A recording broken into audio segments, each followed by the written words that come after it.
I'm gonna make a tentacle compilation for you, Ruthie LMAO. Is that a threat? Yes. Oh, okay. Well, at least you're truthful about it. Centipede? What's Ruthie Skeleton doing at the Olive Garden? Don't question it, okay? I wanted breadsticks! Why the fuck can I not hear? It's because there's no subtitles. Whoops. To the red country and part of the gray country of Oklahoma. No, I'm not reading about fucking Oklahoma. Now I've been kidnapped against my own will. Yay! I love being kidnapped. You never know what'll happen when you get kidnapped. See, why do you need to go to the gym when you can just lift your refrigerator? Should we cry? We can cry right now. Oh, I can hey. bring the tears Interesting on right now. I will timing. cry with you. This is a threat. I will cry. Up! Avert your eyes! There'll be boobies in these parts. And when I got an emergency, first I'm Australian, and second, there's been a murder. I want one of those bells for stream. So I can... Oh no! A skeleton!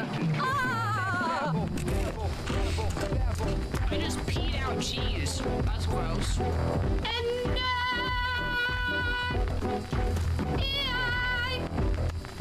Fungus will always love you.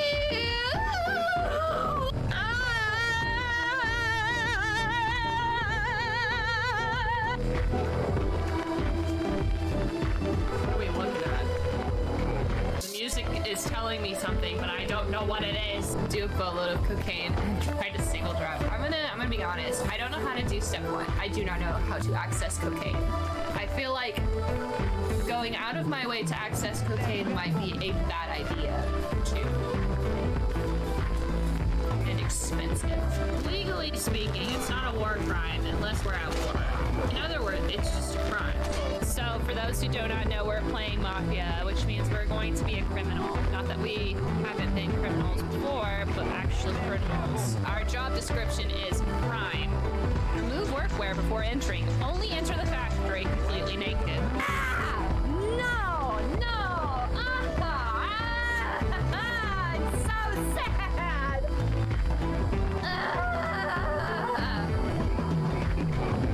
This is the worst day of my life! This is awful! What has a...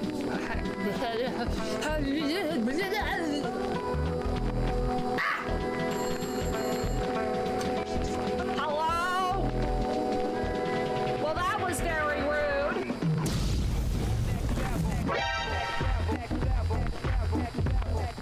T-pose for dominance. Okay, okay. Ah, fuck! My teeth! What? I'm sleeping!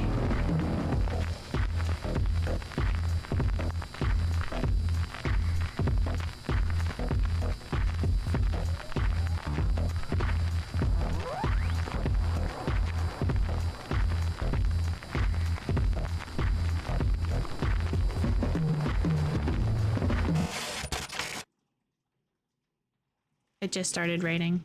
Hello. Hi, everyone. Look, it's a new room. It's a new background. Dolores is right there. Hi. Hi, guys. I've been gone for so long. 2 whole weeks, 14 whole days. Oh no. Yeah, the background music is going. Hello. I'm using a different monitor setup. Usually you guys are over here and I'm looking this way, but I liked the angle from this way. So now I'm going to be playing games on this monitor. I'm switching things up. I'm making it difficult on myself. Hello. I hope that you guys are having a great day. I don't know if you know this, but I moved. And this is where I moved to. Right here. To this seat.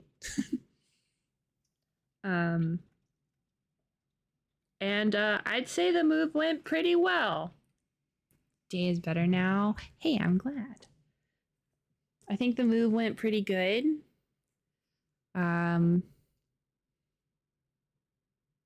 Justin is not here, which is sad, but we're gonna work on it, gang. We're going to work to get Justin here. Step 1 of the phase move up here has been completed. Now we need step 2. Money. Your day is better now? That's good. That does count. That does count. I'm glad that your day is going better. The things that I have done on this move. I have read 3 Dungeon Crawler Carl books. Gets the kidnapping sack out of the closet. Time to go get Justin. It's only gonna be a 25-hour drive. Oh yeah, the drive halfway sucked. Hi, Jelly. Okay. We'll start there. So I didn't stream and I got like 95% of what I wanted to get done. The 5% is all the stuff I forgot to do. I reached a point where I was totally like, I'm done now. Brain forgot you moved for a second, was like, whoa, where are you? Lamau XD, how you doing? Oh, I'm doing great. I always get really nervous streaming again after not streaming for a while, and I'm like, oh no, everyone forgot about me, and my Dr. Pepper. I'm so glad I did not open that. New stream, who dis? Exactly. So, this is my room. Coffee has been so gracious to let me be in this room. It's as you can see, very good. I have my mushrooms. I have Mothman over there. Oh my god, I bought a Mothman plushie. Do you want to see my Mothman plushie?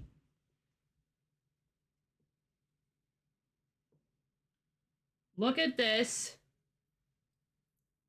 Mothman plushie and watch. Ah!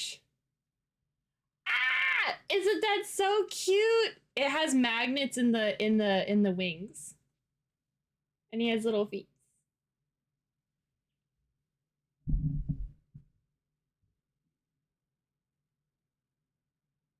Anyway, I put Garfield, the Whataburger dinosaur, and Mothman over there. Fits for the Mothman. I'm streaming from a coffee house. I just need to become a barista. That's it. That's the secret. I'm gonna be a barista. I gotta be on brand. We have a theme right now. New stream room, who dis? I know that New this stream room, who dis? is Lol. less cluttered than the other one. For one, you don't see all my Furbies. My Furbies are in here. There's a Shelby right there. And my 2005s are up there. And you can't see, but there's a bookshelf and they have all of my Furbies right there. You don't see them, but they're there. I promise.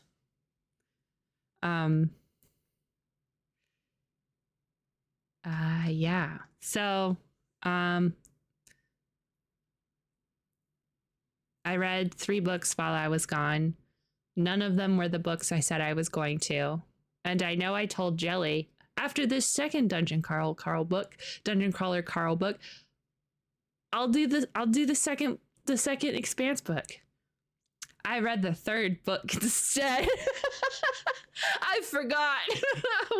It's not that I forgot. It's that it's so good. That the book series is so good. But I'm going to mark my words and forget it. It's true. I got to keep up with Jaggy. It's true. He's actually been reading a lot, so I have to keep up with him. We're trying to stay basically in line, so my plan is when we get into a nice groove.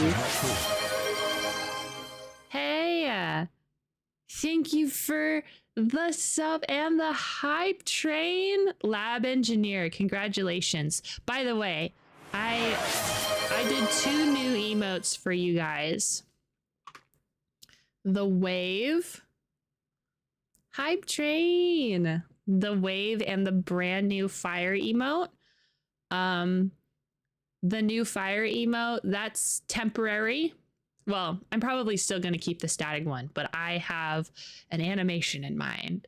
I'm going to animate it. I just need to see how many frames the animations that Twitch will let me do, and then I've got ideas, gang. But for now, I'm doing Cookie is going to be PNG tuber, and so I'm drawing a few things for Cookie so they can get their emotes, PNG tuber, all nice and together. I managed to sneak in my own stuff. At work? Okay, we'll see you when your cell service is better.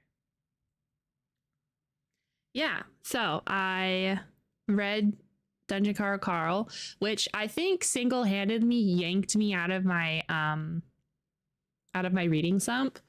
Who knew that all I needed to do was just like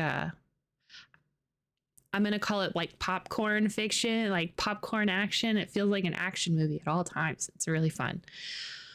Who knew I just needed that to just pull me out. We went to this place in Seattle called Pop Mart. I know that I'm like technically in Seattle, but like elsewhere. And there's this, they essentially do these. Tray 5 in. Thank you.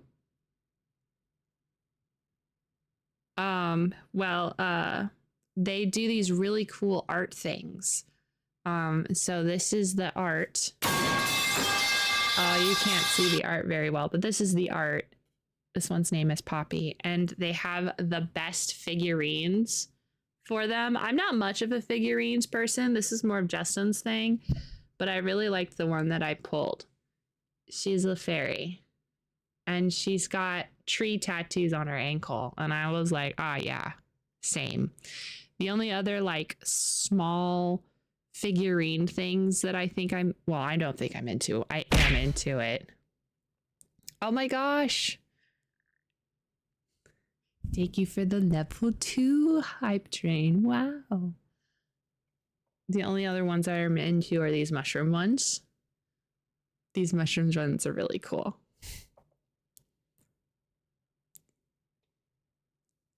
But yeah, I moved. Here I am. I'm back. Oh, also, this one too is a hamburger mushroom. And he's looking at burgers. So yeah, here I am. I've been applying at places, but it does take places time to, call back and stuff. Because I only started doing it. Did not apply it anywhere while Justin was here because I wanted to hang out with Justin.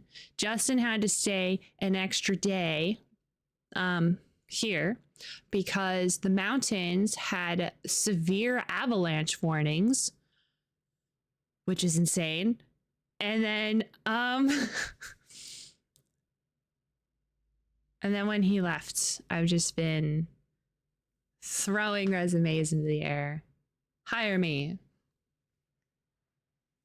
Now I kind of want to be a barista so that way I'm a barista in the coffee house.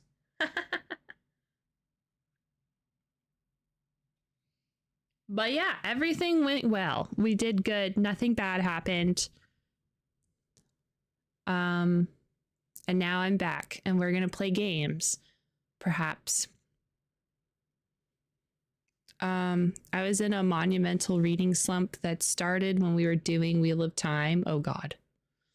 And Dungeon Crawler Carl is what got me out of it. There's something about Dungeon Crawler Carl that's just amazing. Oh no.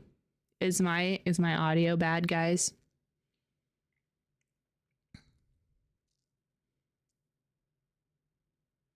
I'll have you know, I don't know how to fix it though. If it is bad.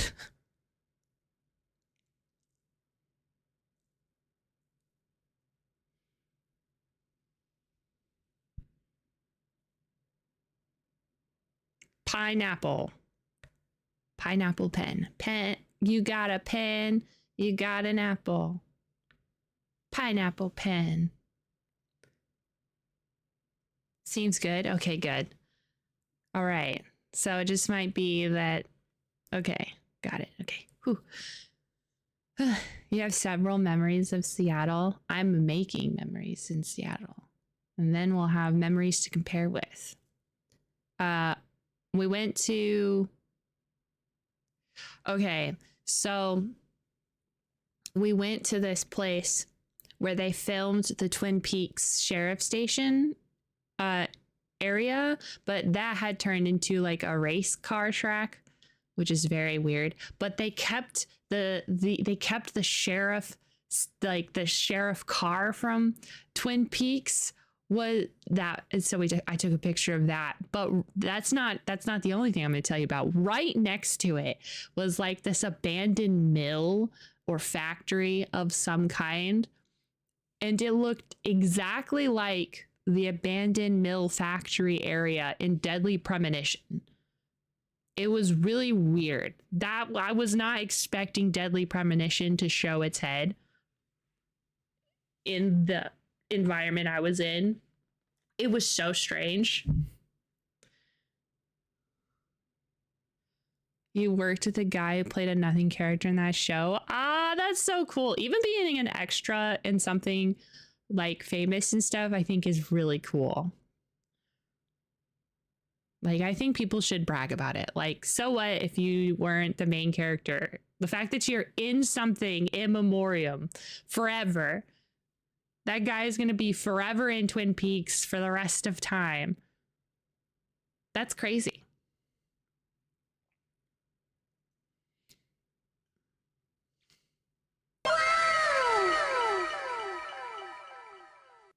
Yeet. Thank you for the biddies. I appreciate them. These biddies will drag Justin back into the Seattle area instead of being in the dusty, musty town we were from. Well, of course, I also in my frolicking of the PNW, I bought books. Am I going to the Twilight Forest? Yes, I will. Not now. I'm not quite near Forks. That's the town that's in the book. La Push is the beach, which is like 20 minutes away from Twilight. I do want to go there. I probably won't go there for a while. The cat is really cute. I like that one. Summer's the best time. Yeah, it's rainy season right now. I'll be honest, the rain doesn't actually bother me that much. I thought it would because I'm not from a rainy area, but honestly, other than my glasses getting wet, the rain is at the rains that I've been a part of in the time I've been here already. It isn't that bad. It's like very, very light, steady rain. So, and I say steady as in that's like the tempo when it comes down. Sometimes it's not raining. It's usually overcast though. I think this is a rainy season, I believe. So, you know, it's rained a lot.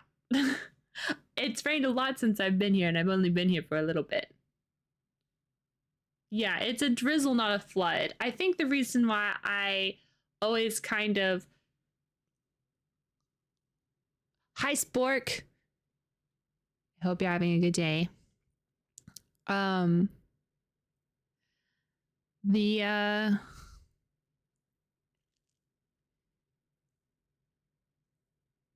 The reason why I think I thought that it would be bad to live in a place where it rains all the time is because when I think of rain, I think of like storm rain, thunderstorming rain, because that's really the sort of only rain that we get in the area that I'm used to.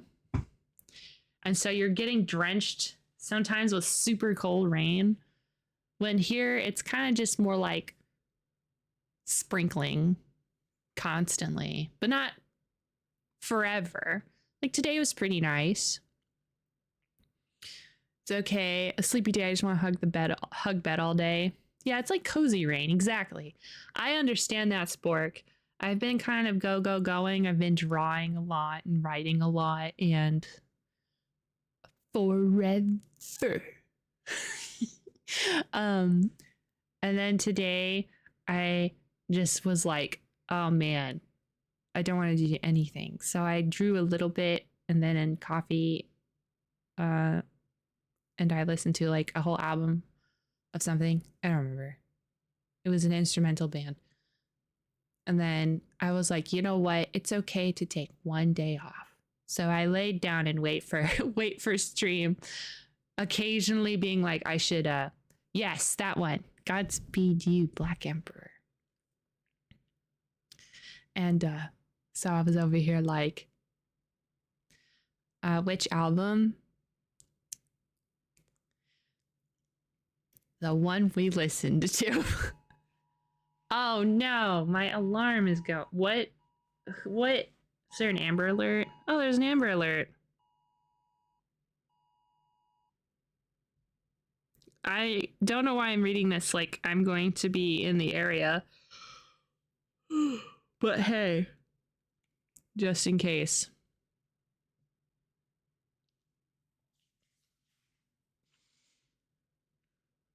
Going since 4 a.m. You should go to bed. This sounds like a lot. Go home. Go to bed. You don't need to sleep. You just need to go to bed.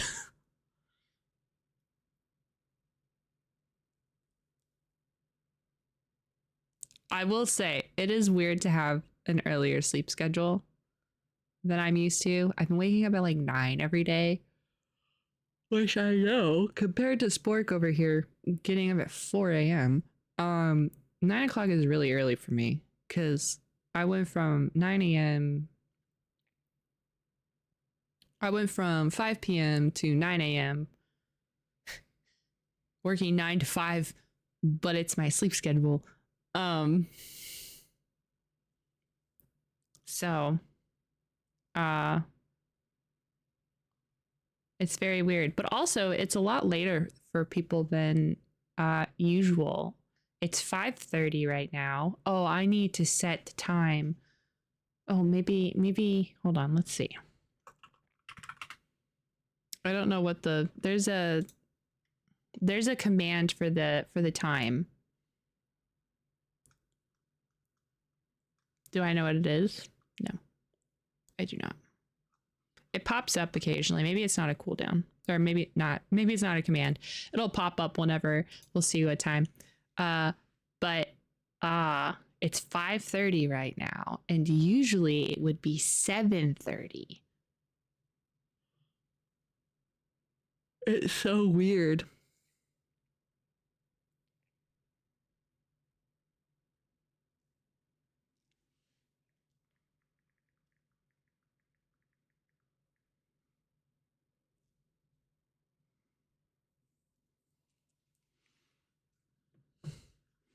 All right, so let's get started with the first game in the new place. We're going back to the list. No more, we're not playing no more, we're playing no more demos. We're going to be playing games, fun games. So today we're going to be playing a game that was gifted to us by Cookie called 60 Seconds Reatomized, which I believe 60 Seconds Reatomized is 60 seconds but redone, remastered or something. So we'll get that. We're gonna get that stuff.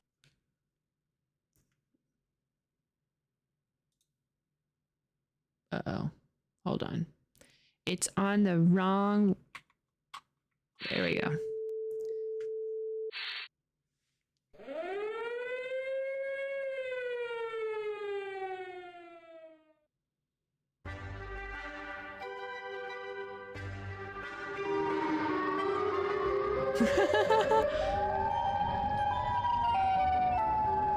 Don't worry, I'm right here.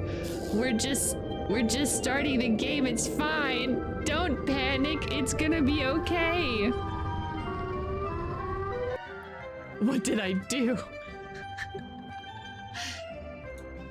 The panic button is, you know, it sends an alarm because where am I? Where's Ruthie? Where'd she go? Eh.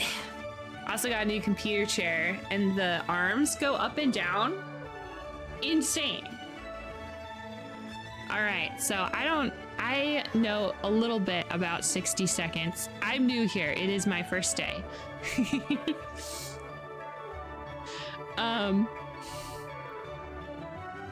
Yeah, I think it might be something, you know, the little, I guess adverts that will pop up. Those are on like a timer, right? And they'll tell you stuff. I think the time is on one of those. Gotta go get food. Hey, have amazing food. I'll totally explain the game when you get back. Okay, so here's what I know about this game. This game is where we have 60 seconds to grab everything in our house because a nuclear apocalypse is gonna happen. What was that noise? Have fun. And then we have to use our supplies to survive as long as possible.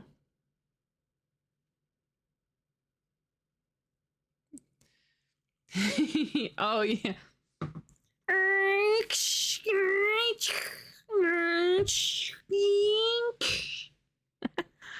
Gotta save Timmy. Yeah, okay, but I don't know anything else other than that. So I think we're just gonna jump right into it. Oh my god. I lied. I'm gonna push buttons and see what it does. It exited the game. I know it did, but like, I'm still shocked. I'm still surprised. The exit button exited the game? What?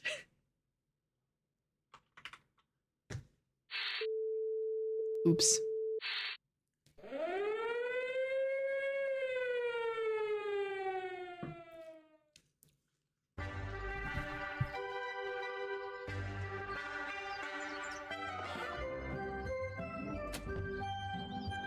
Ooh.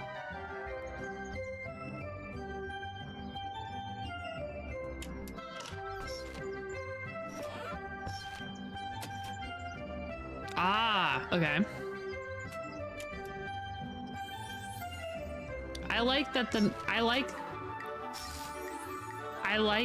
the menu is connected to things in the environment. So if you look to the left, when I click on something, the light will go up. That's cool. All right. New game.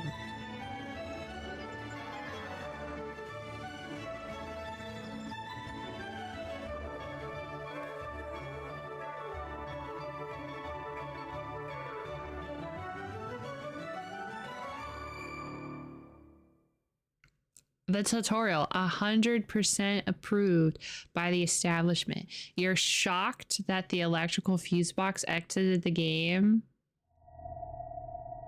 Haha.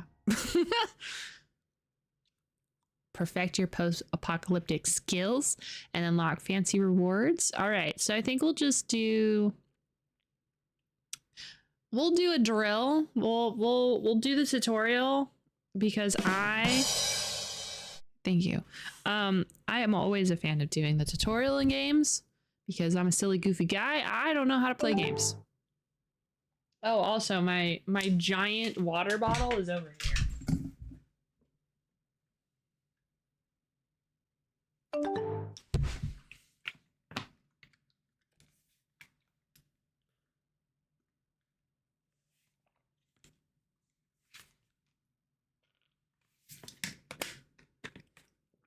Put it right there. All right, we're actually gonna stretch and we're going to hydrate, and you better stretch and hydrate too. I'm looking right at you. Hydrate, you fool. Instead of fly, you fool, it's hydrate, you fool. Stop turning into a raisin. Stop it. All right, to Turl.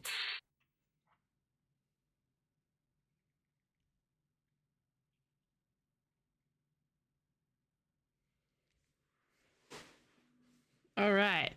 Learn all about how to scavenge and survive in the event of a nuclear apocalypse. This tutorial is 100% approved by the establishment.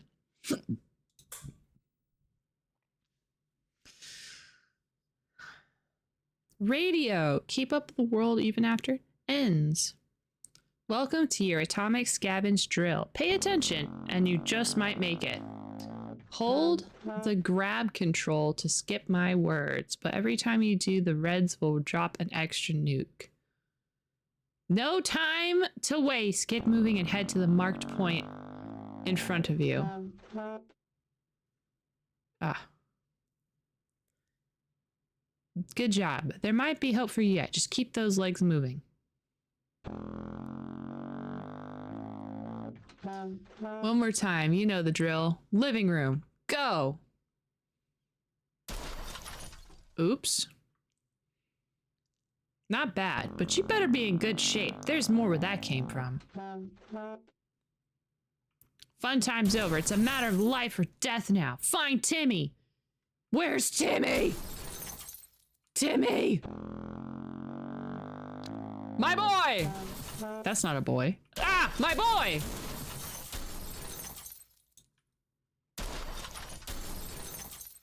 Okay, I found my boy.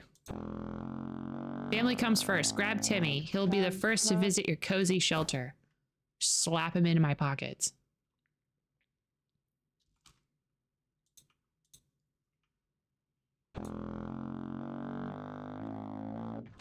I'm gonna need to take this child. Timmy is safe. I didn't put him in the... He's safe though. You know what? Timmy is safe inside of the spacious pocket that I have inside of my pants.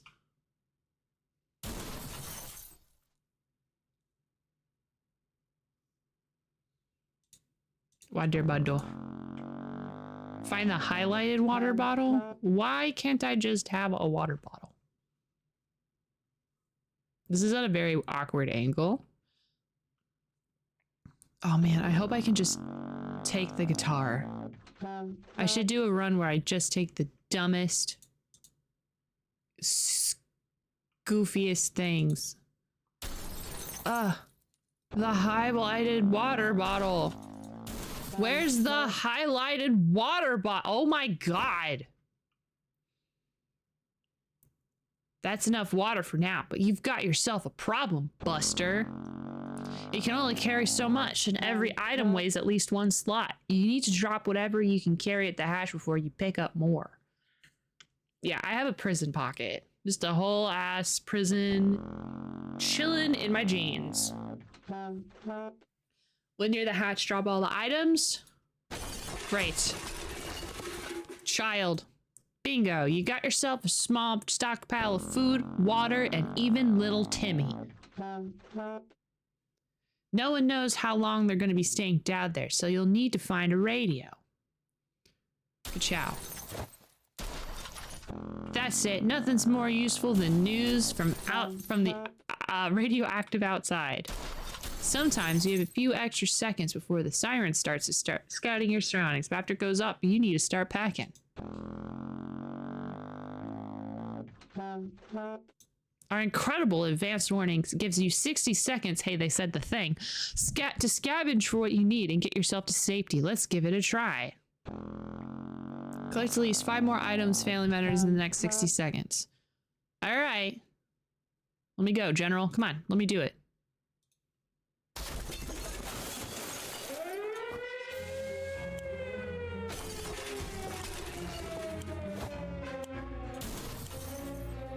I have no idea what was in that. Wife! I have to bring my wife. Okay.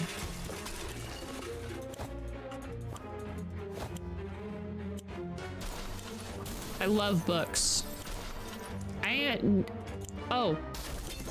Guns! Guns!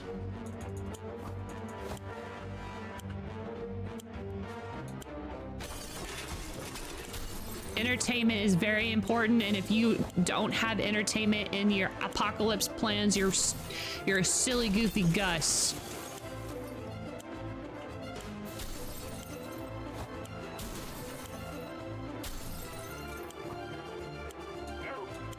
No!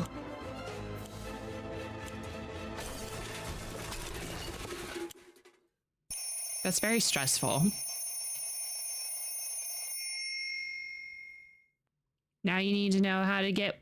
Now you know how to get what you need to survive, but your training is far from over. I'll see you downstairs for survival training. At ease. Oh. Good deal. Go team. We're gonna play so much chess. I'll have you know, I'm gonna beat your butt in chess.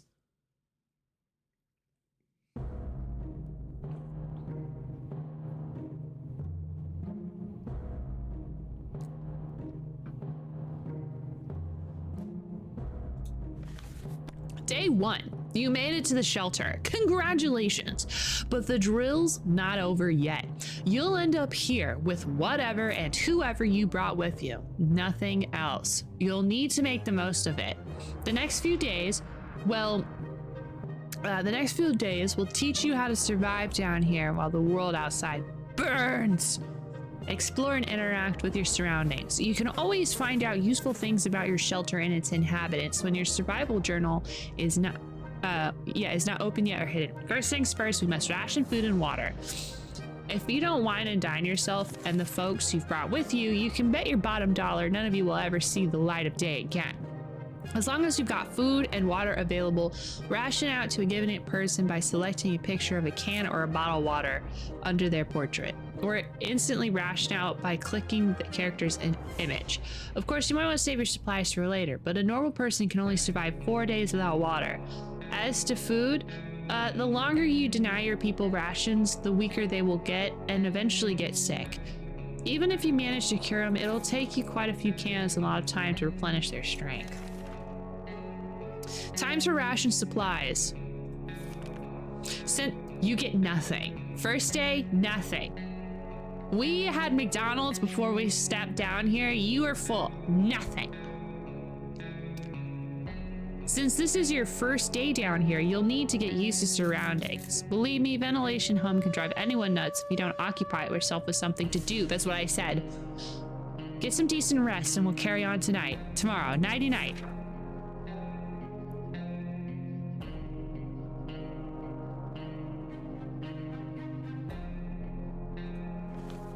Good morning, survivalists. Hope you slept well. Bed's comfy enough? No? Well, you better get used to it since you're staying here for a while.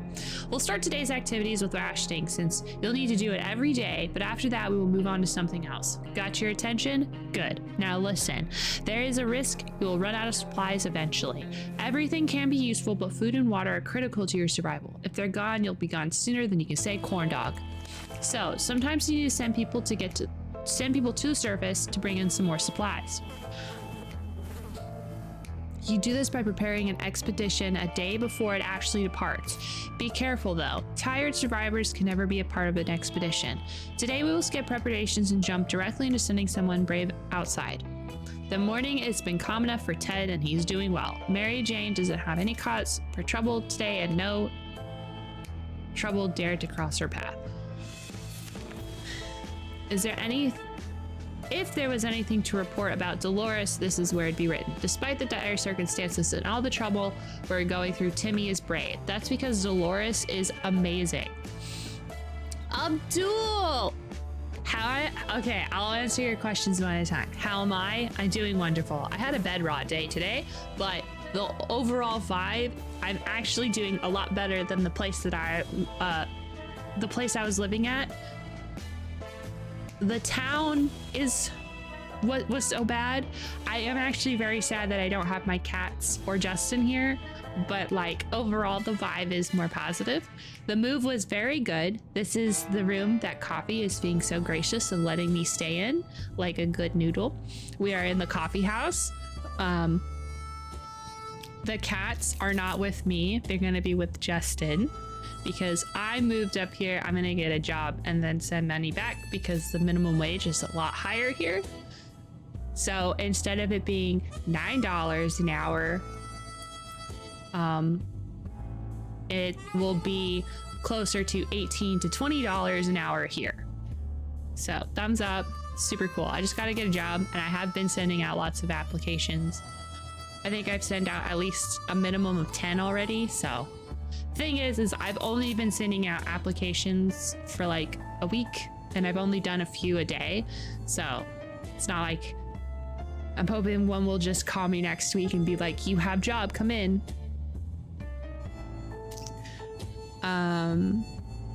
How is Justin? Justin and I are sad, but we are gonna make sure to try and call at least every day, but we text each other constantly. So that hasn't changed because we are always texting each other. But he's currently picking up like extra hours at work and stuff. And yeah, I'm hoping that it will only be for a few months, and then he'll be able to come up here with the cats. I think honestly, it'll be really tough to bring 6 cats from Oklahoma, which is at the bottom of the United States, or near the middle bottom of the United States, all the way to Seattle, which is up on the top, but that's okay. This is my room. I didn't bring everything, but I do have Dolores over here. You can't see her.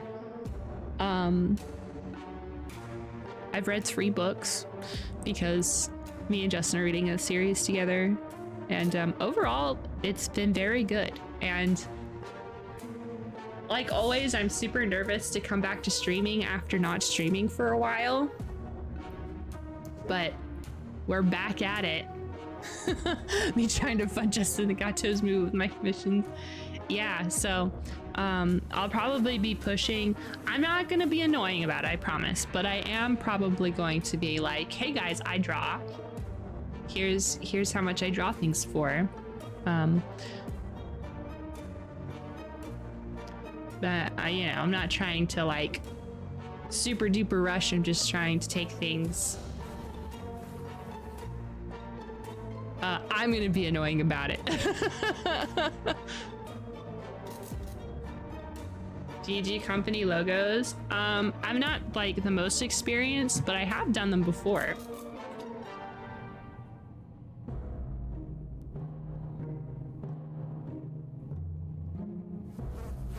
I haven't done them in a long time, I guess is the real answer. Yes, I will, because money motivates me to do a lot. But I haven't done it in a while, so it'd probably take me a little bit to get back into the swing of things, if that makes sense.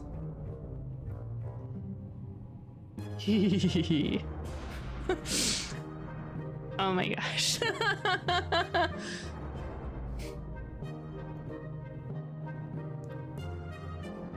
But yeah, so for our first game in the PNW, we're playing 60 Seconds Reatomized, which was gifted to me by Cookie. And we're going through the tutorial because I'm a good gamer and I do the tutorial.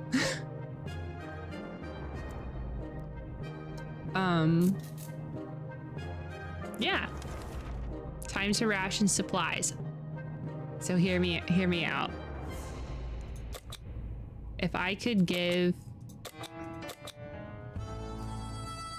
half, I would. Oh, okay, I can. So when you give 1, it only does a little bit.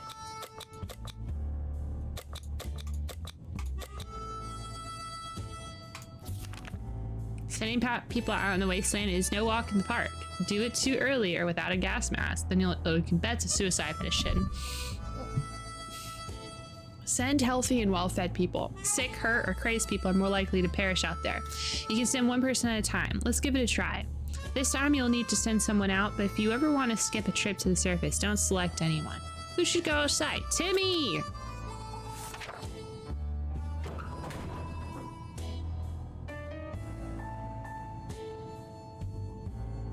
Uh-oh. This is a drill, so your explorer will come back after a little while, but in the event of a real apocalypse, they might be gone for a couple of days. In the meantime, you'll be faced with other problems that will test you to your limits. I'm talking about making decisions that will break even the best of men's moral spine. We'll see what clay they're made of, but first, ration your food and water. We don't want anyone starving. Timmy went out into the wasteland. We don't know what we'll do if he doesn't come back. There's nothing going on with Ted, nothing new anyway.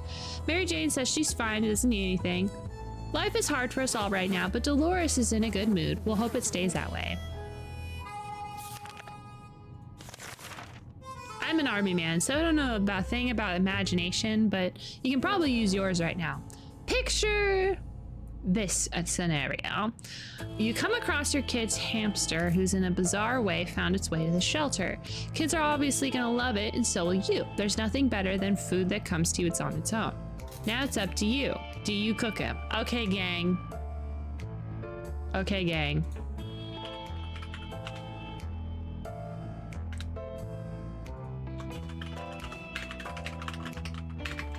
Do we cook the hamster? Yes or no? You decide. Are we cooking the hamster for food? Oh my god, Timmy's gonna be so upset we're gonna eat his hamster. Uh-oh. Uh-oh.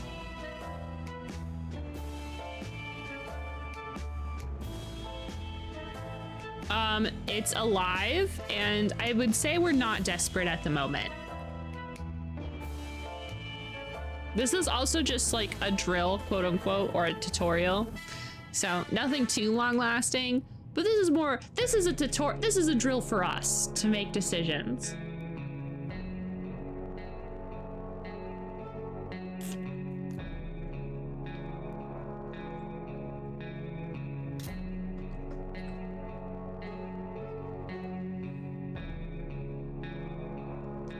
Hamsters barely have any meat on them. Kind of a waste. Hey, you know what? That's a really good point.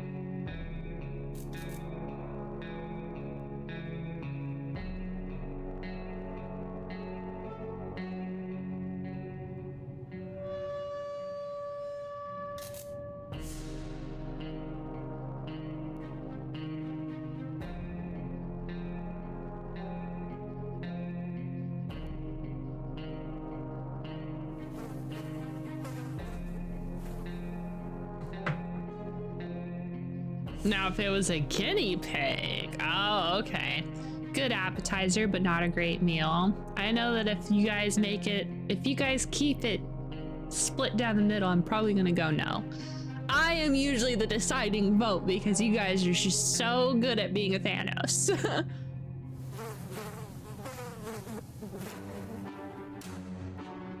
All right, I'm gonna say no.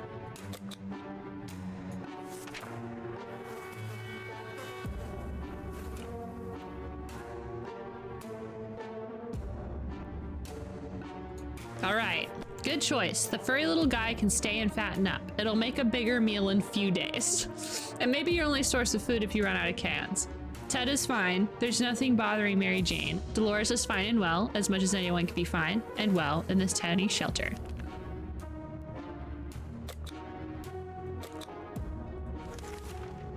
You might be faced with decisions that require you to use your equipment. However, sometimes you might find you don't have the one item that was supposed to save the day, so make sure you salvage the right supplies before the blast. Keep in mind, every item can be used for something. What do you want to do today? Clean a rifle, listen to the radio, or play shadow bunnies using your flashlight? I think we're going to be listening to the radio today. We all need entertainment.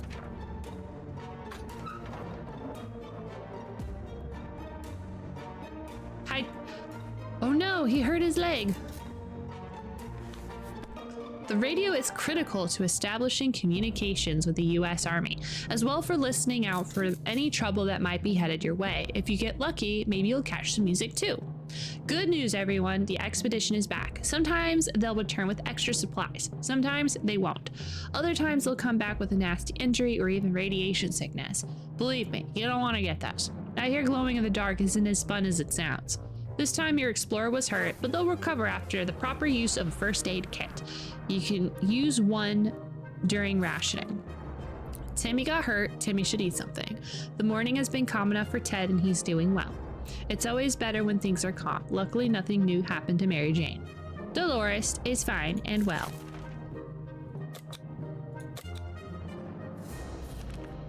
You need at least one alive adult to keep going. If you send your only survivor to the service, you won't know what's happening in your bunker until they come back. And when they do, your shelter might already belong to someone else. A decent padlock might protect it, but not for long. This was a busy day. Take your time and get some sleep. If you've made it this far, you're doing great. And have a chance of getting out of this foxhole. Hopefully soon, but don't quote me on that. Can you imagine having to do a hangout in a bunker drill for 7 days?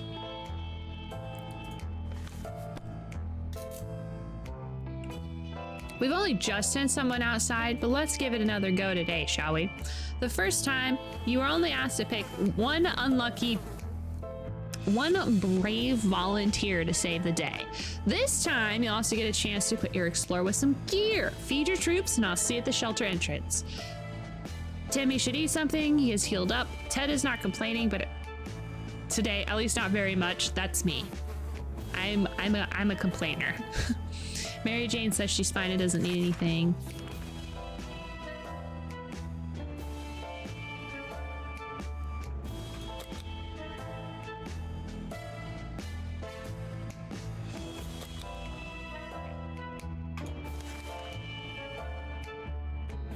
Anything can be useful outside, and some items even improve scavengers' chances of survival.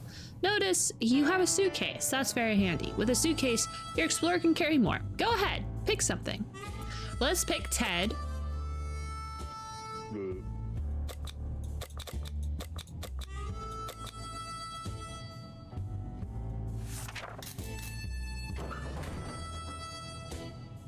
I think I messed up, but that's okay. Oh no, what's happened to your hair, lady? Morning, people. You're probably asking yourself one simple question. What's the point of sitting in this atomic shelter? Why don't I just leave? Well, leaving is a death sentence.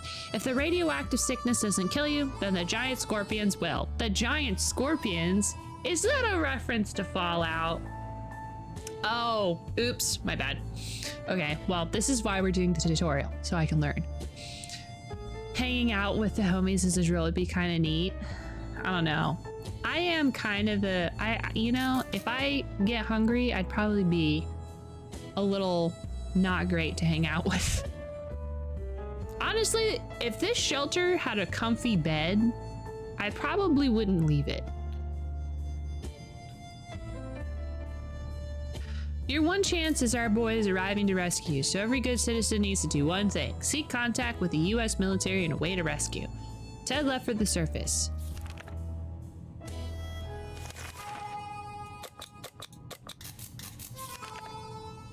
No. The rescue ain't coming today. But we'll come and get you eventually. You need to keep your radio operational and be ready to venture into the wastes.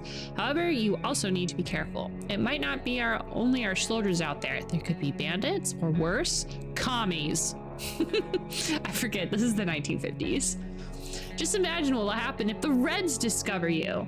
So let's just agree to the rules for this drill. You only open the door if someone knocks 2 times. Am I clear? 2 knocks, all right?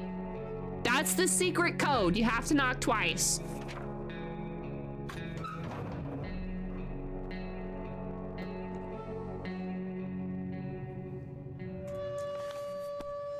You need to remember that some days will be very intense. A lot of things will happen that you'll need to prepare for. That's why any day that gives you a break is a blessing, and you'll need to make sure you make the most of it. Eat, drink, and relax while thinking about all those commie bastards who don't have comfy bunkers like you. That thought always gets me through the day.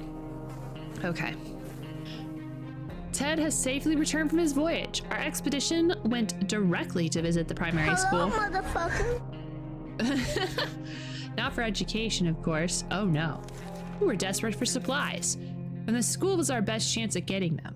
everyone adored the lunch lady. She was almost 80 and everything she touched tasted good and smelled of tomatoes. Now we know her secret: tomato soup cans. The biology class had an aquarium. The fish had died since no one had fed them, but the aquarium water could still be drinkable. No. Bad. No. Definitely not. There was enough for a few bottles.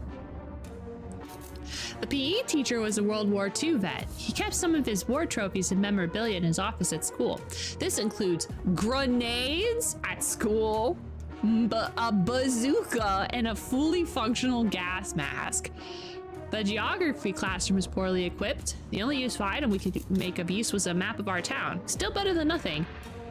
Timmy is very hungry. Ted's tummy is rumbling.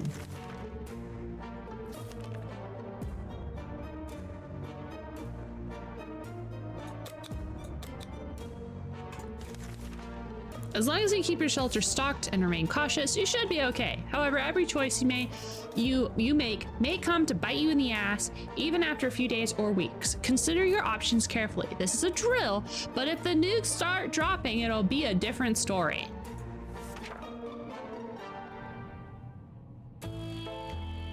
This drill has been 9 days.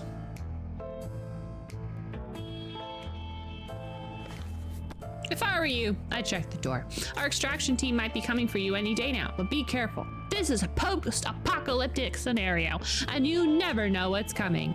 Ted is hungry, Timmy's no longer hungry, Jean isn't worried, or at least she's not saying so out loud. If there was anything to report about Dolores, this is where it'd be written.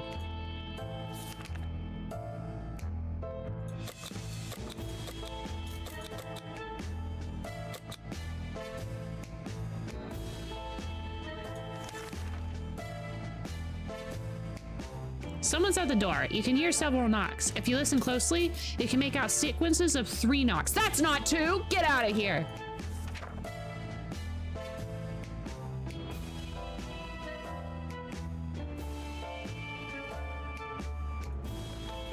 Good call. That wasn't the knock you were waiting for. Caution at all times. Remember that. Be cautious, apply yourself, and maybe you and your family will be out just fine, or at least most of you.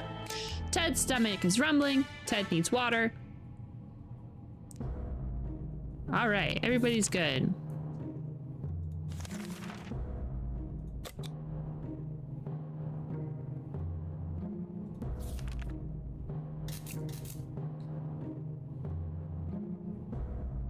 As you were counting imaginary sheep in your head, another series of knocks broke your concentration. Someone is really hammering at your door, and probably not taking no for an answer. 2 knocks. 2 knocks. The pattern keeps repeating. Do you open the door? Yes. Hey, we got an achievement. Atomic drill. Complete the government-endorsed Fallout drill. Good job! You're safe and sound with our brave soldiers, and now we can have some apple pie. You deserve it. I want apple pie.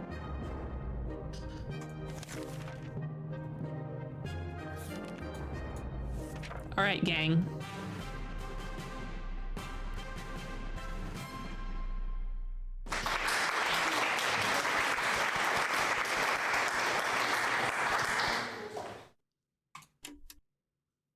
We're gonna start a new adventure. Oh, I need to get rid of that command right there because my shop is currently closed at the moment. All right, so we're gonna play the game proper now. Apocalypse. I'm very excited. This is gonna be really fun. I've seen, okay, so I think I didn't explain fully what I know about this game. I've seen a Markiplier playthrough 1,000 years ago of this game, and I thought it was really cool, but it was so long ago that I don't really remember much about it. So most of this is still pretty like new. I already knew the gist.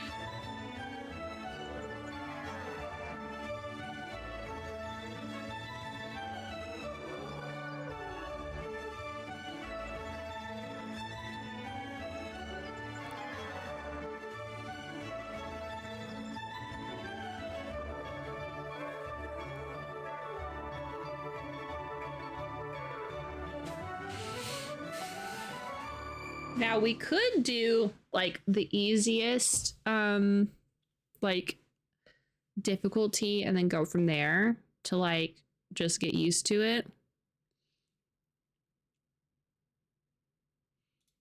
I think I'm gonna do the little one. I think I'm just gonna go through.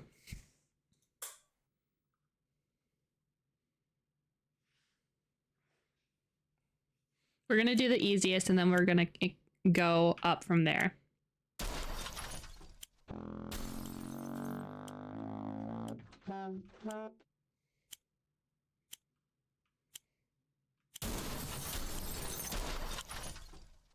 Honestly, I think I'm gonna like start at the start. I'm starting right here. Where's the shelter?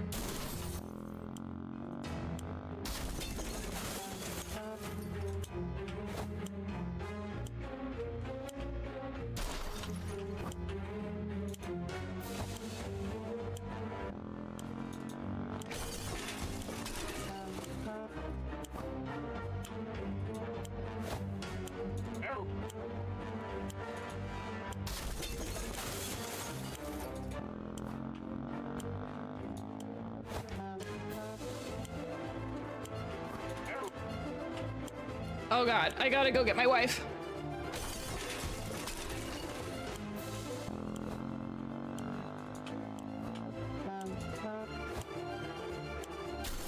No, my daughter!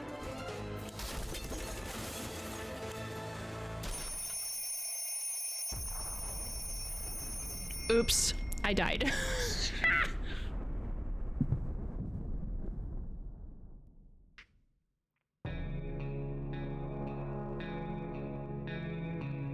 The end.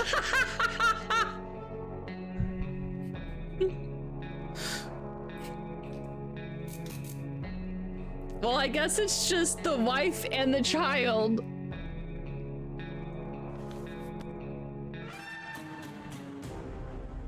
Dang it. Okay, don't be greedy. I think my problem is that I was too greedy and then I tried to save my wife or my daughter when I should have just left her for dead.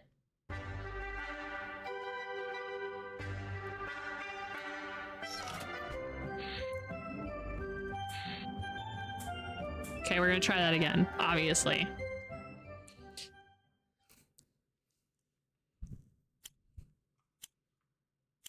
I'm Dolores this time. I'm gonna stay right here and I'm gonna grab this radio.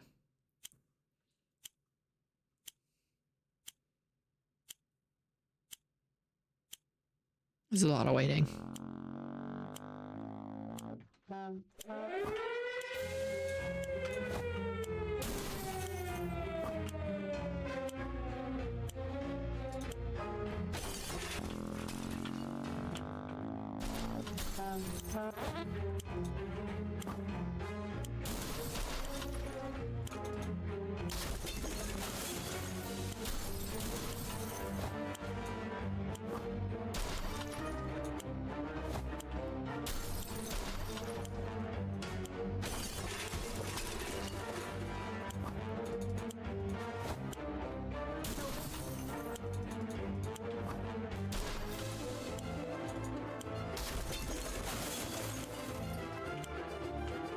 I'm sorry, I could be speaking more, but I'm just focusing.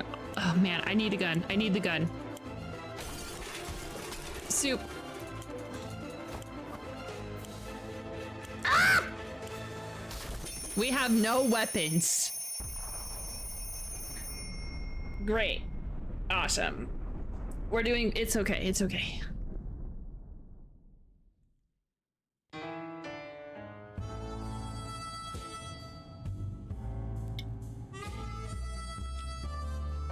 We have lots of soup, lots of water, cards. I mean, we do have some stuff. All of us made it into the shelter just a second before the blast. That was a close one. As long as we're all together, we can make it work down here. Remember hearing canned soup is healthy for you. We vaguely remember stashing some things in the shelter because there was no room for them upstairs. Turns out being messy can really work in your favor. Our shelves are full of cans. We'll eat from cans, so we'll sleep on cans. And we'll even talk to cans. Some of us already do. Plenty of water means we don't have to worry about that for some time. This is the best stocked shelter we've ever seen. We've never seen another one, but we're pretty sure it's a good amount of supplies. Let's put those soups cans in a sock. Problem solved! This is a can of soup for my family.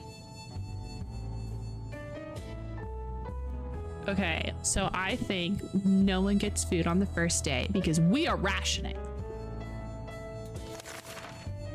It's difficult to keep our spirits up in this situation. We do hope this mess will be over soon, or else we might end up in a place much worse than this cozy shelter. Yeah, I already have a I don't know if I got the gas mask.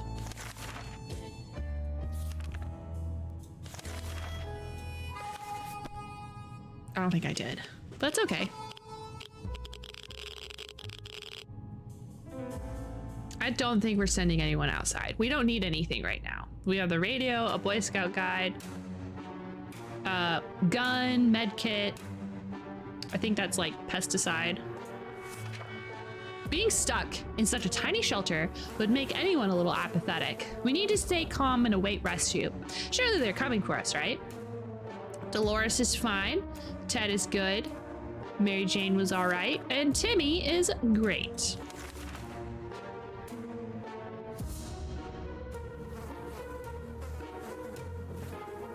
Ration efficiency improver, oh my god. Ration plus. The contamination of our town is still strong. Scavenging in these conditions would result in radiation sickness. Should we prepare? No. A group of doctors knocked on our door, requesting some supplies that would be helpful in refilling their first aid kits. We didn't doubt they were the real deal for a second. They did have lab coats. Shall we help them? Sure.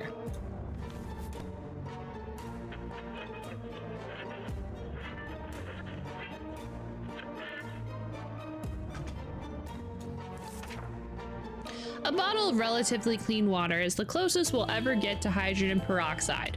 The guests were grateful anyway. And then people are need to drink.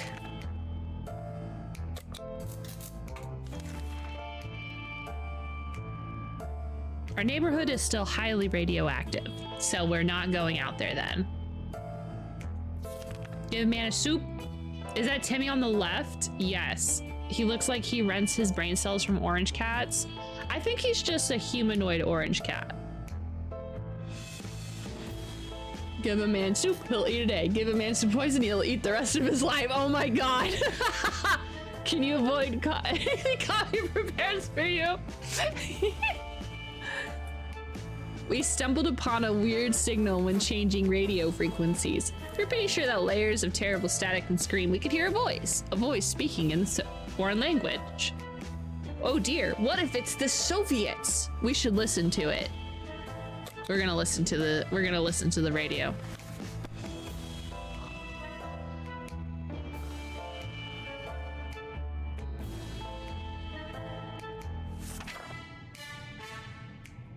We were relieved at first when we figured out it wasn't the Soviets. Turns out it was the Canadians, which isn't that much better.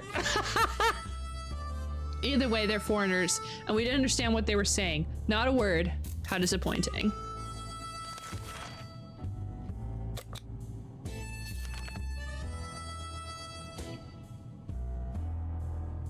It looks like the area is still irradiated. Going to the wastelands right now is unsafe, unless you don't mind getting sick. We were never a huge fan of mushrooms, but a colony of them growing on the walls, we've changed our loyalties. We're all about mushrooms now. Should we eat them? All right, gang. We're doing it. This one's gonna matter. This one's gonna matter. Do we eat the mushrooms? Yes. Or no. Mushrooms or no mushrooms? Strange mushrooms, even. I'm never about eating strange mushrooms. I'm not gonna lie.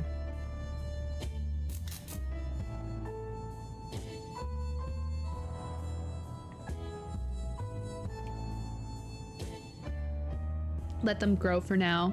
Try when we get desperate. Yeah, because we're not really desperate at the moment.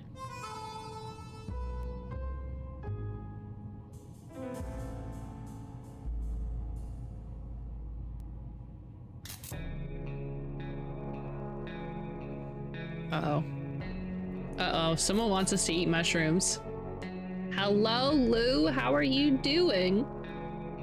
Uh-oh, we're gonna eat the mushrooms. Uh-oh, we're gonna eat the mushrooms. Uh-oh, uh-oh.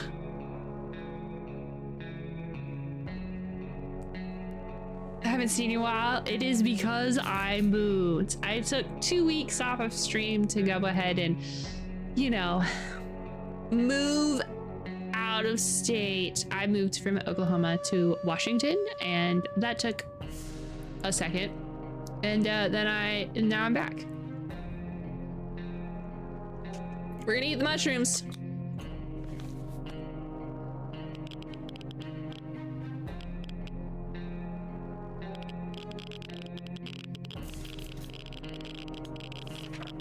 Those were delicious. Our only concern is that they were glowing in the dark.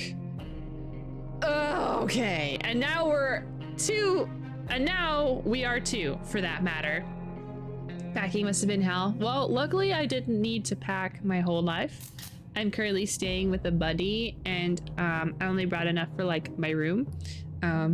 Justin stayed in Oklahoma and is going to be slowly sending me stuff, but once I get a job and all that, we're going to use that to propel us forward to here. So don't worry, the hell is yet to come. It's gonna be hell, but we avoided it for now.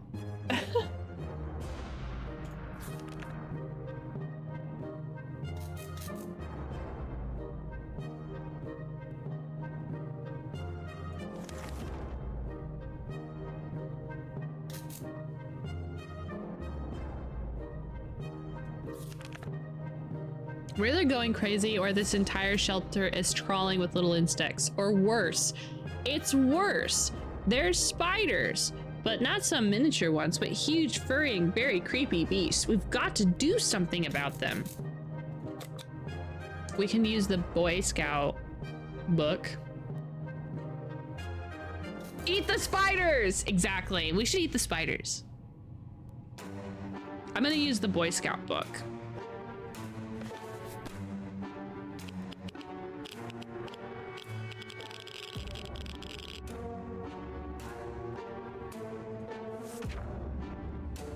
A good book is the solution to the problem you've encountered.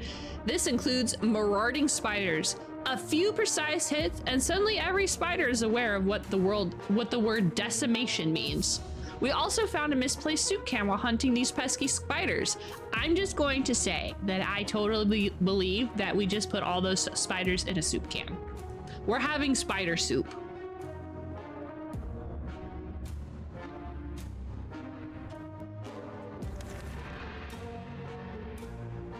Everybody's thirsty, so we'll give them some water and some food.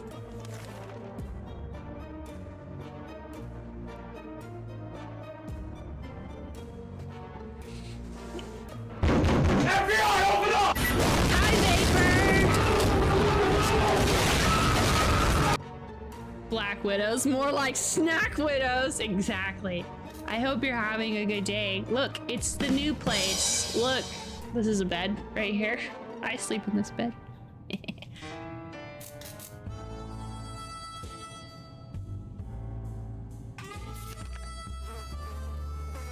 We need to cheer up Timmy. Timmy is being sad. Timmy, how do you feel about getting absolutely demolished in checkers? That'll make him feel better.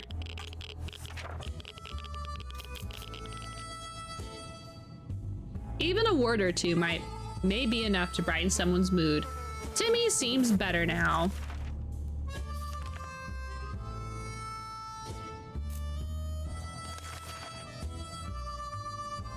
All right, gang. 2 knocks. It was 2 knocks. Open the door. Yay or nay.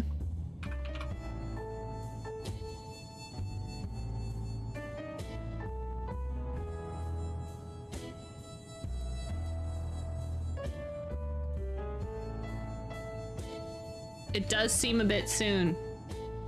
Knock knock. The sound always surprises and confuses us. It could mean anything, good or bad, but we're always curious. Should we open the door?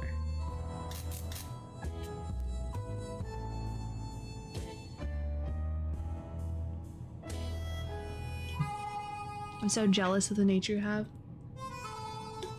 Up here in the Washington, there's a lot of trees. I've never seen so many trees in my whole life.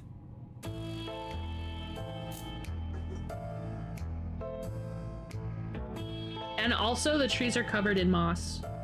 So not only is this the most trees I've ever seen in my life, it's also the most moss I've ever seen in my life.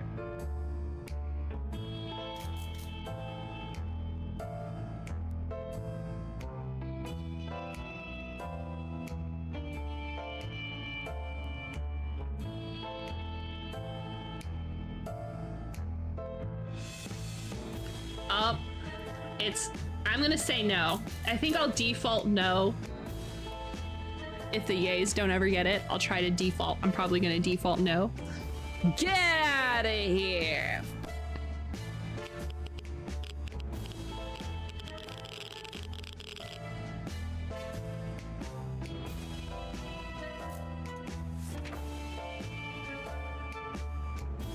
The banging stopped after a while, and whoever was behind the door left. We have no idea who it was. Will we ever find out? Dolores is fine. Ted seems to be doing all right, even though the world has gone to a crappy place. It's always better when things are calm.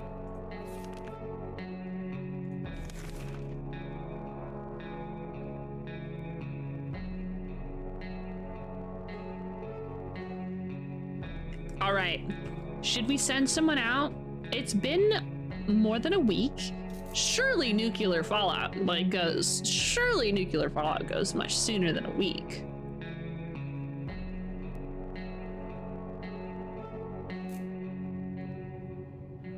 Here's what we'll do. This is the last day this is the last day. Tomorrow I'll send someone out, because I'll feed everyone tomorrow. Today I'm not feeding them, so I don't want to send them out if they haven't been fed and watered.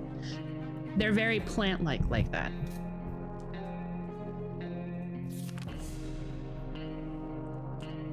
We thought it'd be a great idea to have some role-playing fun and create our own shelter theater group. We'll call it the Thunderdome. We spent the rest of the day trying to write a script for our performance. We almost got into a fight over it and decided that maybe it's best to play something simpler.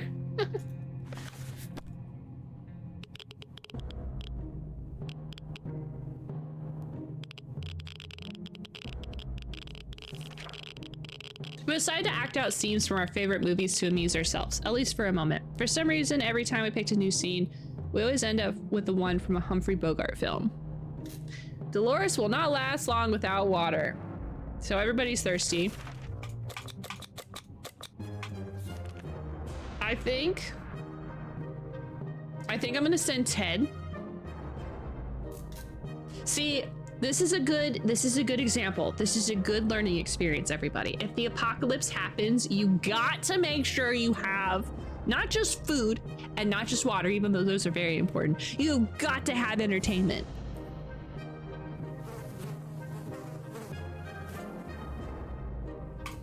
I think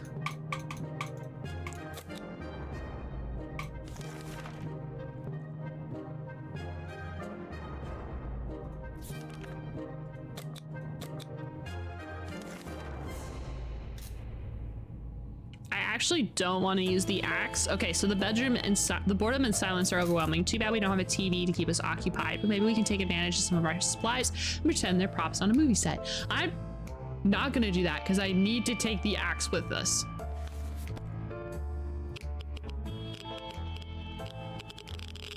Oh, I thought I was preparing for today.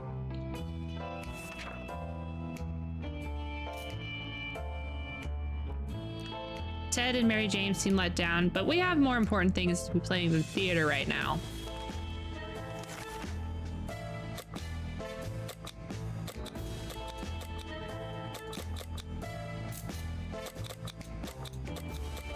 I think I'm gonna let him take the axe with us, and then the gun stays at the house.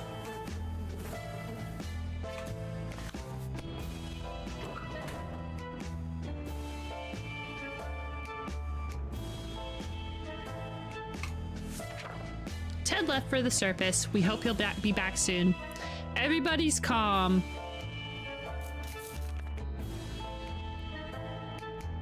I think we're not, no one's gonna get anything. We didn't expect to get a phone call so soon after the atomic bomb drop, yet here we are. We can clearly hear a phone ringing outside. It must be a public phone booth on the other side of the street. Should someone go answer it?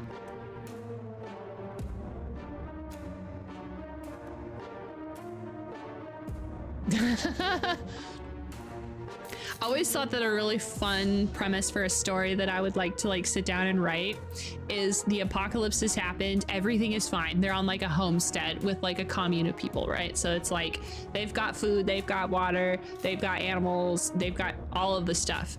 And the inciting event would be that they're watching a show and they're so excited about the show, and then they find out that they're missing a season of the show.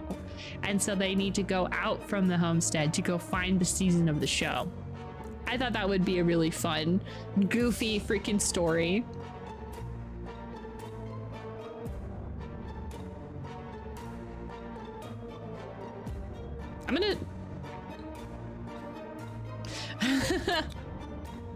I'm gonna send Timmy.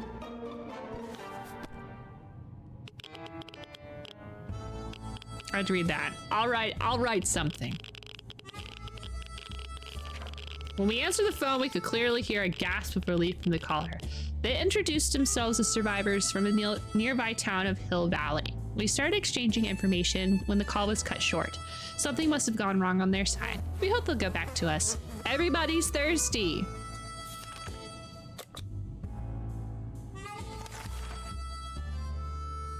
Mary Jane didn't utter a single word. This is very odd. Maybe someone should find out what's going on with her. I would obviously make it a zombie apocalypse because I think that would be really funny. I don't know. I just think we could be doing fun stuff like that. Nothing solves problems better than an honest conversation over a hot beverage. We didn't have the latter, but talking seems to do the trick. Let's do food today.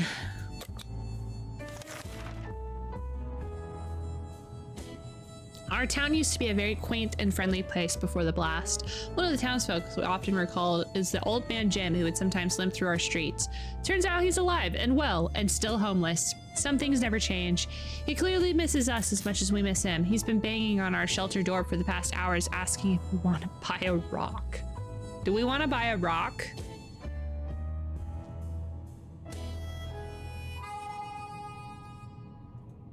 We'll put it to a quick poll. Buy a rock? I hope you guys know that I usually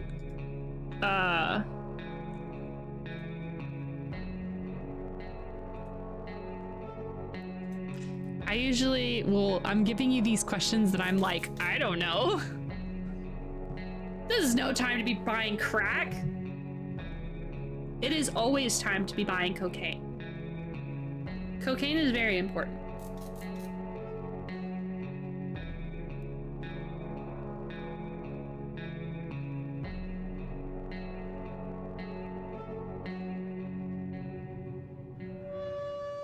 I think we're gonna be buying a rock. Uh-oh. Maybe we're not buying a rock. I think we're buying a rock. Maybe we're not buying a rock? I think we're buying a rock.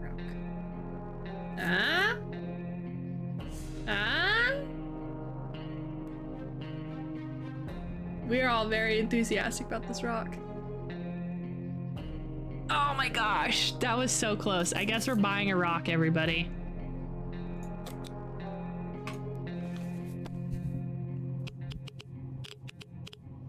It's been 2 weeks in the shelter. Well, we didn't die, so...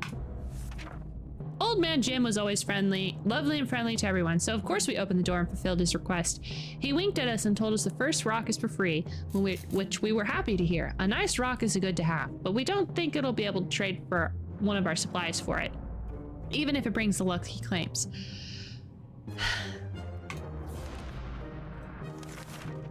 He's been gone a long time. I'm getting kind of worried. Is he dead?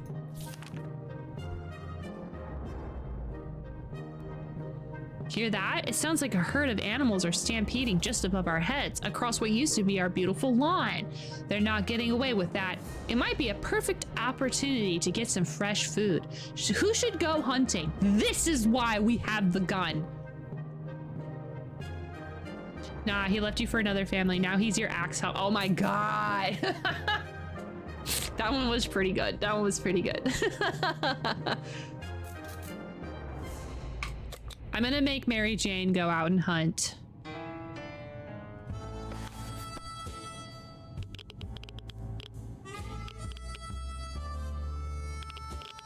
Well, she didn't die, so that's nice. Too bad we never practiced sharpshooting. Every shot we fired in the direction of the animals that looked like two-headed cows was a miss. I think that's another Fallout reference. Let's hope we'll be on target next time. Oh my god,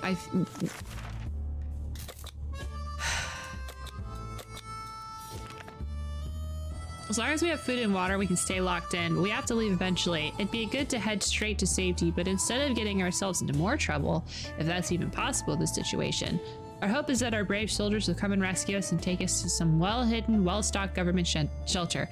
Timmy has comics about those, so you know they must exist. All we need to do is contact the military.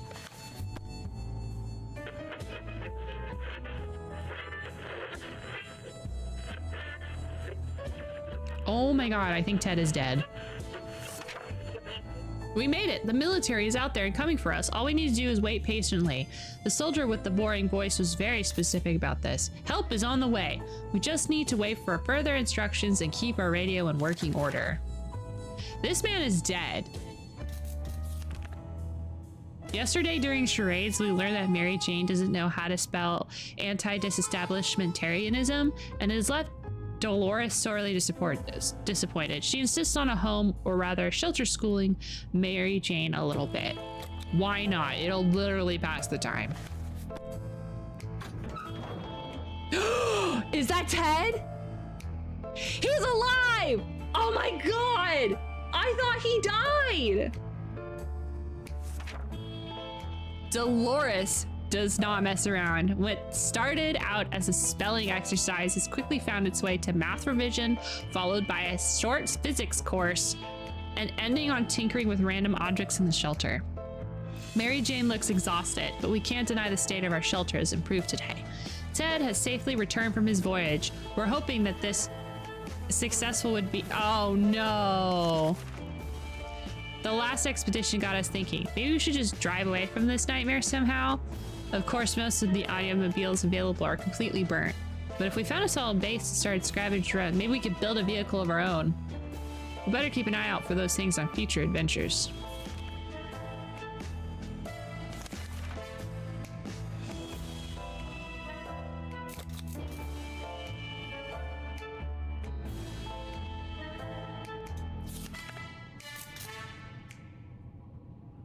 Okay, Timmy. I'm gonna send Timmy out. There's a group of people outside and they don't seem friendly. We recognize some of them. They used to be on our neighborhood watch. They don't seem too concerned with the well-beings of the neighborhood anymore. But they're serious about waving angrily waving their flashlights. We need to do something before they break in and take everything we have. All right, y'all. Are we shooting them? Are we going to ask them a question? Or are we throwing bug spray in their face?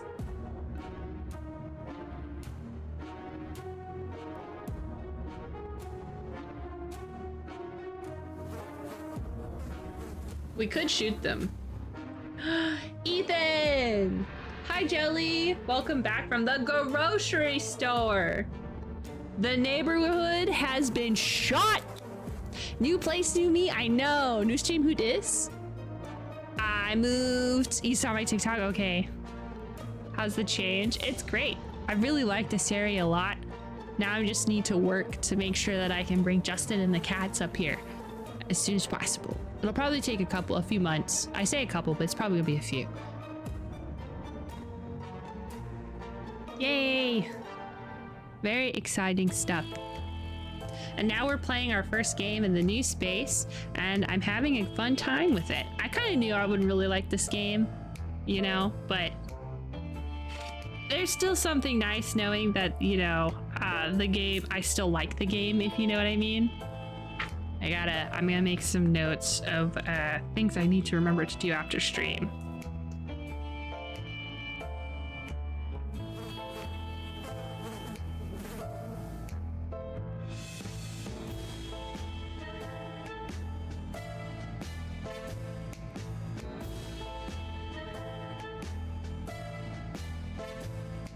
Because I totally didn't mess with any of the bot.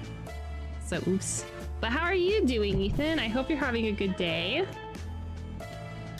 I hope that everything is going your way. Have a great lurk. I'm gonna shoot them. Can't be Americans if you don't just shoot them. Oh no! The gun is broken! It's not surprising that a few shots were enough to send those cowards running. The question is, what happens if the rifle malfunctions or we use all the ammo? We do hope it doesn't come to that.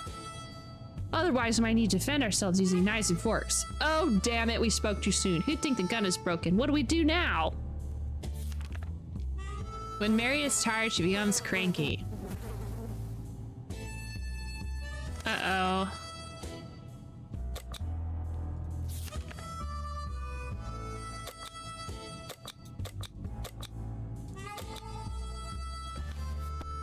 I think we're dead. I think we're not gonna do it because Ted took like a week-long expedition and brought back nothing.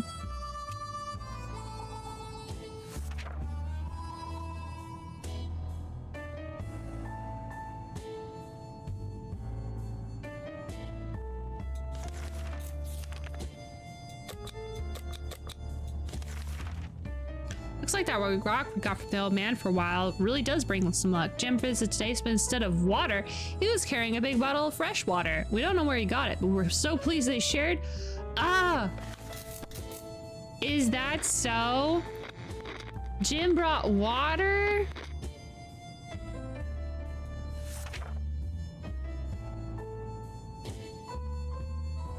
Mary Jane is no longer thirsty or hungry. Okay. I don't know why we're no longer thirsty. Oh, it's because we brought out stuff. That one guy brought us water. Don't you know, our dear Mary Jane keeps a diary. For some reason, she's hiding it in the scout book we kept in our shelter. We have no doubts what needs to be done. Each one of us must be assigned a role and the diary must be read aloud. No. That's okay. We don't need to be an asshole.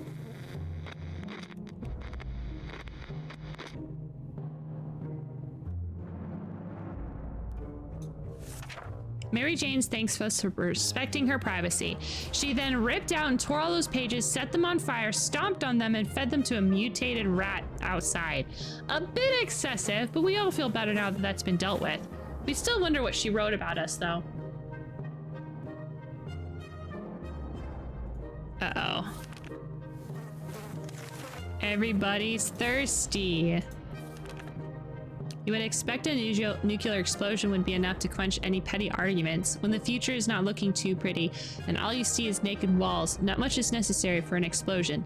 It happened. We started fighting like crazy.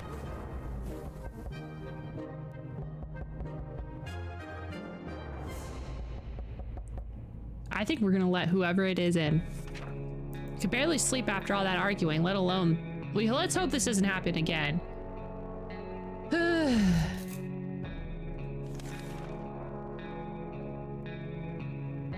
Well, everyone's gonna die of dehydration before Tammy comes back.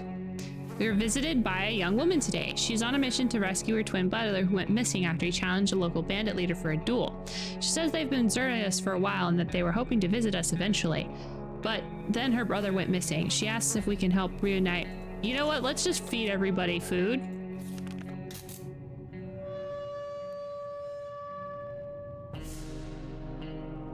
Go ahead, Ted. Go and help these people out.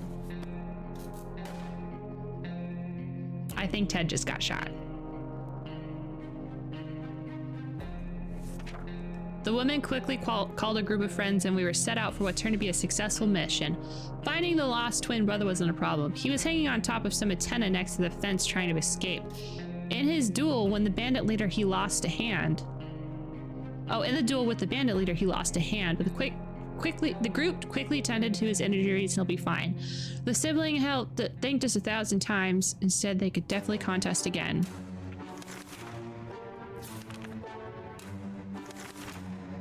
It's been a while. We don't know much about what's happening. If only we had a chance to tune in on some emergency broadcast. I'm just kind of like hurrying up. They're gonna die. One-way ticket. I just got an achievement that says die in your fallout shelter. Aw, dang it. We were able to get a weak signal and tap into the government's emergency announcement. And guess what? Great news. The fallout outside has mostly gone. It should be much safer to travel on the surface. Timmy should have returned by now. We need to face the worst possible scenario. He might not be coming back. Oh, Timmy just fucking died. Never mind.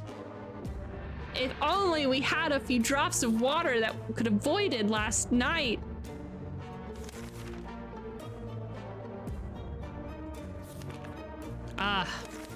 Well,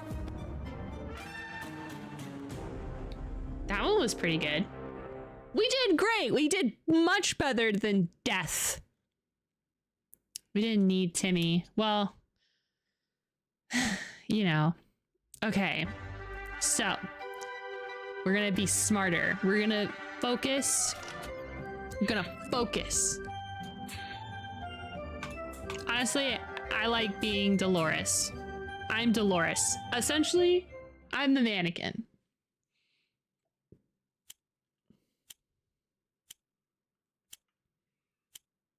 I think the last one that I had of essentially being next to people and then getting what's next to them. So I'm gonna get her, the gas mask, and water.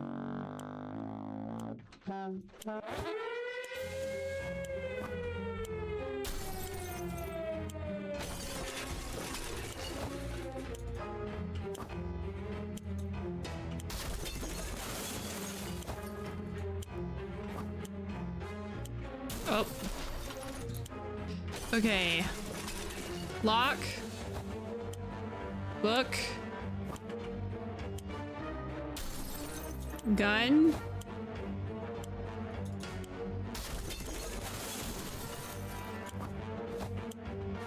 Oh, I just realized I don't know where the radio is.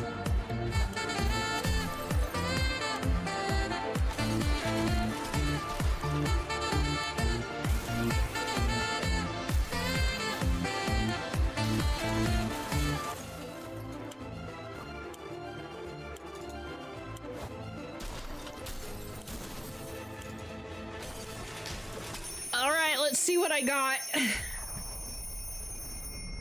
I don't know what I got. I got a lot of stuff, though. I don't think I got a med kit. God damn it.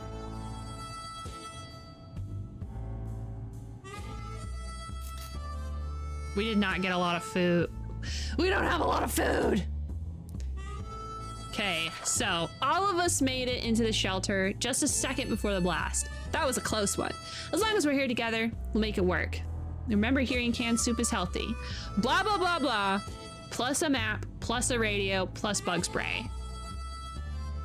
Good thing we grabbed that suitcase. What we found inside was useful. A flashlight and bullets? All right. So we have 4 soup and full water. No food for you idiots. You maniacs! You blew it up! Ah, damn you all to hell! That's something we should have told our neighbors when they blew up their barbecue last spring. Those were good times, even if they wasted a perfectly good barbecue.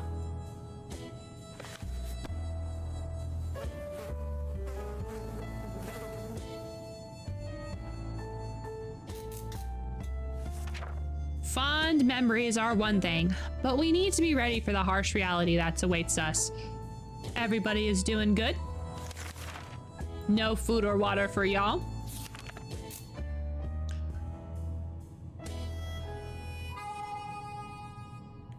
When we eat through 2 cans, when we eat through 1 can, I'm gonna send Ted out there with the map. There's one thing we truly miss. It's our great Uncle Terry. He used to tell brilliant stories about turtles, elephants, and wizards. It would be so reassuring to hear one of those stories again, and yet we don't even have a photo of him, just memories. I do have a scout handbook that might have ghost stories in it.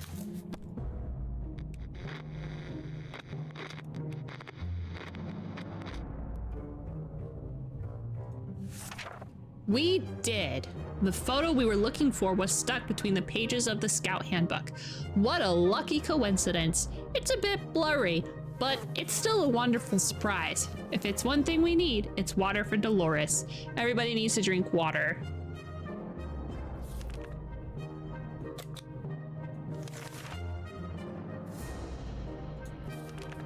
Huh, guess what? We already got our own fall garden.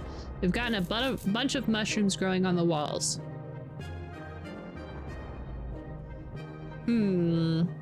They're big enough to be eaten. How about that? Should we prepare a mushroom feast today?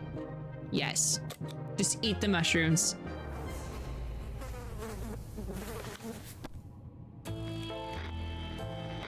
I wonder if I just killed everybody.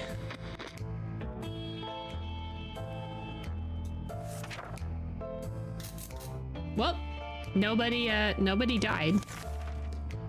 Okay. Tomorrow I'll give them food.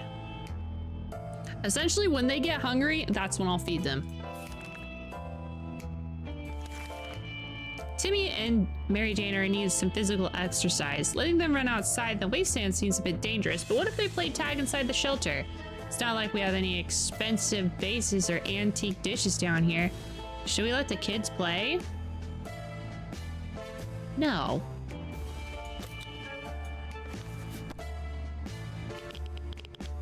Please don't break the gun. I just know that if I let her do them, it would be breaking the gun or breaking the dang radio.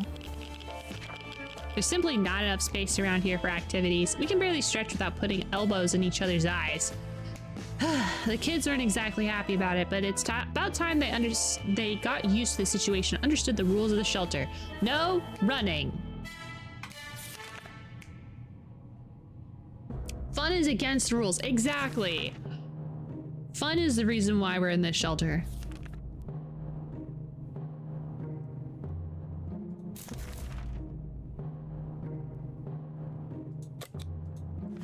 That one was the radio signal. I'll say yes to the radio signal, because why not?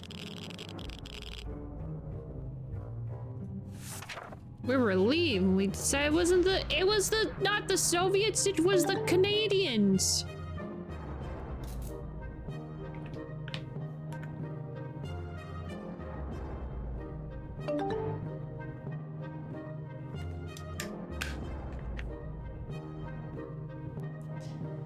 Okay, we're actually gonna feed them this time. Yeah, I think we're gonna feed them. We're gonna feed and water everybody, and then we're gonna send him out with the not today, tomorrow, after a week. We've always steered away from casinos, gambling dens, and the likes, so when a man came to our door and told us he used to be a gambler, we were suspicious. He invited us to play a game. He proposed a 2 water bottle bet in a card game of our choice.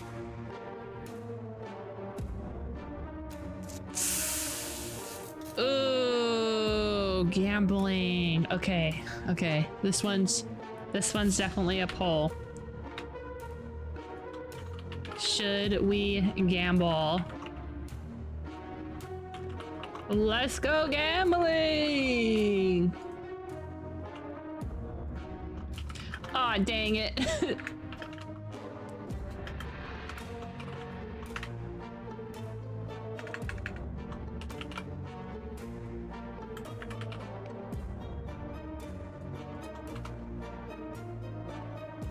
All right, should we gamba? Are we gambling?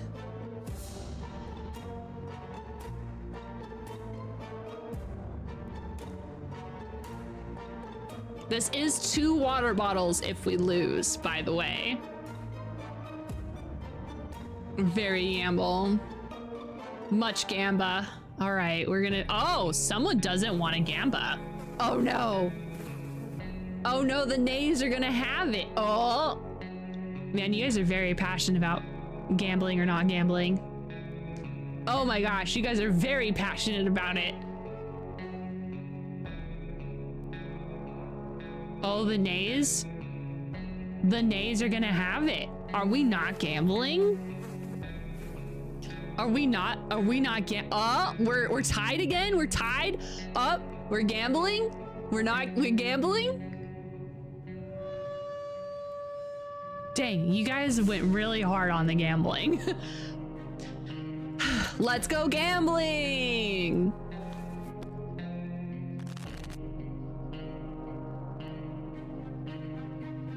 Aw, oh, dang it!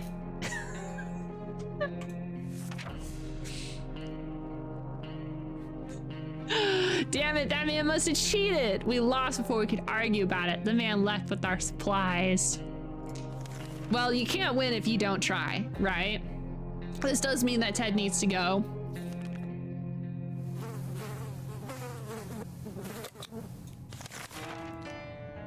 This is terrible. We can't sleep. We've been having problems with sleeping ever since we got here, but now it's worse. Uh-oh. It's okay. How are we supposed to know what happens if we don't do it? We could have gotten 2 water bottles.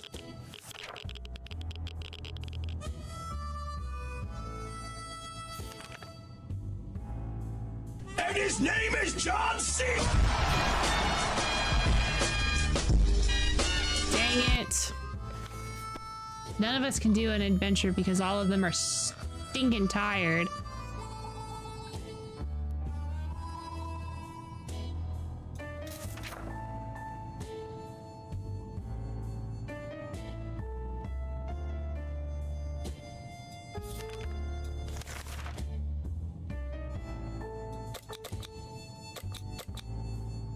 What's up with Timmy? I have no clue. Oh man, I should have sent the boy. I wasn't paying attention. Oh, you know what? We're gonna send Dolores. It's become more and more difficult to breathe in the shelter over the last couple of hours, so we suspect there's something wrong with the ventilation. And we have a flashlight. I'm glad I didn't send Timmy because he's going insane.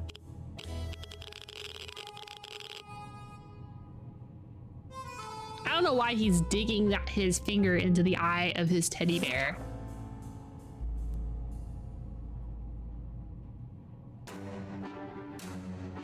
The obvious thing to do when the vent is blocked is check what's blocking it. However, when you shine your flashlight on a hive of mutated insects, things usually go from bad to worse. The angry hive is gone, but the insects did some biting before they fled.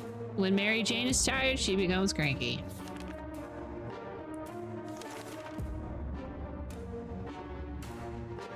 We don't have a first aid kit.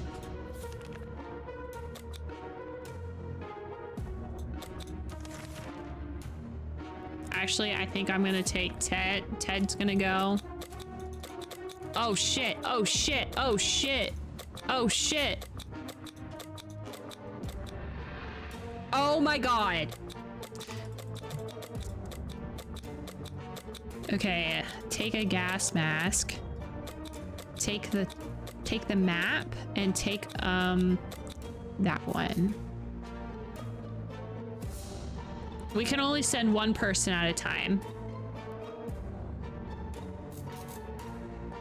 I think it's better if Ted goes out and tries to get a med kit so we can heal Timmy, who's going insane. Good luck.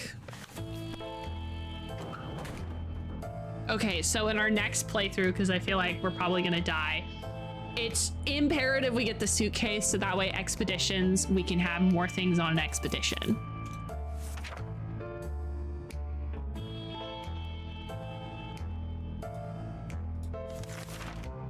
See, today we met a bunch of people. Nope, we don't have any water. We can't give them water.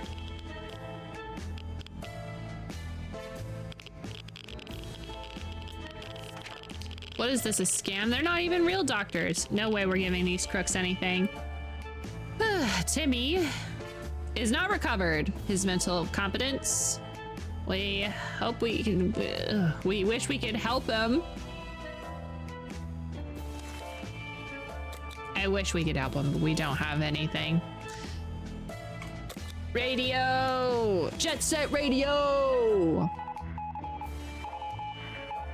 Morse code.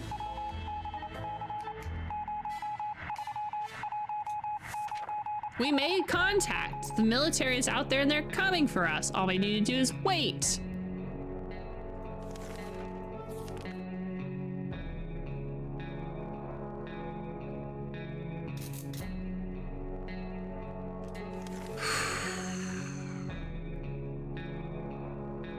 It's high time we stopped wondering what's going on and started asking questions, or at least listen to some reasonable answers. So we're tuning into the radio, Jet Set Radio.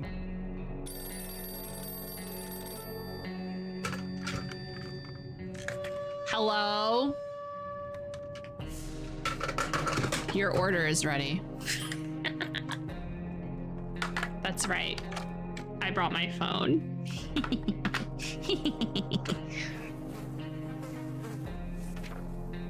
You're able to get a weak signal and tap into the government's emergency announcement. And guess what? Great news. The fallout outside is mostly gone. Whew.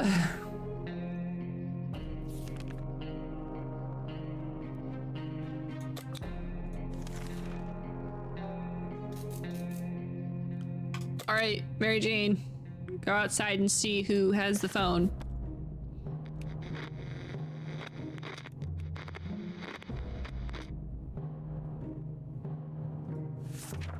When we answer the phone, we could hear the gasp of release. There's survivors. There's survivors out there.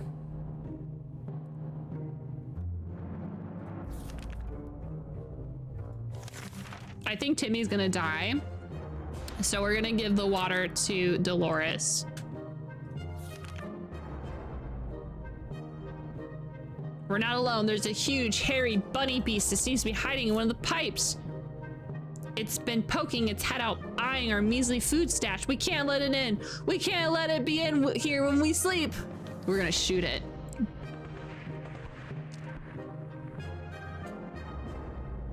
Broke the goddamn gun? Why did you break the gun? These people and their awful marksmanship is going to drive me up the wall. Our cans are saved. Too bad for the hairy mutant. Guess we're still on top of the food chain. Good for us. Damn, our gun blew when we tried to shoot the thing.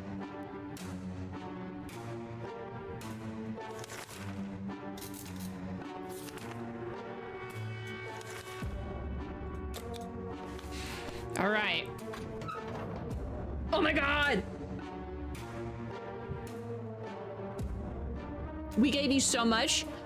I see a water. I see water. Nothing solves better than honest conversation. If you're desperate or had peculiar dietary needs, any place could be interesting to look for supplies. For instance, garbage cans. Garbage collection was supposed to be happening this time, but the trucks never came. We never thought we'd say that, but we aren't complaining. One of our pre-blast neighbors threw out a few unopened cans of soup. Ha! Joke's on him. If he's in his shelter right now, he's probably full of regrets. With a lawn like that, who wouldn't be? Oh my God. The pacific guy from around the corner threw out his rifle. It's ours now. Wonder if it still works. The last expedition got us thinking, maybe we should just drive away. We're definitely going to be. I'm sending someone out today. Dolores.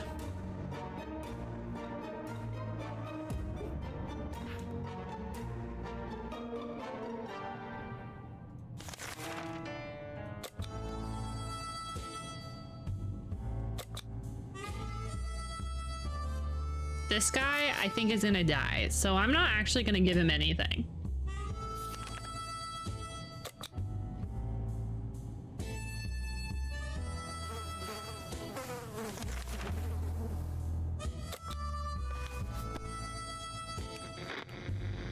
I feel bad. I'm basically dooming a child to die.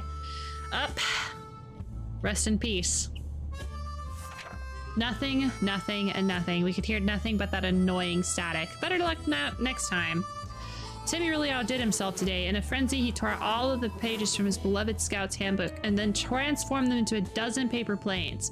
They were flying all over the place, and although we tried catching as many as could, it wasn't really many of them, most in soup stains and in the bucket. Unfortunately, the pages we managed to rescue aren't used to us.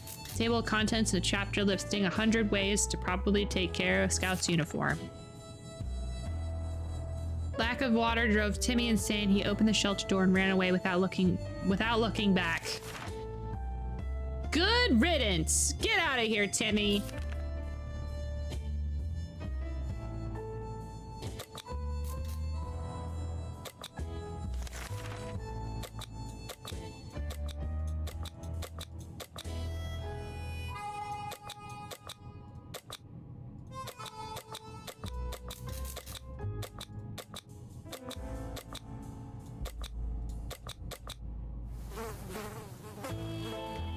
Good luck, Dolores.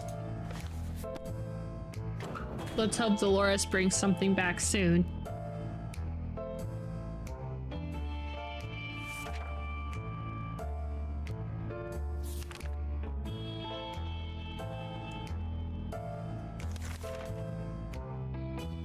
There's an armed and dangerous woman outside. Fortunately, she's out of ammo. She tells us she hunts the wild beasts of the waste, and right now she's on a trail of a giant mutated spider.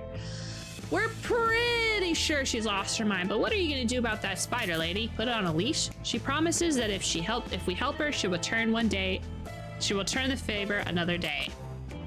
Listen, if she goes and kills the spider, maybe she'll give us a can of spider soup.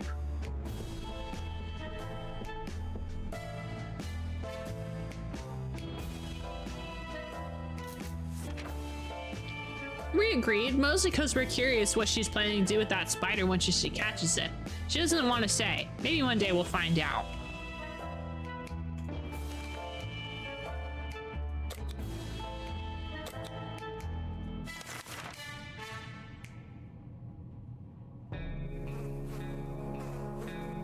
A traveling salesman paid us a visit. He introduced himself as Willie. Apparently business can do well even after the world ended. Up! Guess what?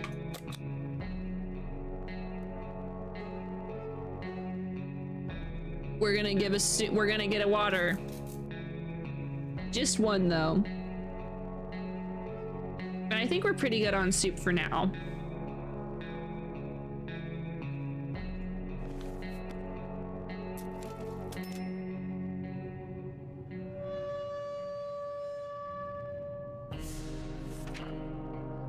We made a deal with the salesman and helped him pack. He strolled away in the waste like he knew exactly where he was going next. All right, Ted, you can have some food. Today we were visited by a strange-looking little man who introduced himself as a trader. He insists his prices are so low that it's practically like cutting his own throat. The least we could do is look at his offer, although for some reason we really don't trust him. Yeah, I'm not trading with that.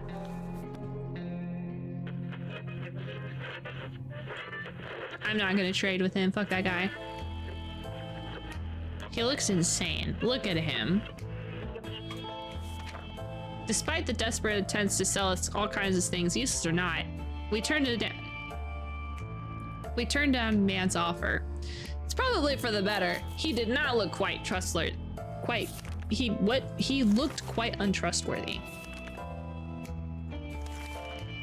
Shine your boots and hoist the flag. The army is on the radio again. They're telling us to get our flashlights ready to signal their aircraft. I'll be flying over our area later this evening. I totally trust that the radio is actually the military and that the military are not going to try and kill us all.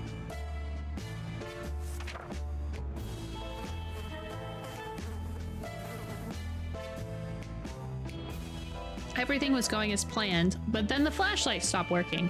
We were lucky to get it fixed just in time to hear the distant roar of plane engines. We're pretty sure the pilots saw us. Let's see if they get back to us.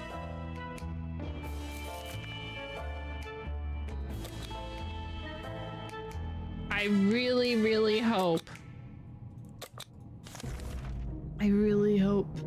that it was the military. Up, time to rage war on spiders.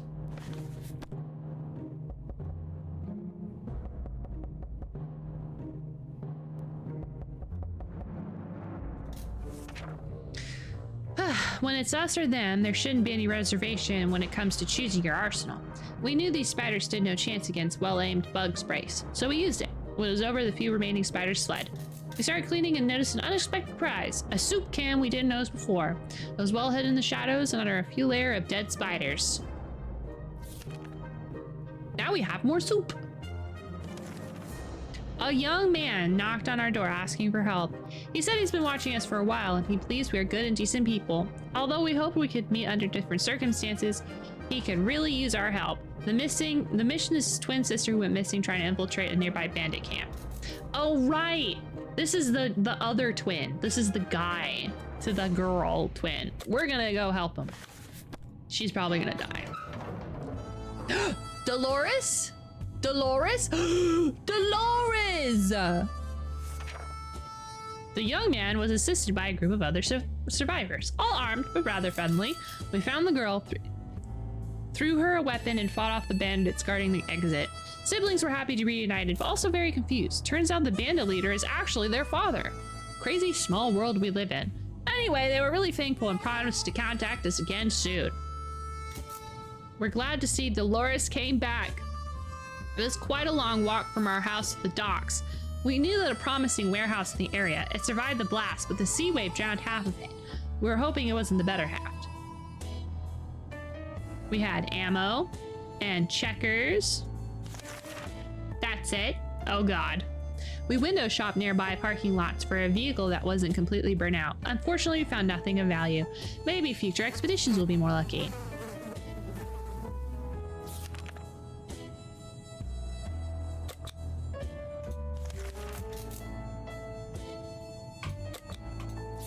We're gonna make... When conducting our daily supply count, we noticed that a soup can was missing. But we absolutely sure it was there one of us. That just means one thing. We have a soup thief among us. Now we just need to figure out who the culprit is. I think you guys misplaced it. Nobody's the soup thief. I think that y'all need to just be careful.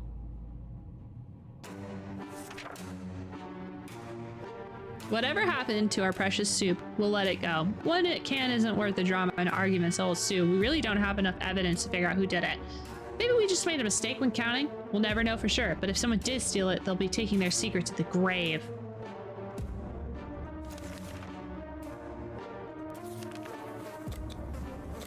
Uh-oh.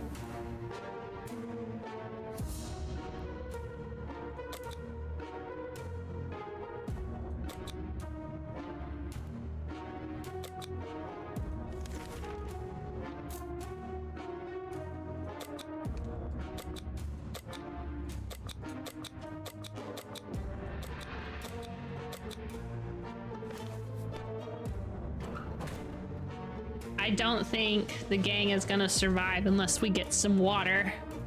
Maybe that traveling salesman will come back with another water. Bye, Mary Jane.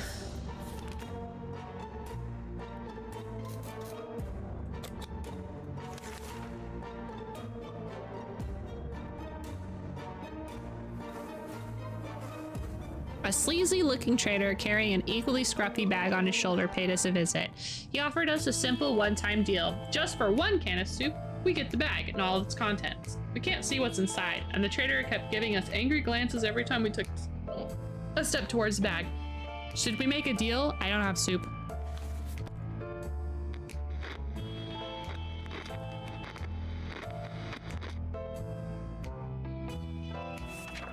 Our grandparents always told us to not buy anything sight unseen, and we're not about to start now.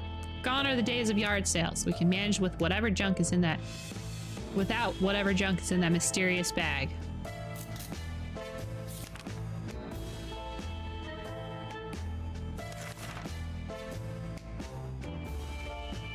We could use some extra supplies. Last time we went on a supply run, we noticed a damaged tank stuck in the rubble nearby. Bye, Ted. Good luck.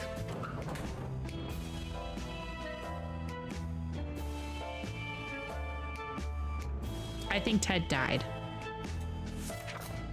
Looks like the army rations also consisted of canned tomato soup and bottled water, unless someone left these supplies in the wrecked tank. Dolores is still tired. Well, Ted is dead. Well, that means less supplies to share with other people. Yeah.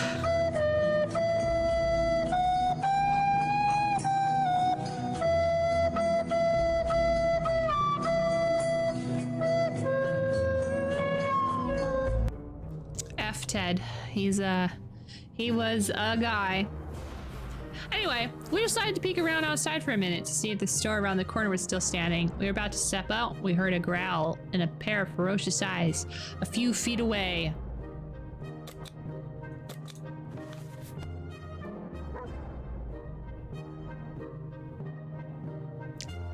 Oh good, we're fine. Thank God. We decided to check what was coming with our flashlight. Guess what? It was a dog. The poor thing seemed tired, so we let it stay for the night. Next morning, we opened the door, let it out. It still hasn't returned. Hopefully, it will come back later.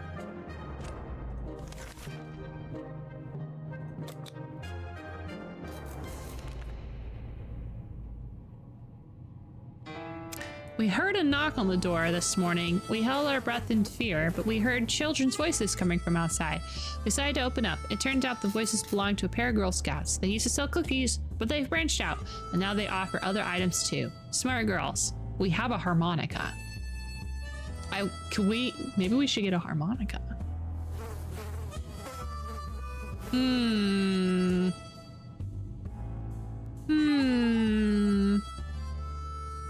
I want a harmonica. I'm gonna I at least want to grab the harmonica just to see if it'll give us something to do. The girls were very kind and their prices were more than fair, so we gladly accepted their offer. How very clever of them to keep their business alive even after the apocalypse.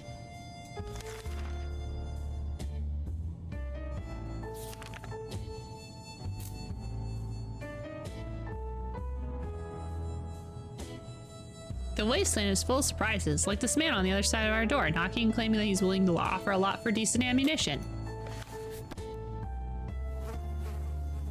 I gave him ammunition. I'm kind of just fucking around and seeing what happens.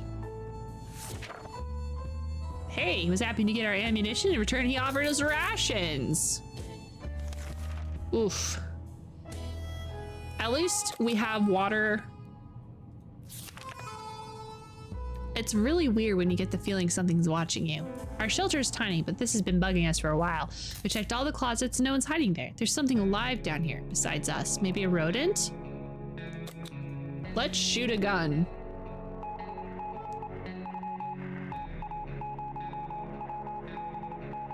Poor Dolores is going insane, I'm sure. Whatever it is, it's dead now. Quite dead. Maybe there's more hiding somewhere in one of those nasty holes.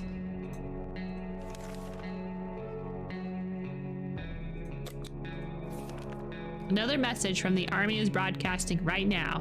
Their orders are, find a good high place, then produce a series of loud noises. This should help attract the army's attention and put on the right track towards us. Time to harmonica our way to freedom.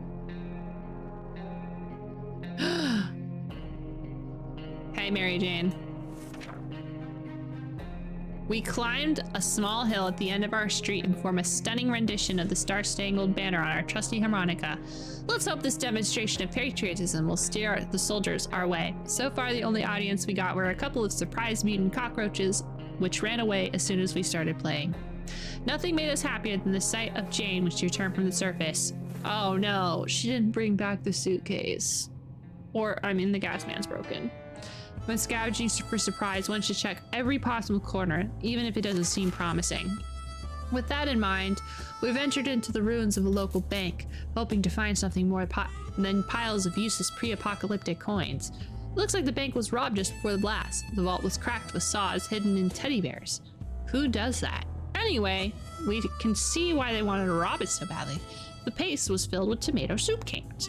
How did it end up here? Maybe the mail had just delivered it to the bank instead of a food bank. We got a water! We got a water! It was Timmy, 100%. Timmy's out here robbing banks. Timmy went insane and robbed a bank with a teddy bear. We found a shopping bag on the floor next to the counters. It contained a couple rotten bananas, a hand cream, a pair of bunny slippers, and some bottled water. Tempting as all these treasures may have been, we limit ourselves on taking the water. We really liked that suitcase, and the gas mask was damaged.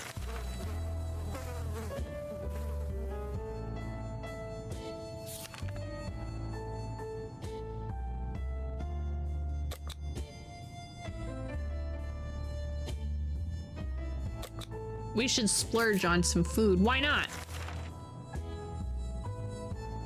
We'll take one day off from an expedition and then I'll send Dolores out. The siblings are back, just as they promised, and they're asking for our help. The group they sent is too big to fit where they currently reside, so they want to build a small camp. They can really use someone with able hands and an axe. Sure. I hear the dog.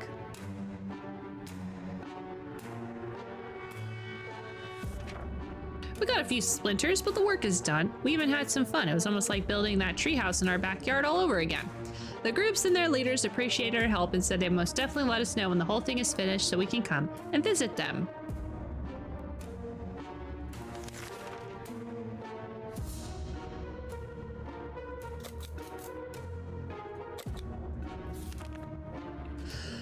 Maybe one more day. Try to make it to where Dolores isn't fatigued the whole time.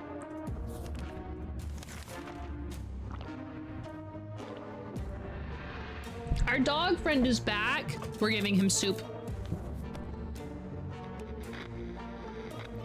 I have a feeling we're not going to survive much longer, but 36 days is definitely longer than the last time. The dog was back to his former self in under an hour. We don't know what they put in that soup, but man, that stuff is good. We decided the dog needed a name, and the right name for him was Pancake. Come here, Pancake. Who's a good boy? Pancake stayed around for a while, but was gone the next morning. We can bet he'll be back.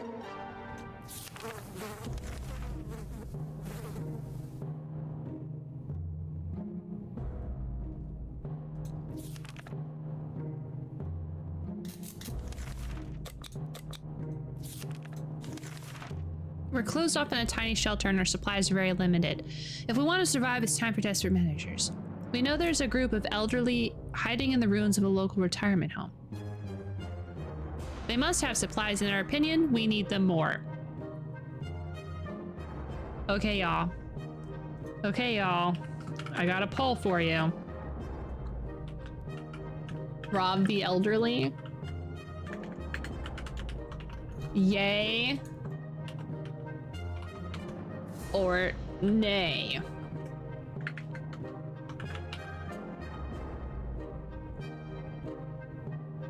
Here we go.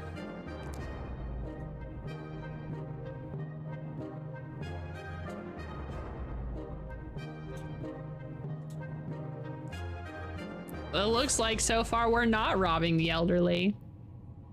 I'm not gonna lie, I kind of want to rob the elderly. I kind of do want to rob the elderly, guys.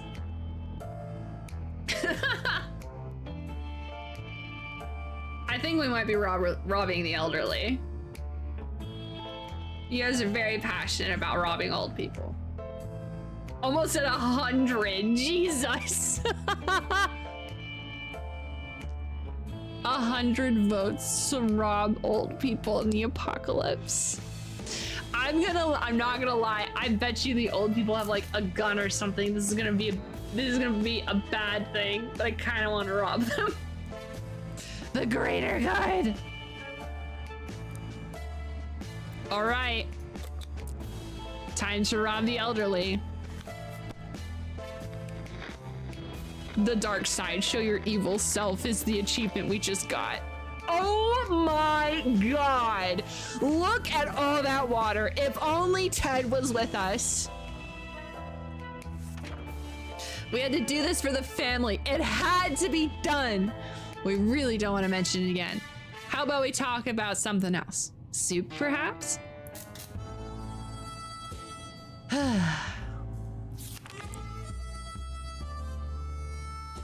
Perfect. Well, I think Dolores should go out. I know she's fatigued, but we should. I spent 1,200 teeth to rob the elderly. It was a good, it's a good use of your teeth, honestly.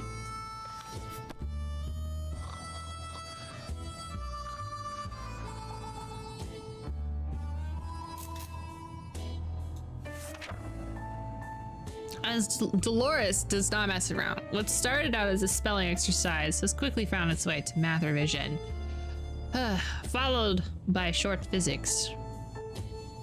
It's fine, you get him back in stolen dentures.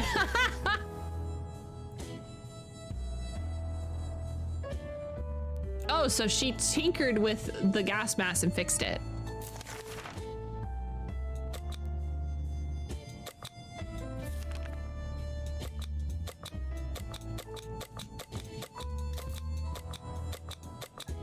Let's have Dolores take the map.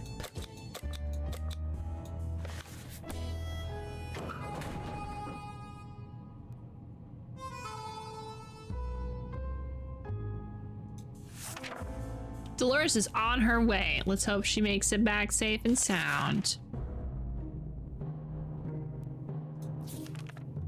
As we were about to start our book club discussion on the only book we've all read, the phone book, we were interrupted by rapid knocking. We found out it was a group of refugees who survived the blast just like we did. They're doing much worse than us and begged us, how much do we have? We have a lot of water. Here, have some water.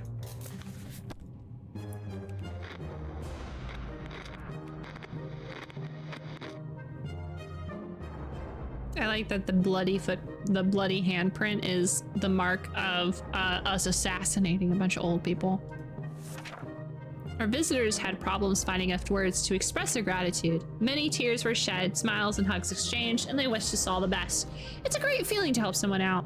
They left soon after to seek shelter in the ruins of our town. We hope they make it there.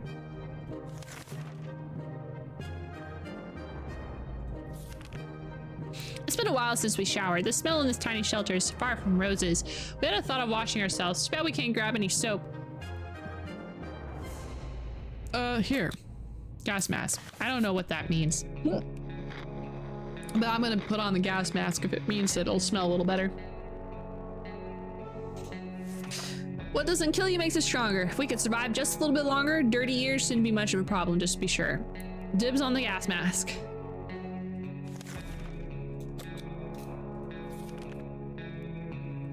While emptying our bucket in front of our shelter, we discovered a hastily drawn map on the ruined walls. Someone drew out a route and marked a spot at the end of it. Maybe there's supplies?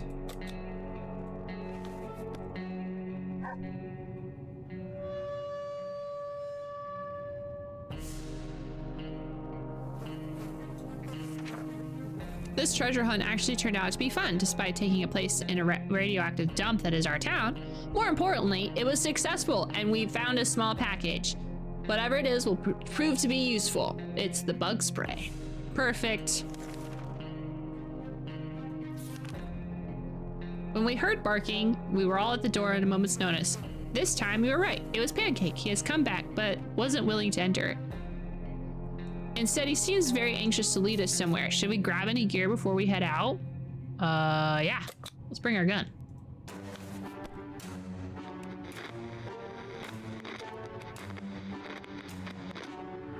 Oh no. The old saying goes, better safe than sorry. The rifle seemed to be the right choice of gear for venturing into the unknown. We didn't expect to run into trigger-happy folks who started shooting before asking questions. Gunshots were enough to send Pancake running. We got back safely, but he didn't show up. Better safe than sorry might have not been the best choice if you got shot. And that's what happened. One of these thugs had good aim.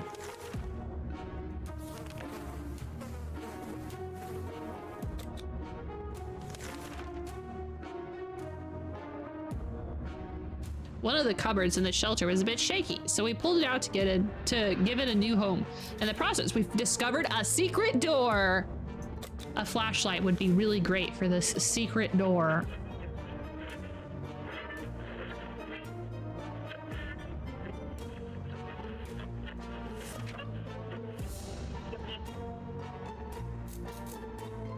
Darn.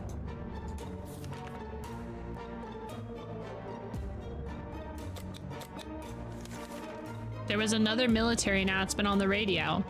The soldiers are nearby and ordering a single person from each survivor group to meet them and outline the group situations. This is odd. We do hope they mean well. All right. Go, Mary Jane. Get us a health pack.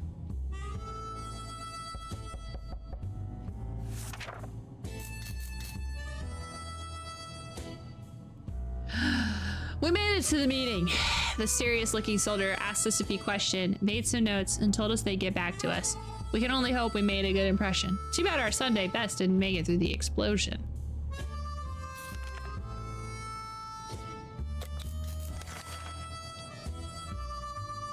Let's open the door because Mary Jane is like is gonna die. We don't have Dolores. We opened the hatch, but nobody was there. Damn pranksters making jokes after the apocalypse. We were glad to see Dolores come back safely from the wasteland. One of the buildings to withstand the blast turned out to be our local bus station. If any passengers survived, they had long since abandoned the buses, leaving behind hordes of personal belongings. Backpacks, bags, sacks, and one guy even left a cupboard. It was difficult resisting looking at it. Guess what? There was another smaller cupboard inside. Ransacking through backpacks turned out to be quite profitable. A lot of people had a weird fixation on carrying soup cans with them. Luckily for us, they always picked our favorite flavor, tomato. They had soup for their family, obviously. Our local athletes team was preparing to depart for a championship taking place somewhere in the boondocks. Their bus was full of refreshing water and spare shoes. Unfortunately, none of them were a match for us, so we just took all the water. It might be paranoid, but I think someone followed us. Let's just hope it doesn't happen again.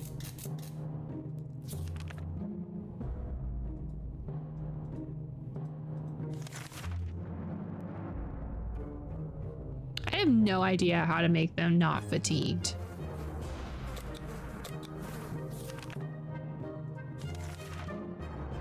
There isn't a lot of space and we can smell everything. One of those wall bricks got loose today and revealed a hole. We felt pretty sick. It's the smell coming from the hole. Should we investigate it? Yes. Always investigate. What do you mean I wouldn't survive a horror movie if I'm always investigating? We looked in the hole, fearing something may come at us with claws, fangs, or other mutated sharp body parts, but nothing happened. Instead, we found a dead rat who was trying to break into a can of tomato soup. He failed miserably. We have a feeling we'll be luckier than him, so we confiscate it. We gave the rat a proper burial in an empty can. He deserved that much.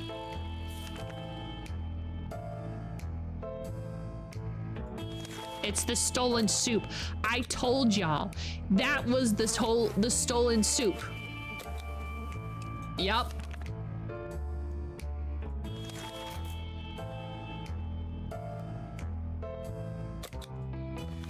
This was the soup. This was a weird guy. Oh my god, we found Kupo. Kupo is now in the game. As soon as the door closed behind the trader, the bag started to violently shake, emitting screeching, hellish sounds. Terrified, we backed against the wall. When the beast finally escaped, it turned out to just be an angry house cat. The feline gave us a menacing look and promptly sat down at the corner to clean itself. Its collar says Sharikov. Is that its name?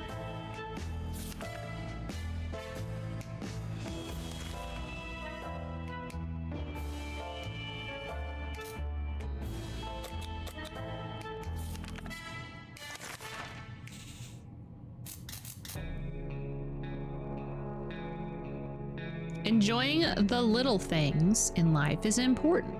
So when Mary Jane found some seeds in the shelter, she got really excited. She thinks that with a little luck and enough water and soil, we might be able to grow our own food. We don't know if there are vegetable seeds, but if they are, planting them would be worth a shot. Let's do it.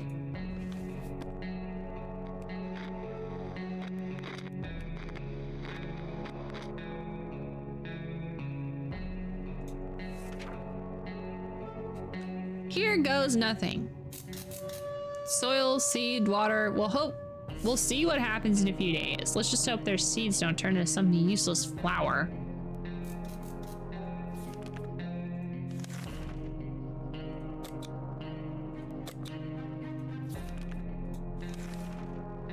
If Sharikov considers our shelter its home now, we might as well try to get along. We could try to carry it around and pet it on the head. All cats like a good pet, and Sharikov should hopefully be no exception. Otherwise, any attempts to touch the cat could lead to our untimely deaths. Should we try to play with him? Yes, because Mary Jane's gonna die very soon. Anyway, so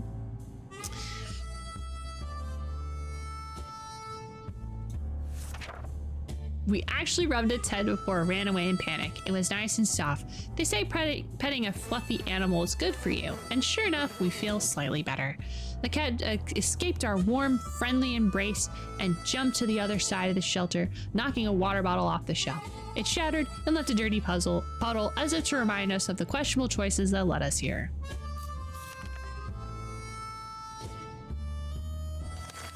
Why are we always so tired?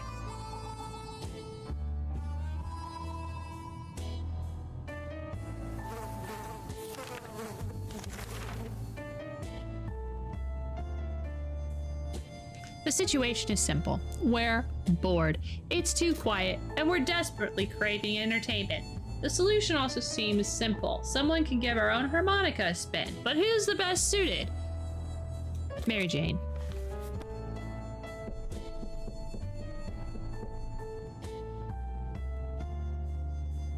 And then Mary Jane left. Cute.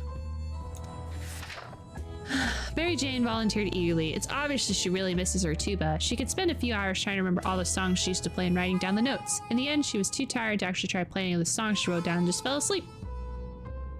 Mary Jane's injuries were enough to make her angry at us, or at least at the fact we decided not to do anything about them. We got up, we found a note claiming she deserves better, and that she has left for Canada because it has a better public healthcare system.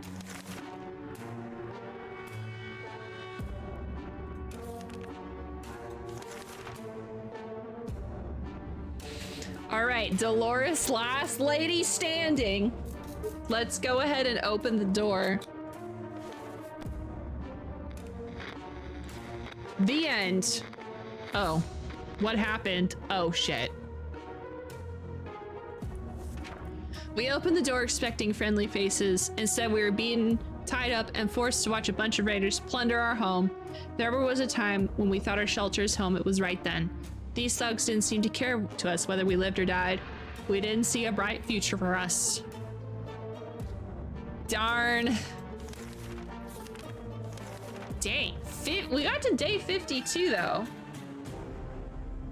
We did not survive. We died. Gang, we died. Did you know that we died? It's kind of upsetting. We kept saying yes to everything.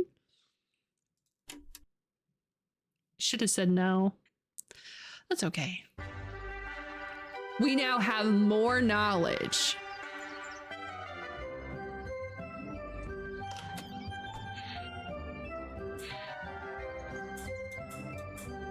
Okay, here's what we need. We need the radio and we need a med kit. And I think radio, med kit, and suitcase. So, and water. Suitcase.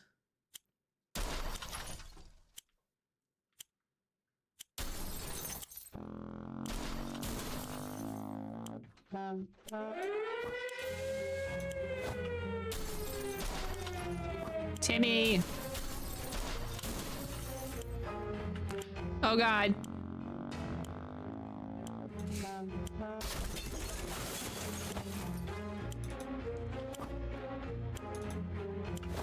I did not want the harmonica.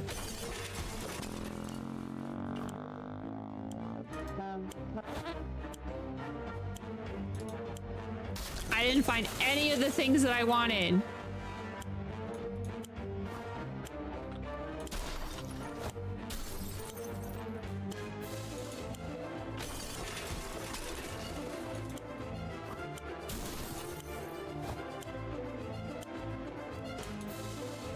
Okay, last run. Radio!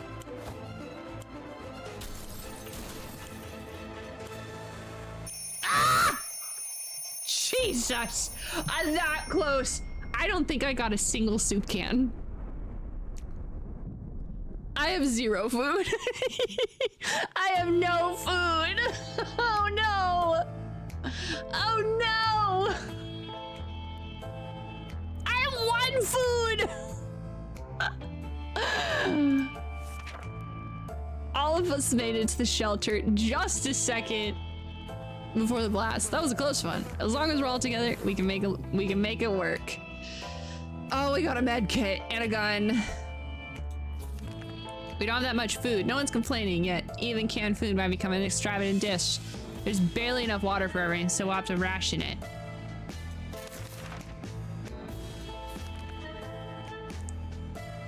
Okay, so we have 2 soup cans. Okay, my adult husband is going like tomorrow. We don't have a gas mask. I didn't grab the gas mask. Fond memories are one thing, but we need to be ready for the harsh reality that awaits us. Honestly, you know what? Ted, you're going into the wastelands. Our husband is going to go be a husband. Husbando your way through the waste, so that way your family can eat the soups. There's one thing that gets their attention. It's banging on our door. Should we open the door? No. Fuck off. Go away. Leave us alone.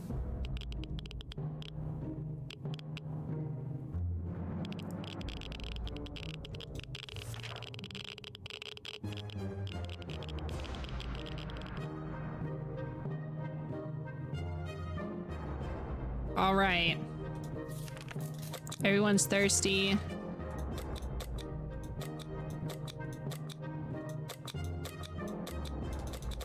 Okay. Oh, okay. I can do that.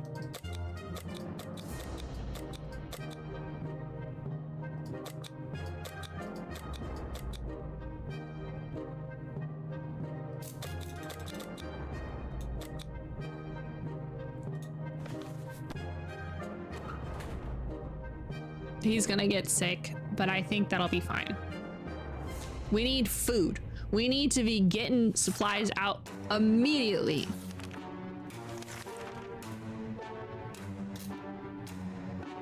We're pretty sure Mary Jane had a birthday 2 weeks ago, but it turns out it's today.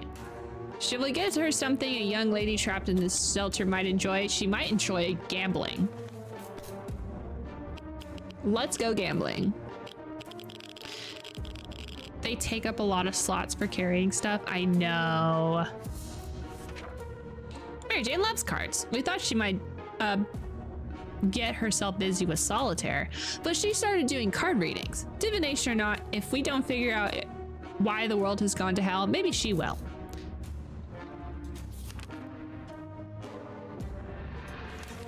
Good news, everyone. The government just announced they'll be dropping crates filled with supplies. Are you kidding me? The one time I didn't grab the gas mask is when I need it. Fuck you.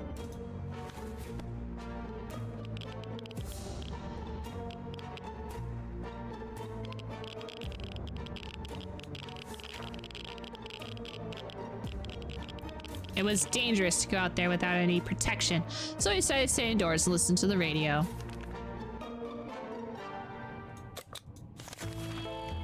We had a curious visitor. One of them was making the sound of a galloping horse using a pair of rocks and hitting them together while his companion was pretending to ride said horse.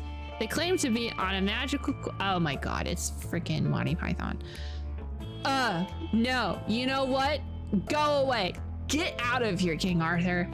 No one cares about your stupid quests. I will beat him up myself. I will steal his rocks and throw them in his face.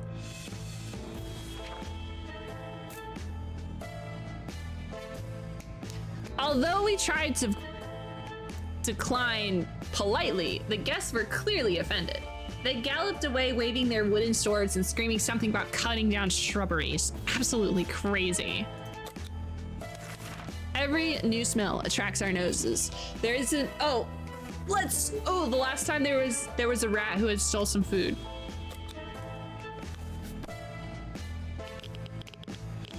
Maybe the rat is still there. Yes! We got some food! We looked at the hole, fearing something might come at us with claws, but it's a dead rat with a tomato can. Thank you. We're never a huge fan of mushrooms. You know what? We don't need to eat the mushrooms. Nothing ever happens when we eat the mushrooms. Ted? Is Ted back? He is, and he does look like he worked a full... He went on a full work week whenever he left. We may be hungry, but there are things that we'll never eat. Wall fungus is one of them. Ted has safely returned to his voyage from the surface. We quickly discovered that the local supermarket had become the base of operations for a raider group. They are armed and dangerous. Sometimes they would leave to plunder and ransack the area. Even if it's risky, that was the best time to try and steal from them. Oh my god. Oh my god. Ted is the best husband. Not better than Justin, but Ted, close second. Sneaking through the store shelves provided us with 4 soup cans. The way was clear to the staff room. We found nothing but a water cooler, 6 water, but we did lose our axe.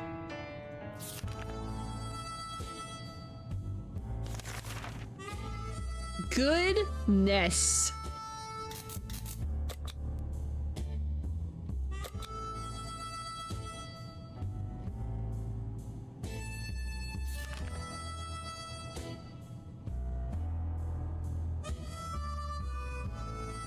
We do have a lot of food, so I think we'll take like 1 or 2 days to just like chill, and then we're gonna send someone else out. Gotta make contact with the military. I need to just learn Morse code as a hobby because I think that would be fun, and then I could whip it out for weird games that use Morse code like this one.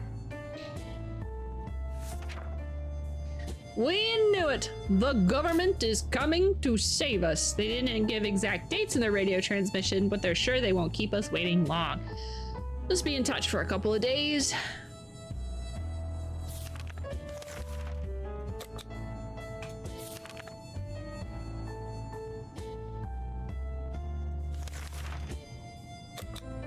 More radio time. I'm gonna be honest, it's a little unrealistic that someone would not make a radio station, an actual like Wastelands radio station, because I feel like if the world went to shit, someone would do that. We would be listening to like all of the albums on the airways. Nothing and nothing. Better luck next time.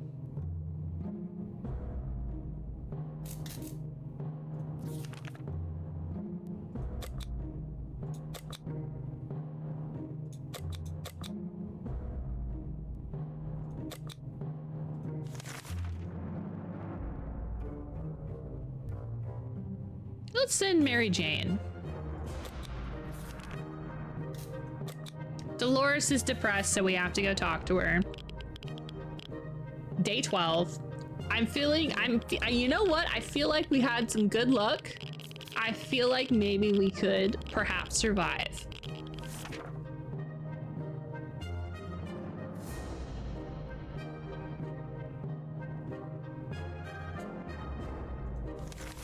All right, Ted's gonna eat and drink some. Timmy's gonna eat and drink. Thirsty, thirsty, thirsty.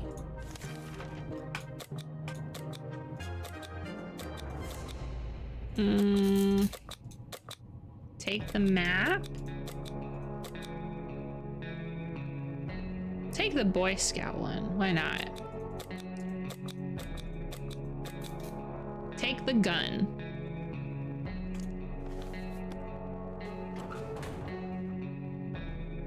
And then if anything tries to come in, we'll just lock the door because I have a lock right here.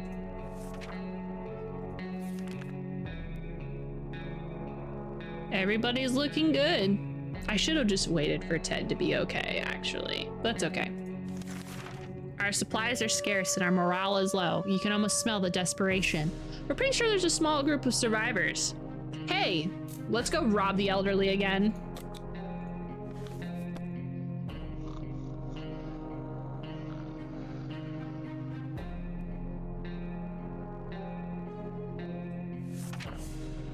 We're richer in some supplies, but for some reason, we don't feel good about it. That's okay. We've got food now. Now we've got so much food. We thought it'd be a great idea to have some role-playing fun, and we made the Thunderdome.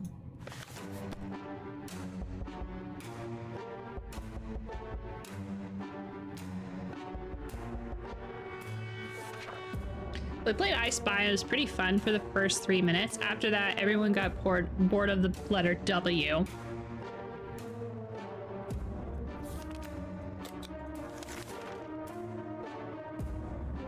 Okay. SUP. A traveling salesman.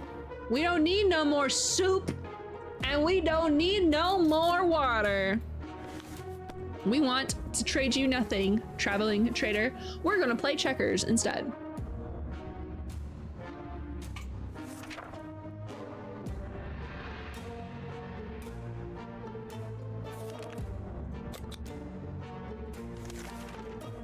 All right, listen to the radio. See if there's anything. Hey, Mary Jane's back.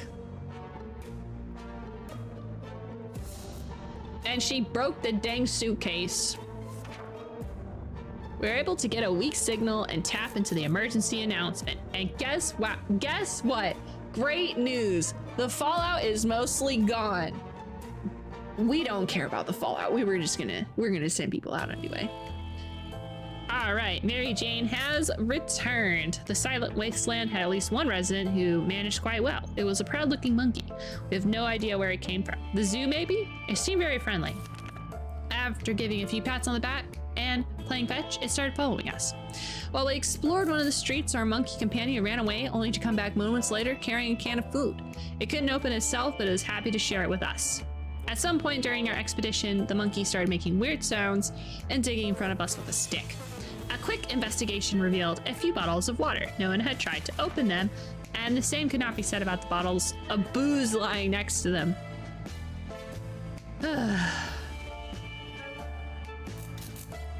Well, we liked that suitcase, but it's gone.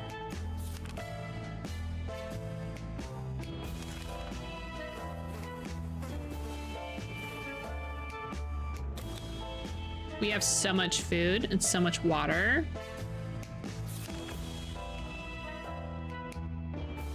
Let's just send Ted.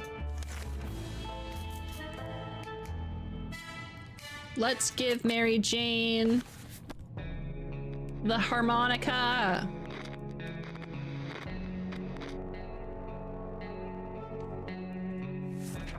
Mary Jane, she never actually ended up playing, very much like the last time.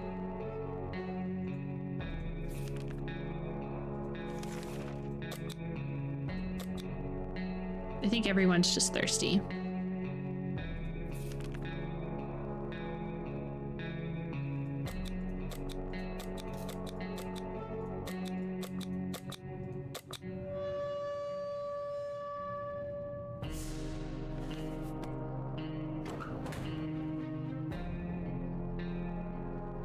Good luck, Ted. Godspeed.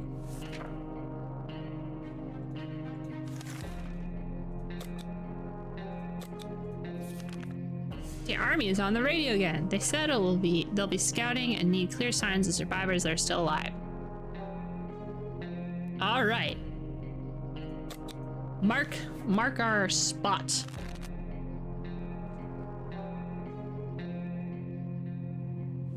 At least we get to keep our playing cards. Cards are in place. All we need to do is wait for the army to pinpoint our location. That shouldn't take too long.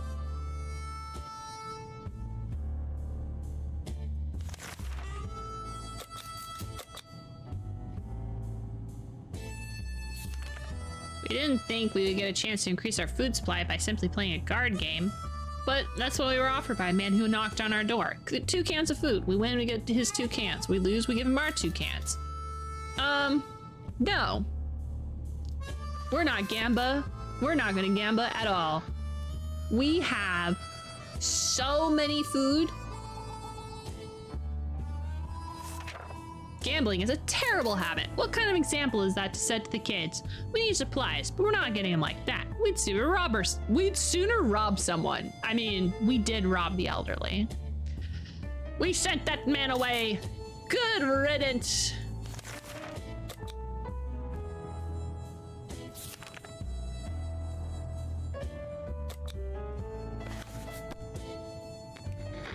Did you see Timmy's hair?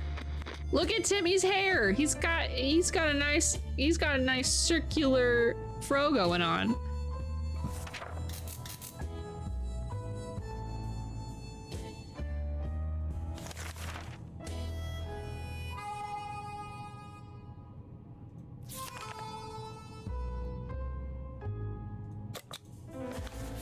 We have plenty of soup to get a cat. Sharikov! Hi, buddy! Ooh.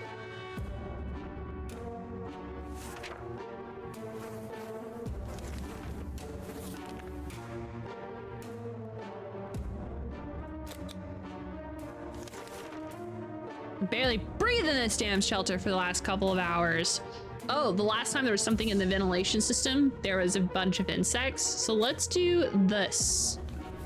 Just shh. Oh, hey, Ted. We decided to spray the hell out of that just to be on the safe side. Turns out it was the right thing to do. A couple mutated insects fell out by followed by a gust of fresh air. Ted has returned safely from his voyage. Bon voyage! Our expedition went directly to visit the primary school. Not for education, of course. Oh no, we were desperate for supplies, and the school was our best chance at getting them. We got 2 water bottles. Our map took a beating, so it was nearly unusable. But we still have it. We have a map right there. Did we get an extra map?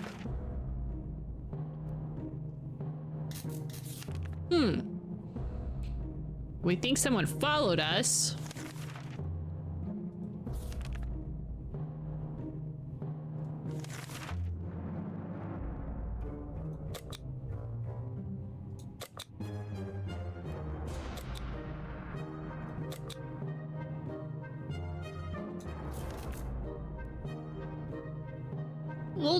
We'll send Mary Jane out. Hello, Pantera. How are you doing? I hope you're having a great day. We're surviving the apocalyptic wastelands from our bunker.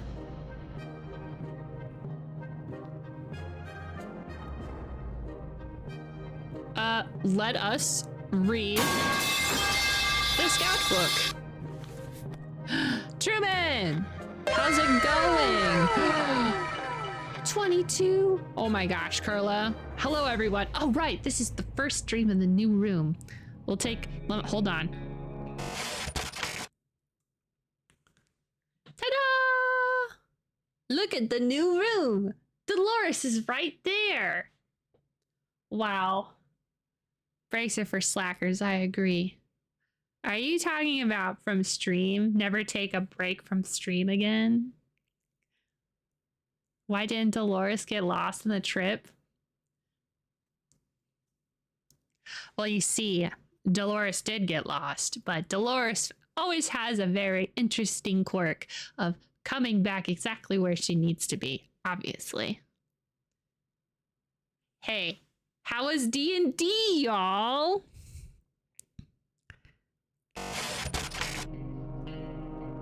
He should have bribed Jaggy. Yeah, he probably should have. He does. Well, okay, listen. You say you could bribe Jaggy, but I think you would have a better time bribing me than him for Dolores. You finished the pre-written module. Did you guys fight a dragon? Did you guys fight the dragon? How'd it go? Give us the DL. What happened? Tell me. I thought the fly was real for a second. I was about to be like, what? What happened? Oh dear, they basically tore the book apart and it's possible to say who won. Both Dolores and Timmy seem really content. Maybe one book is a small price to pay for their temporary happiness.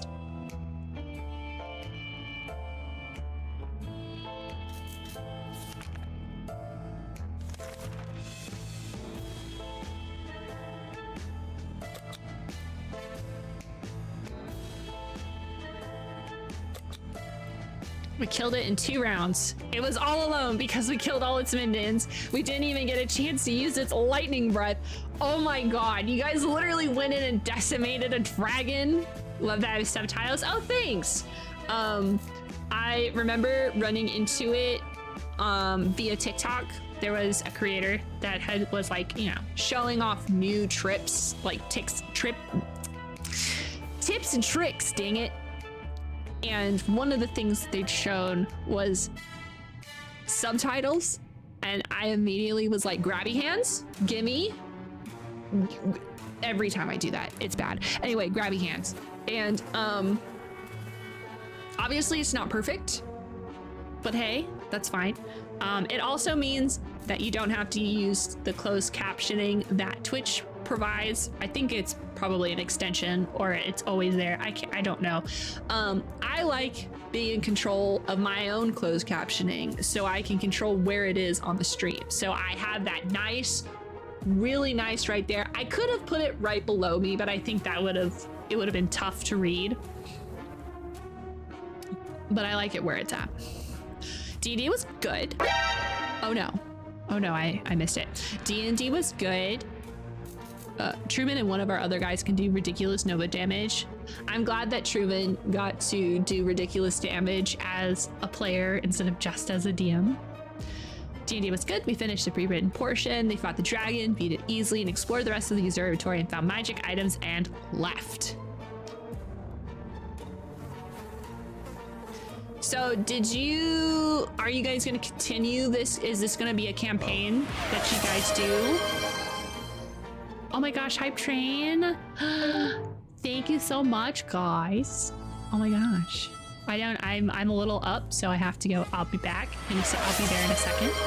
The exploration we did after killing the blue dragon gave us a potion of lightning resistance and told us how to solve the riddle of the spinning statues to unlock a hidden stairwell to find a guy we were looking for.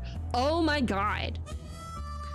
You guys just like super blasted the dragon and then was like, all right, now I will find the quest specific items. Now the campaign will switch into my slight homebrew version of the game. The book gives us lore of the dungeon, but I have to make the maps and encounters. Ooh. Thank you for the biddies, Cookie. Also, thank you for gifting the subscription to the first time chatter / new chatter, Pantera. And thank you for the hydrate. Hydrating is important.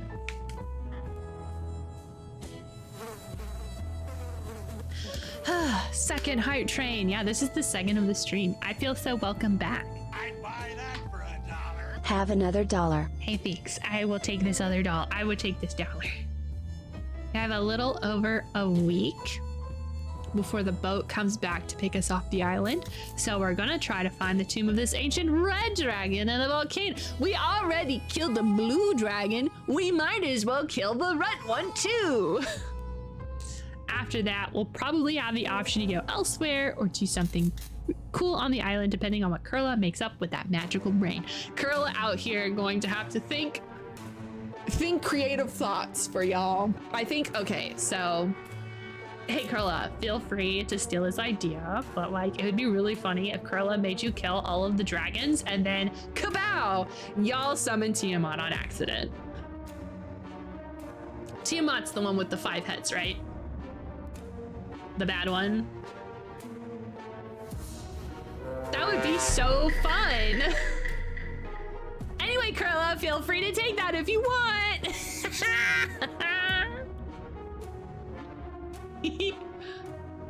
Oh, thank you, Cookie. A level 2. Now you're gonna get more hype train emotes. Tiamat is the hidden big bad guy in my. Oh my god. Anyway, so if my D&D party, you know, since most of my D&D group is here, if I do that, you can't judge me.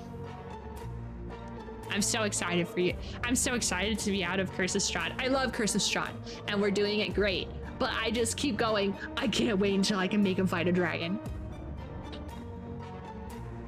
I have long suspected Ruthie is evil. Now I know. I mean, I'm pretty evil when we're taking a small break from the game. I am pretty evil, I think, when it comes to D&D, but I don't try to be unfair, if that makes sense. So in my Curse of Strahd campaign, when you roll for perception, if you roll a 1, something absolutely buck wild will happen because this entire like area is trying to make you go insane.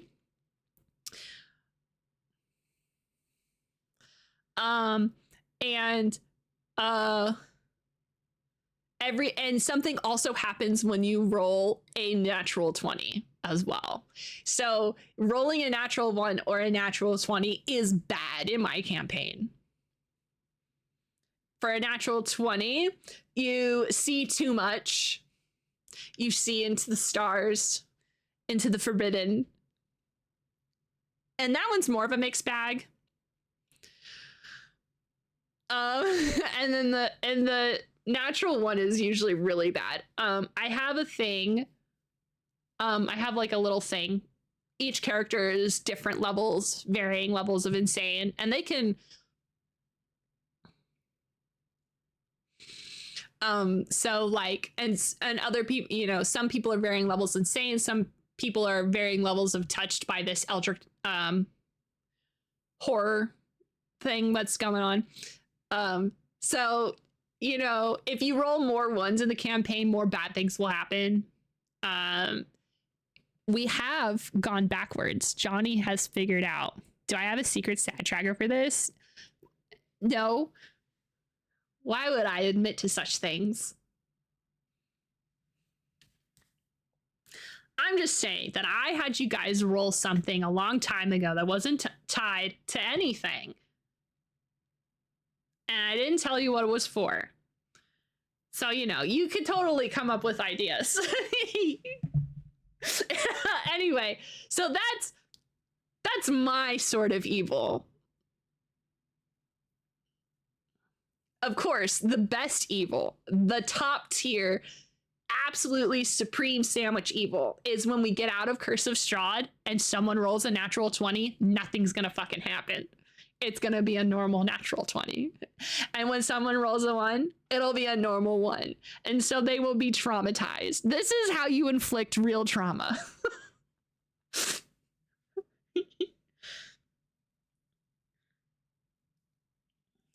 Anyway, that's my form of evil. And I know my players don't like it, but it does make things very interesting. It also someone without fail will always roll a 1 when we're traveling, and so it extends our travel time by a lot because we have to deal with this crazy thing trying to kill him. It's great. It's fun. It's my favorite thing in fact. Coffee is the one who gets bullied. Coffee has cursed dice. Oh, also, one of the things that I got. Also, Pantera, you said that you liked D&D. It's so much fun. We are a bunch of D&D nerds, and pretty much my whole D&D party is in chat right now. I am the DM. I love being a DM. Some people, I do like. I only lightly complain a little bit. That I am a forever DM because I think it's fun to complain. And I also would like to play as a player, but honestly, I love being a DM so much. And I hope that my players love me being a DM as well. So I got these dice. I got this dice. And it is a liquid core dice. So I don't know if I'm actually going to use it because liquid core kind of just sounds... It sounds pretty sus. I don't know if I would I don't know if I'm going to be able to show you, but this is it, and it has iridescent glitter on the inside. Oh, you guys can kind of see it. Do you see it? This is my first dice that I have bought in literally years, like maybe a decade. I don't have physical dice because my cats will because Mog will do it. But this one came with a case, and I was like, you know what? I think I could do. I can have a pair of dice with a case. Yeah, so they're very pretty. That's why I got them, because they're pretty. And I keep them all on the max that they can go because I feel like it's good luck. Well, I probably shouldn't be the one having good luck. So yeah, they're in this nice little case. I mean, I know it's not like the fanciest. It literally is just this. It's just this. But you know, it makes me happy. I feel like I'm not really a dice goblin. I don't really feel the need to have a whole bunch of dice. But I feel like I'm a dice. If there was like a dice elf who likes really, really like one set of really, really pretty dice, and that's all they ever use, I feel like that's me. I like this one set of dice. So I'm probably going to be using this dice for important decisions because I think it would be fun to like roll something and then take a picture for everyone to look at. I think that would be fun.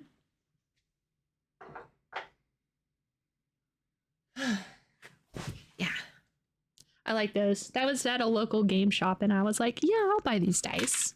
I'll support the local game shop. They have like little spaces for people to do D&D campaigns.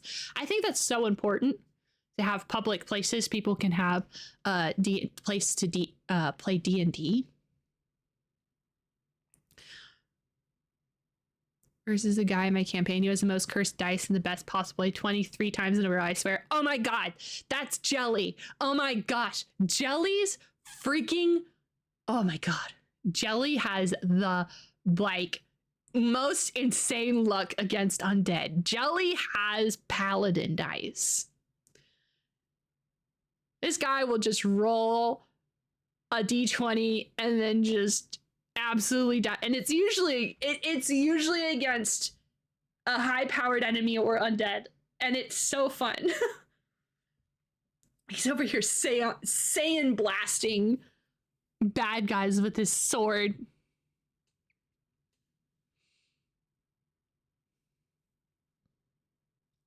My Jelly of Jelly's dice. I think that Jelly can have the good dice. I don't think that I should be rolling.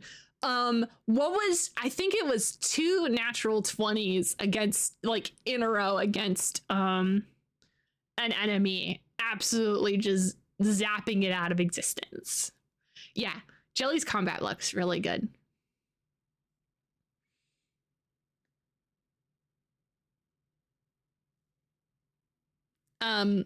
Coffee's luck is kind of bad though, but if I think switching the dice skins has helped. I think that's helped a lot. I think everybody else's luck is pretty whatever. My luck in combat is decent. Yeah, you've done some pretty good combat damage. But yeah, out of combat, so I do have fail states. If you roll, hey, thank you for the hydrate. If you roll like three or four ones in a row, something bad, like really bad, is gonna happen. There's like actual consequences and stuff. That has almost led to Coffee's demise. What was it, 3 ones in a row? Yes, I know. Jelly, some of your rolls are just so insane. It's funny because your okay, so the party that my group has constructed is actually really cool combat-wise. So we have the tank DPS man. Jelly quite literally has like a, what is it, 23 AC? Not even supposed to be a DPS character. I gave you a high-powered sword and then I've been enjoying the carnage, honestly. I think other DMs would be like, I've been regretting it ever since, but honestly, I'm okay with it. Yeah, Jelly is an entire party. But okay, so when there's a lot of things and combat gets a little hairy, Vlad's character is a grappler, and Vlad's character has really high strength, and most of the bad guys that they go up against don't have the strength or dexterity to counteract how many bonuses Vlad's character has, because he's a Goliath, half Goliath. Vlad, I don't know if you're paying attention. What is Dim? Is he a full Goliath? Anyway, so he gets like crazy bonuses and fun stuff. He's a rune knight. So he'll grapple things, hold them in place, and Jelly is over here, just straight up. He was in ads. What? Dim is a full Goliath, right? Or is he a half Goliath?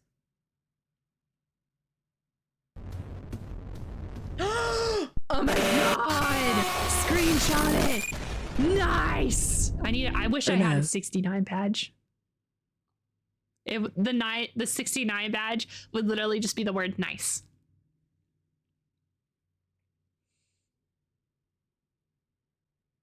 Yeah, I'm the same way. I like seeing my players do well as not doing well. Same. I like it when they're doing well. I also like the storytelling potential whenever they're not doing well. So essentially they got into a pretty bad situation and someone's soul got shattered, and that's been really nice to see, like the story coming from that, you know. Yeah, Dim is a Goliath. I don't know if half Goliath is a thing. I'm always. Sometimes people will be like, "Here's this thing in D&D," and I'm like, "Oh, okay." Like, I think there's story potential in failure and story potential in success. I think that them being super powerful in Curse of Strahd is actually interesting, because that means that, you know, hypothetically a high level character like Strahd actually views them as a threat. So, you know, instead of Strahd being, you know, like,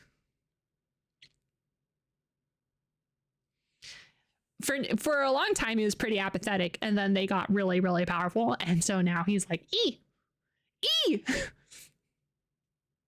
So, you know, there's story potential with being overpowered. Also, the more high powered they are, the more that I can pull from like the really like fucked up Eldritch horror characters and monsters. They haven't found one of the monsters, but I can't wait until they do.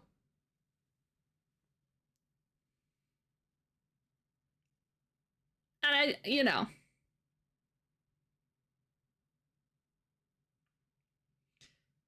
That's actually one of my biggest gripes was that there's no official half races, and that's all flavor text in which you use base race you pick for your abilities and features. Oh, also Pantera, you said that you like the music. White Bat Audio on SoundCloud is super cool. Yeah, that's the music that you're hearing. It's also copyright free, and although VoD, hi VoD, it's been so long. Hi VoD. Although VoD won't hear the music because I don't want to risk copyright. If they just made a playlist from White Bat Audio, you'd be getting the same. New wave emote. The new wave emote in this one. I'm very excited because I have a very concrete animation idea for the fire emote, and I'm really excited to like get started on it. Right now I've been doing all of Cookie's assets for when they stream because they're going to be a PNG tuber. But I've been sneaking in my own like emotes and stuff. But that'll be very exciting. AC with Shield of Faith is 23. I know, it's insane. That's my biggest gripe is that there's no official half races and it's all flavor text in which you choose a base race you pick for your abilities and features. I think it's funny thinking about trying to make half races official because then you actually have to come up with a table of to not be like, I guess, too crass is sexually like what races can bang and then produce a child.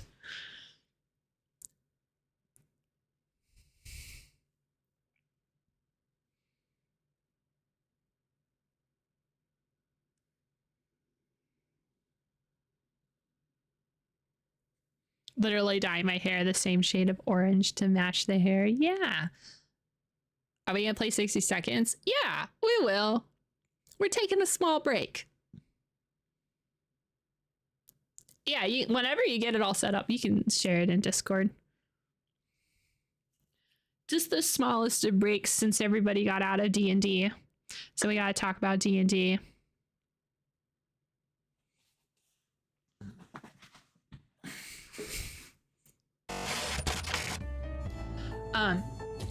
In my opinion, a good way to implement half races in 5.5e would be to create feats that add aspects of the race. This sucks personally in 2024 that half elf is gone. What? What? What? No, no. Hold on. Putting the brakes. What? There's no half elves?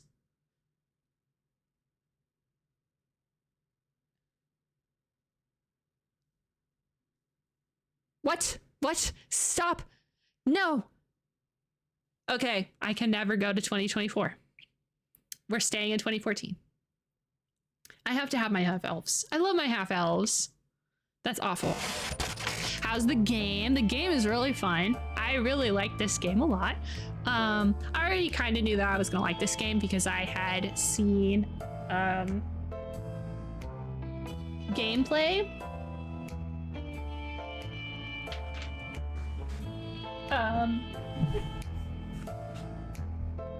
I saw gameplay of this game like a long time ago via like I think Markiplier probably. Also, these are my favorite these are my favorite Japanese snacks. Oh yeah, it's not 60. It is 5. It is updating the rules to 5 point to 5th edition.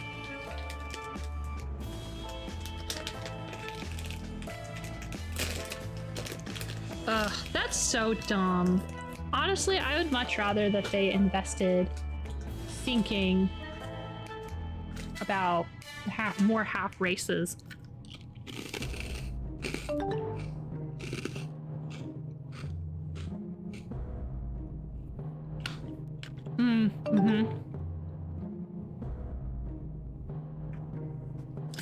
What?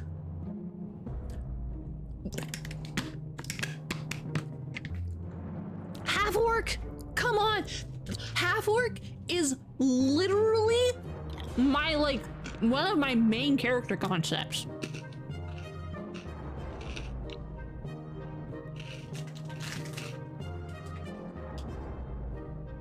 I want to make a half orc barbarian.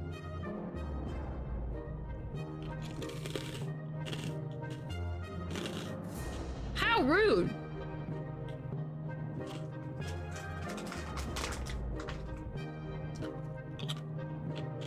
That's so dumb.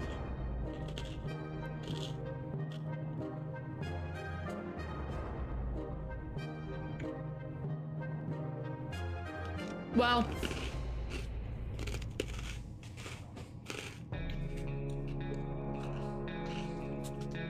personally, I'm as a DM, I'm doing a mix of old and new because our campaign is, you know, part of the old one, and I've been letting them update certain spells and stuff, but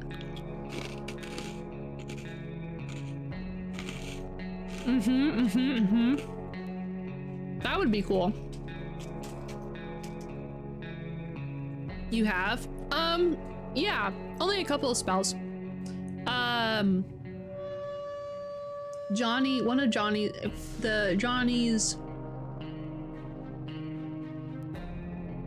Cure Wounds, maybe?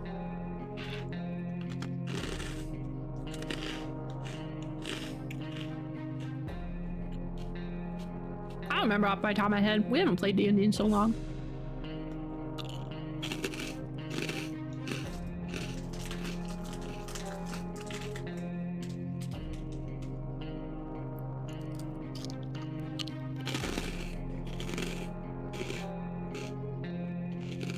Am I crunching in your ear? I'm so sorry.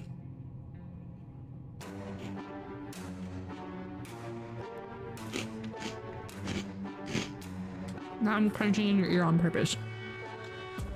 I'm not sorry for that.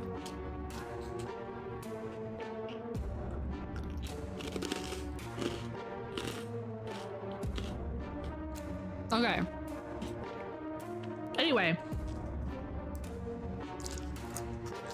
This game is great. I love this game. We're on a good run right now. Essentially, every 4 days, you have to drink water. I think it's like every 6 days you have to eat.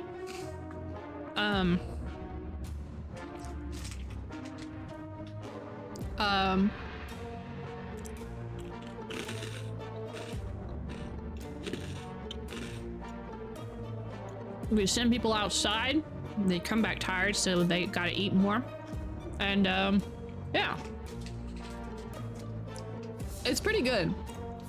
It's very like choose your own adventure.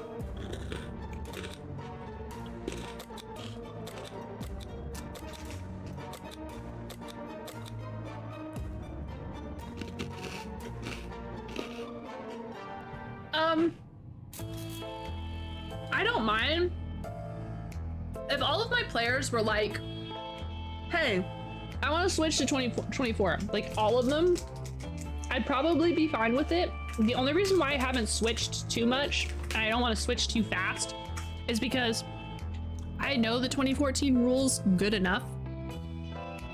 I know it enough to fool people. But like, I don't want to like learn too much, if that makes sense. Until it's like a new game or a new campaign.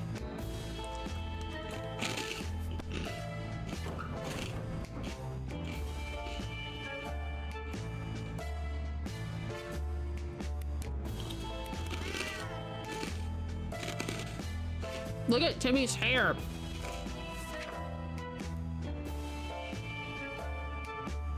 Oh. So just 2? Okay.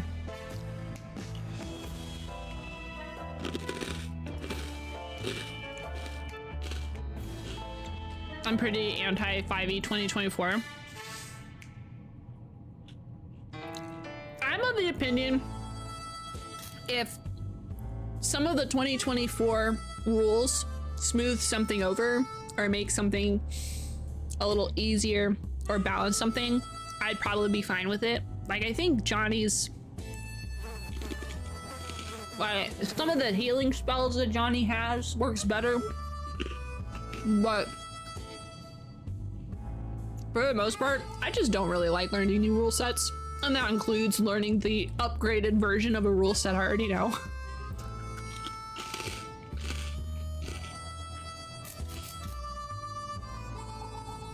Hey, Ted is hungry. Everyone's fatigued.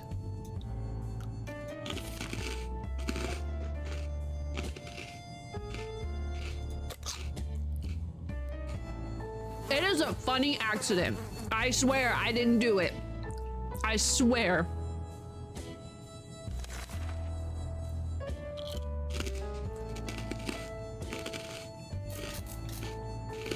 All right. Today we met a bunch of people dressed in what looked like Halloween doctor outfits. They claimed to be a field hospital moving from place to place and attempting to help those hurt by the hazards of the wasteland. And their problem is some of their supplies got eaten by what looked like a Sasquatch. Let's give them water. We have lots of water. No, you know what? No, fuck you. That's our water.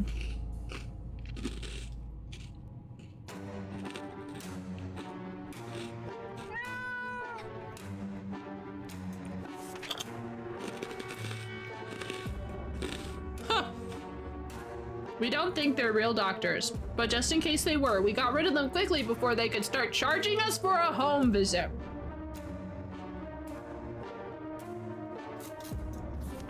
If I was to make Dolores into a D&D character, I'd probably make her an, I don't remember what the automaton race is called, but one of those.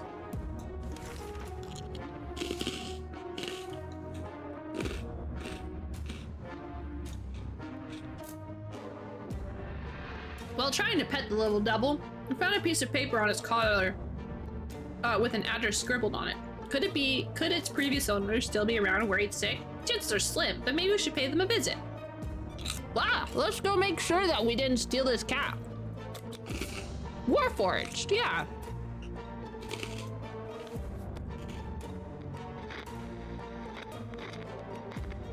I'd make it a Warforged that looked like a mannequin.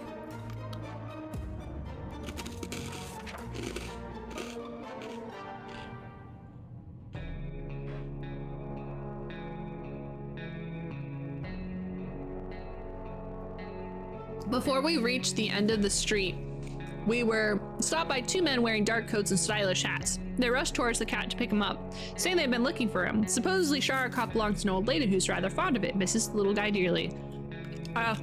We shrugged and went back to our shelter. The cat didn't seem to care, so why should we?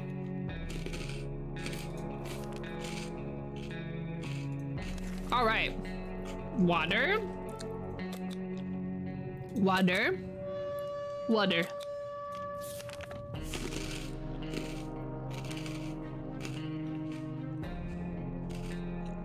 Life in the shelter can put a strain on a personal relationship. Privacy is a forgotten, impossible concept now. So, even if you wanted to clear the air, well, even the most private conversations are guaranteed an unwanted audience. Dolores and Ted could really use a quiet moment. How about a picnic? Let's get a picnic.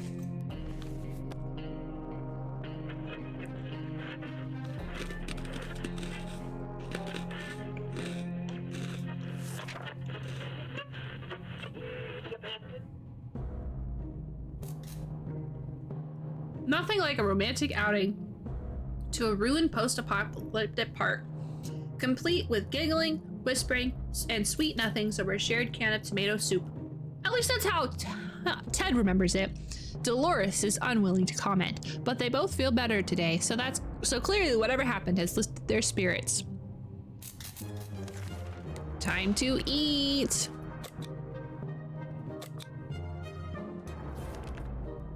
Received another army transmission. We wish it would mark the end of our stay at the shelter, but it seems the military has other plans. Well, we don't have an axe, so hopefully someone else does.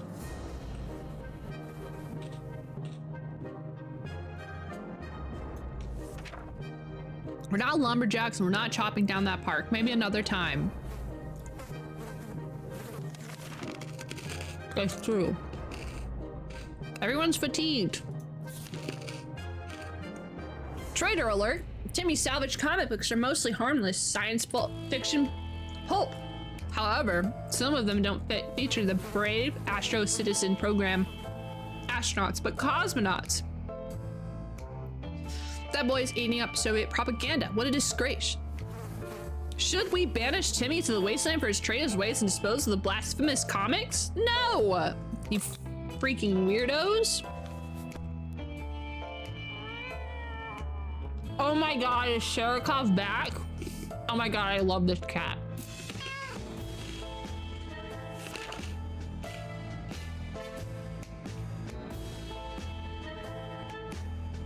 We graciously allowed Timmy to stay in the shelter despite his actions. We believe in the power of rehabilitation and second chances. Also, we're running out of toilet paper, and these propaganda books will do nicely. To our surprise, we found Sharkov back in our shelter this morning. We're not sure how or why it came back. Is our good care appreciates our kind hearts optimism, or is our stockpile of soup cans? Only time will tell. The commotion coming from outside can only mean one thing: bandit. Mary Jane probably walked right back into them. We need to face the possibility she is not coming back. Oh god, she's dead.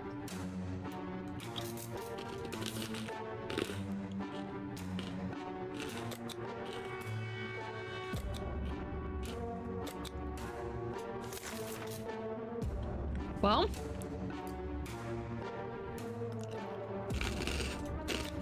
I guess we'll send Ted out instead.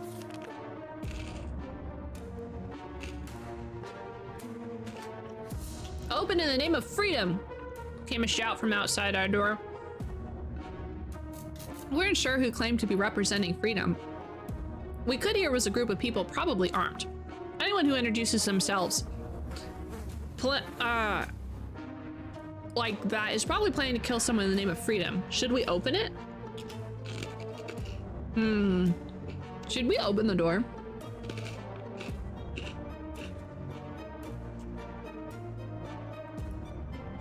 I'd like to say no. Just never open the door.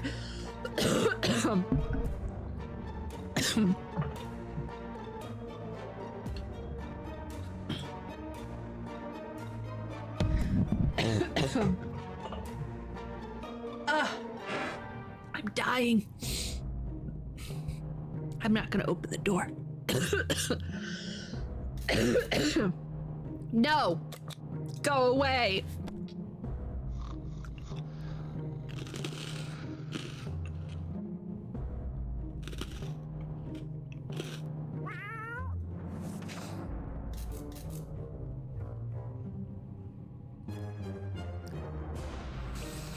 We stayed silent until the group on the other side of the door went away. They didn't show up afterwards, so I figured it's the wise thing to do. Let's just hope they don't come back in greater numbers.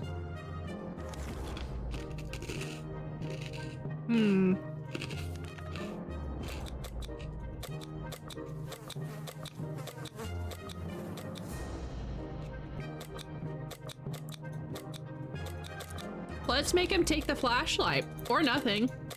He's taking nothing. Bye!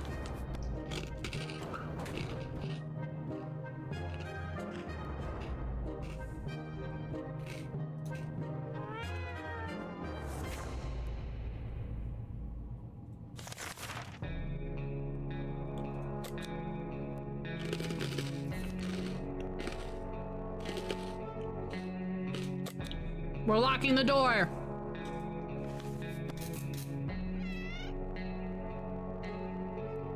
We defended ourselves without a weapon.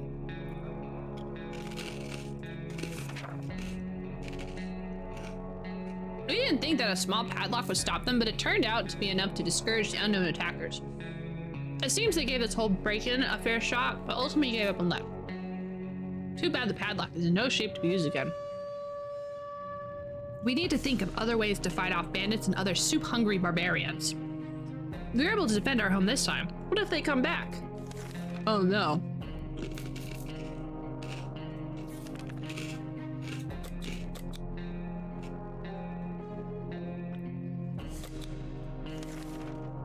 A loud crash, a surprise shriek, and a bit of debris falling from our ceiling. Truly a recipe to start the day, but as it turns out, Sherkoff found a new toy. A bit of innocuous wiring that ripped out the wall. Who knows what that cable's for, but our lights are still on, so it can't be that important, right? We should investigate the wire.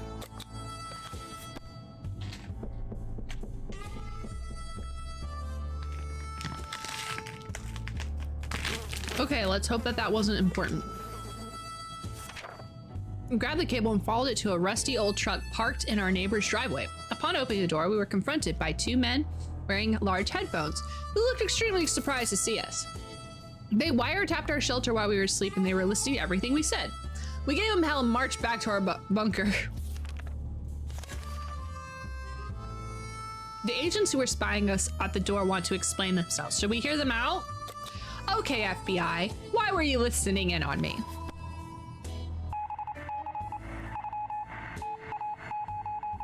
Was it the cocaine? They briefly waved some sort of ID cards in front of our faces and told us they were on a top secret government mission. The wiretap wasn't to spy on us, but rather on the cat. It's suspected of being a Soviet agent. They're willing to let us into their top secret government safe house if we help them with some of their top secret missions. They assured us they'll contact us with more details. All right.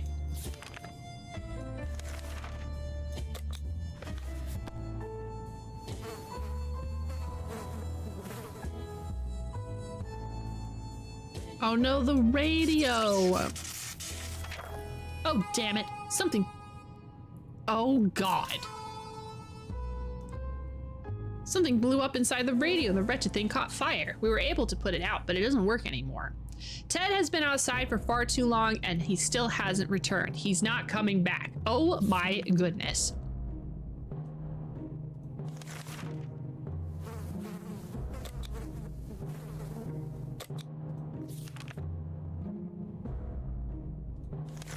Just when we thought it was quiet day, we get invaded. Time to use a harmonica.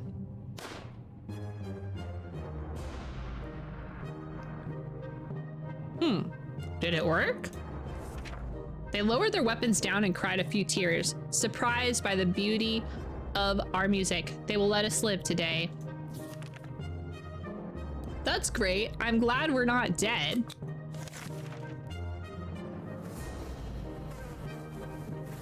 Maybe I should be paying attention to just letting people run straight into danger. Sometimes a sudden urge to play an instrument takes over us. To create beautiful sounds to be shared with the world around us, to sing and play and have cute mutated animals come to our feet to listen like post-apocalyptic Snow White. Shall we? Of course.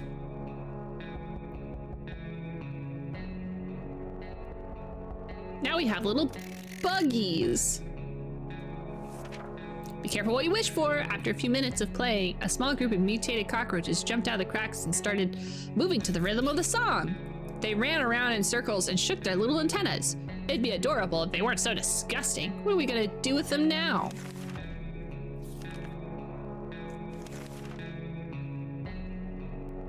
We had a chance to meet the strangest human today. He looked just like a human. Arch! OMG. OMG! 33 months? Absolutely insane. Hi, buddy. How are you doing? This is a story about a group of people who are just like him, who have a hard time scavenging supply because of their appearance. People shoot first and ask questions later. He offered us a deal. We share some of our supplies. He will help us our next expedition and make sure we are safe. I have not been axe murdered. Thank you for noticing. And I didn't axe murder anybody else.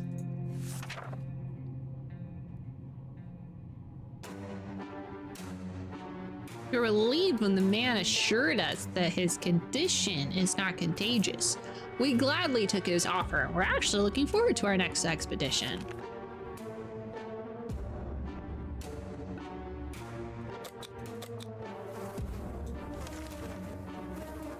Using a high-tech setup involving paper cups and yards of string, the agents rang in with our next top-secret mission that will surely land us in that VIP bunker very soon. They want us to go on one successful expedition and write what we down. Okay. I like to assume you haven't axe murdered anyone, because if you told me, you might not get to do it again. It's true. Dang it, I should have. No! Well, it is going to be successful, because that one guy said because we gave him food, he will let us live. So let's hope that Timmy can hold down the fort. Dolores is on her way to the surface. Let's hope she makes it back safe and sound. We graciously agreed to fulfill their quest. They thanked us to our civic duty and promised to be back with more information. Oh gosh.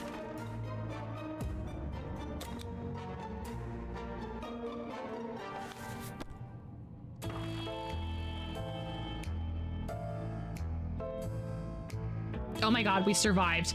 The bandits love harmonica music. We lived to see another day. Our attempt at producing beautiful, sorrowful music that would soften their hearts resulted in a cacophony of hellish noises instead. The attackers ran away, covering their ears. They'll probably be back.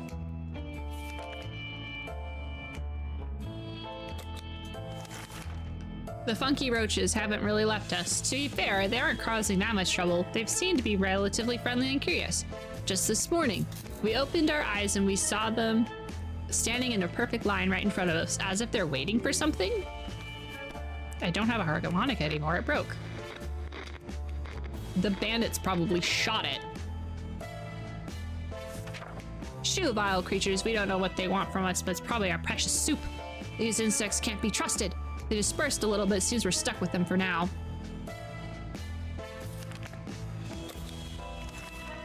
There it goes again. Noises, weird noises all the time. Are they coming from the pipes? Walls? Is something behind the door? We don't know, it's driving us insane. We should sit down and relax. Otherwise, we might get paranoid.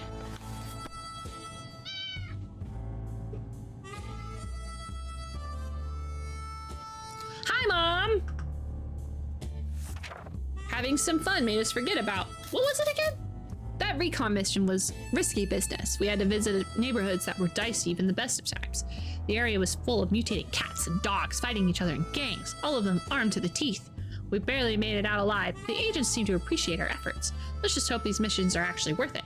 Our bucket is about ready to be due for an upgrade, and we're expecting the government shelter to have an excellent bathroom, maybe even a hot tub.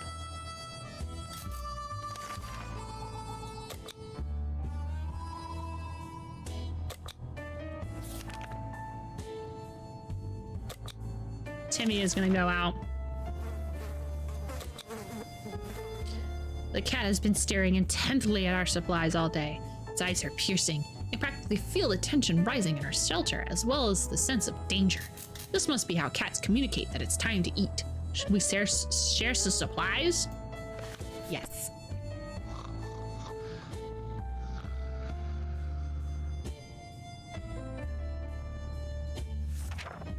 That little devil utterly devoured the whole can in less than 60 seconds and left nothing behind, not even a drop. After that, it took a long, peaceful nap. At least it won't bother us for a while.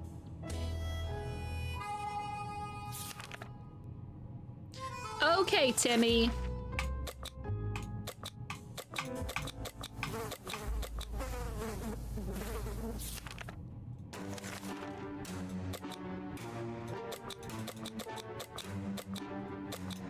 Bye, Timmy. Good luck, Timmy. Don't die, Timmy. I think Timmy's gonna die.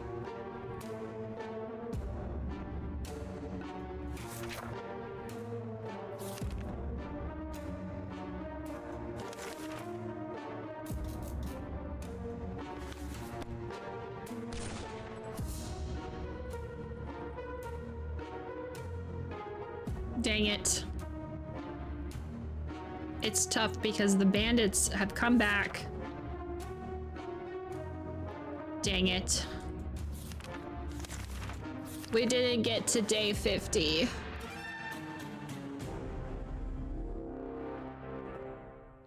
Okay.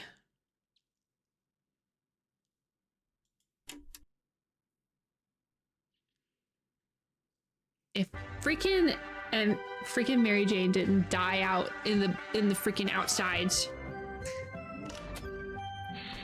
Okay, we're gonna try again. Except this time we're gonna be Ted because I think Dolores is less heavy than Ted is. Water! Essence of survival. Okay. Oh man, we have like right here.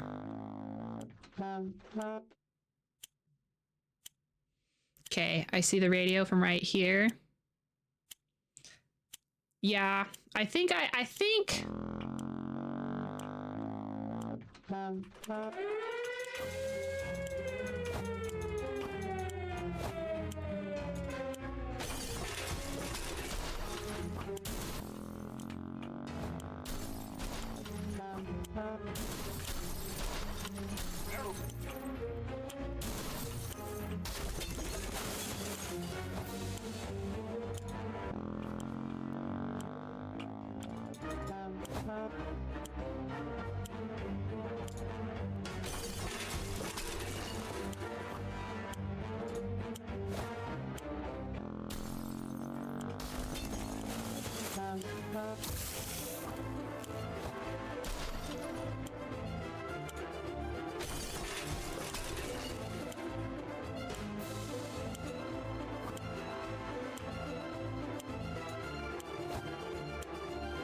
I'm focused. Okay, that's all we can get. I think that was a lot more well-rounded than the last one.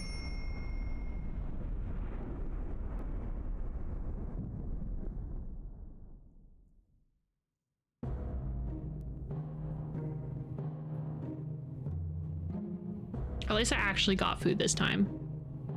We got lots of food this time. Okay. Books. The only thing we're really missing is a nice med kit, to be honest. Fuck! I didn't get the radio! Oh, we're boned. All of us made it to the shelter just a second before the blast. That was a close one.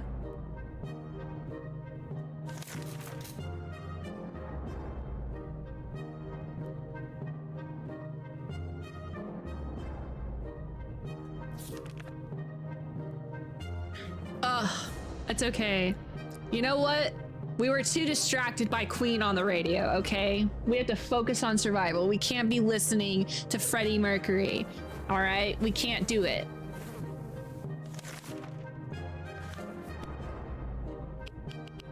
All right.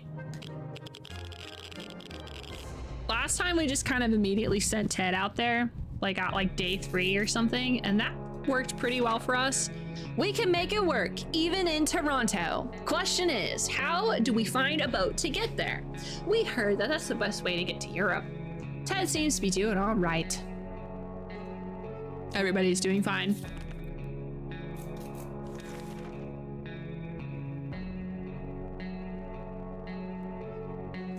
I'm sending Ted out there. We've been hearing strange noises lately. Is it coming from outside? Is it coming, or something that came into the shelter? Could it be? We found nothing. We feel like we might be going crazy. We should probably get busy to keep us occupied. So whenever we say we get followed, I think it's like after we get followed twice, we should not go outside unless we really, really have to.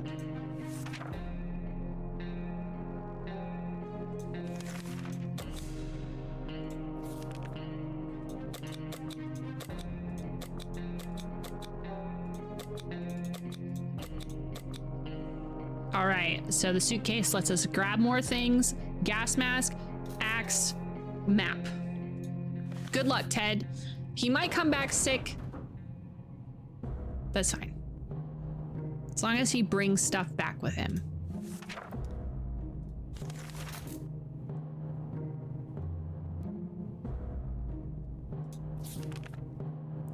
just a regular family, so we have the occasional argument or two, but it was never as tense as the fight we just got into. No one wants to speak to each other. Let's hope this won't last long. The mom screeching at their children. There's nothing better than the quiet after the storm. Or was it the other way around? Play a game, they said. It'll be fun, they said. They never mentioned picking one would just be so much trouble.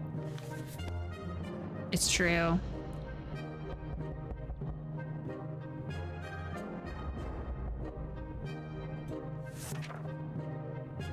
We played Truth or Dare. When it turned out, we kept only asking questions, and the most common was, are we gonna eat anything besides tomato soup? We decided that was enough game for us.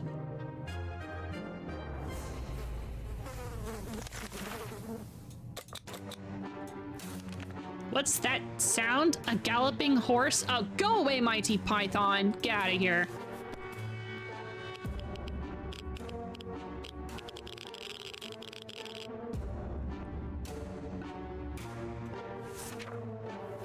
Although we tried to decline politely, the guests were clearly offended. They galloped away, waving their wooden swords and screaming something about cutting down shrubberies.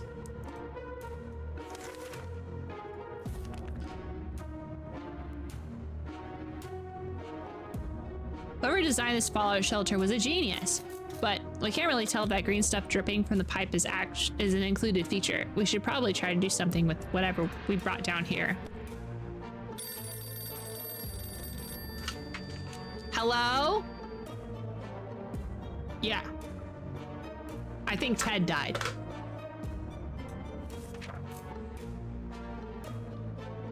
Ha! Problem solved. No leak, no mess. Back to our tidy little shelter.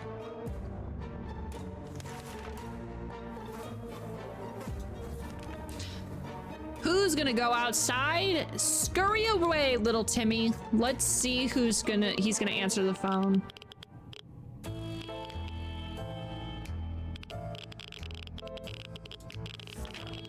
We answered the phone. Clearly, we heard a gasp of relief from the caller. They introduced themselves as survivors from the nearby town of Hill Valley. We had started exchanging information when the call was cut short. Something must have gone wrong. We hope we get back with this.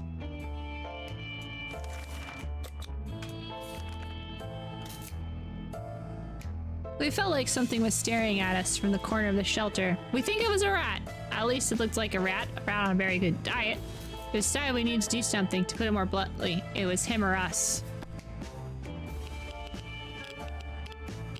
This expedition is really fucking us up. As we were running around looking for something to smash that furry rodent with, it just disappeared instead of one of our food cans.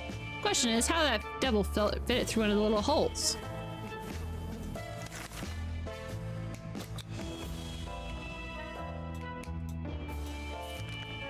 Trash can is becoming full of empty soup cans. An unmentionable bucket is overflowing. Both of them are attracting strange glowing suspiciously big insects. Roaches weren't supposed to be that big before the war, were they? Smash them, rodents. It's Ted! He did not die. He did not bring water. Ted, what did you do? We dodged a bullet. That is, if the bullet was a huge, hairy, had 8 legs and a glowing head. Hopefully we don't have to deal with them again. When a man is desperate enough, any place is good enough to look for food or water. Our expedition was coming home with nothing to show for all that searching, but they stumbled across full trash cans in our area. Hey! We got a radio! Oh my gosh.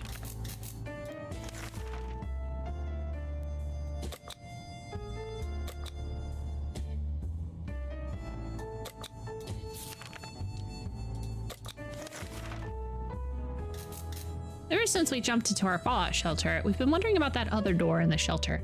Should it even be here? Where is the lead? It's high time we check it. I'm not doing anything bad.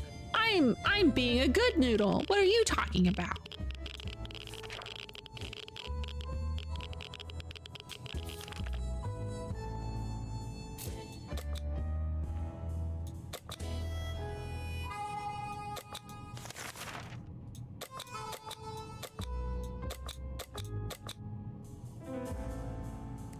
I'm not doing anything bad. Mary Jane's gonna go out and she's gonna get us water. Well, that's all we need, really.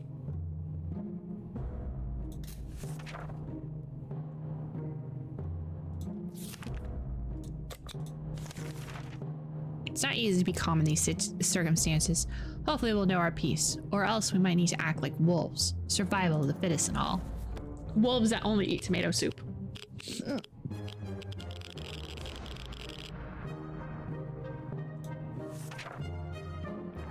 It's hard not to worry considering our current situation. Some days we're still struggling to deal with the shelter life, but we can't lose hope.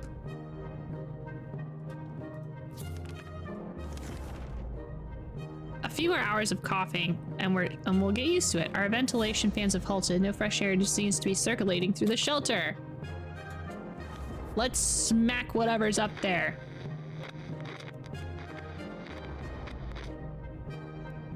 Oh no. Using the handbook to research vent maintenance seemed like a fair idea. I figured it was full of pointers on how to fix things. It must have a chapter on nuclear shelter air filtration systems. Before we could check, we were invaded by a group of angry, mutated insects that flew out of that cursed vent. Their stings hurt like hell, and they seemed to give us a fever. Oh no. Oh no.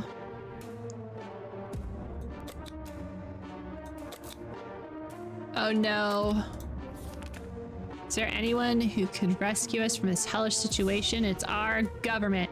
You can badmouth them all they want, but that probably means you're either a naysayer or a commie. We're good citizens. We've been paying our taxes regularly, so we're sure Uncle Sam is coming to get us. Well, except that one time we... Never mind. The government people are coming and we should keep our ears and eyes for any sign of them.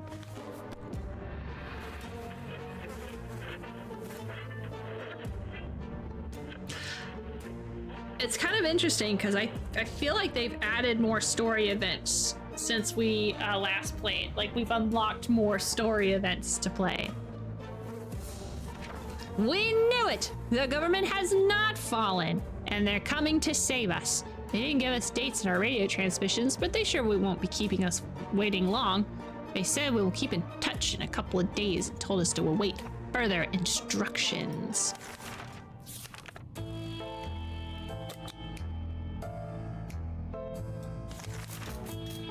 How about that lake we've been going to for the past years? It would have been so good to find ourselves there, far away from this madness. Swim a little, maybe take a boat ride, even if the whole place turned into Adamville.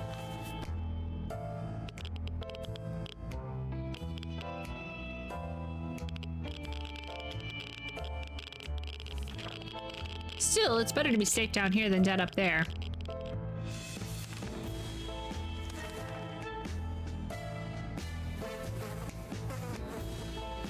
A woman came by with a creature she claims to be a camel, provided that camels have 5 legs. Ooh. Give me some water. Has anyone noticed it's been nearly 4 hours with no blue screens? Yeah, no blue screens.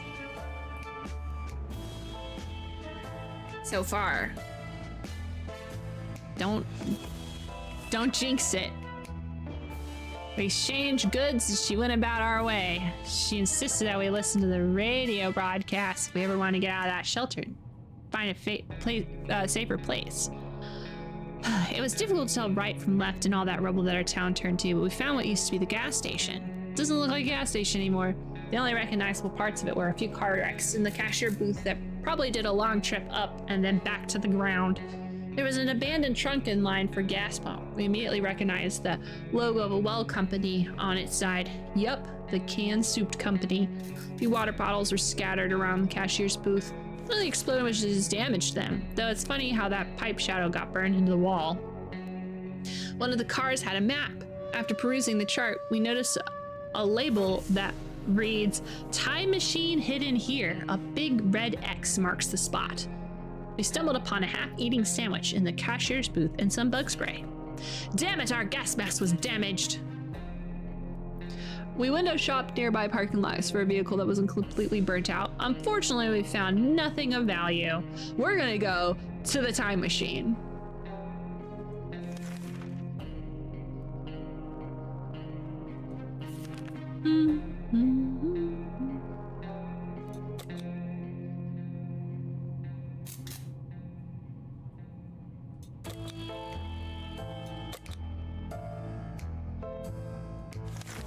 A time machine. It's high time we stop wondering about what's going on and start asking questions. Or at least listen to some reasonable answers. So how about tuning into a radio station and learning a thing or two about a thing or two?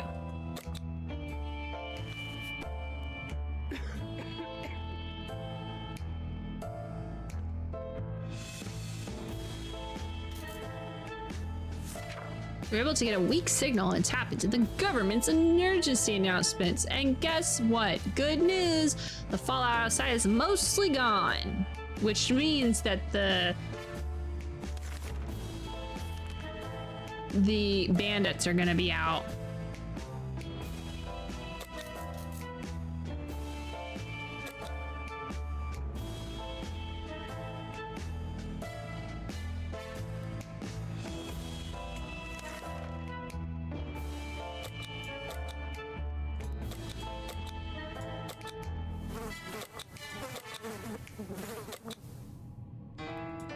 Honestly, I think I'm just gonna let him take the map and go from there. We're gonna keep the weapon here. You never know when we need to go and murder the heck out of someone with an axe.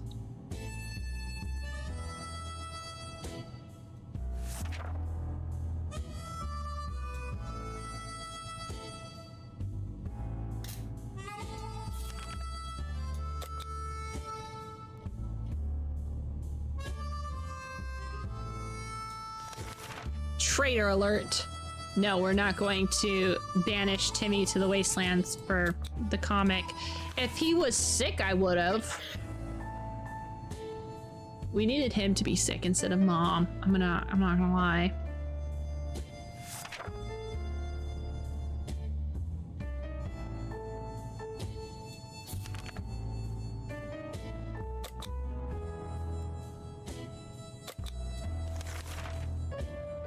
When conducting our daily soup count, we noticed that a soup can was missing. We're actually sure it was there yesterday. Can only mean one thing. We have a soup thief. Now we just need to figure out who the culprit is. It's Mom. It's Dolores. Does this game have a final win condition? Yes, it does. Dolores took this opportunity to calmly point out how messy the shelter is, and by calmly we mean that she hasn't thrown anything at anyone just yet. We apologized to her when the soup can was found behind the cupboard. How could we ever suspect her of doing something so terrible? Shame on us.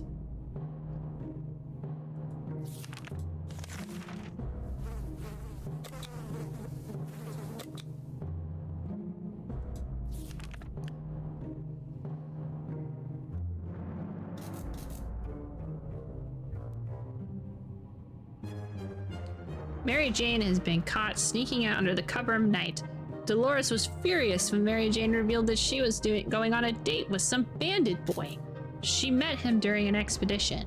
Mary Jane asked for a chance to contact her date via written note to apologize for not showing up. Should she be allowed to do that? Sure, why not?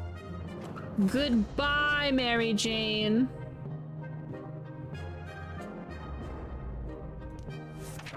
After hours of tears, begging, and pleading, and some more tears, Dolores caved.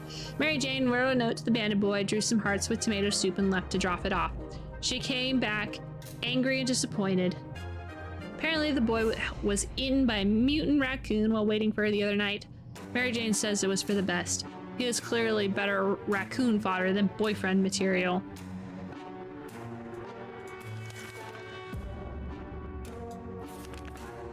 I'm trying not to waste a bunch of supplies on her because she's probably gonna die. We played a game of lists you hate. List the things you hate the most, and our neighbor's name kept coming up for some reason. That reminds us the little weasel had a safe in his living room. We always wondered what was inside. Now it's time to finally find out. But who will do the honors of stealing possessions of our arch nemesis? Timmy! Good luck, Timmy!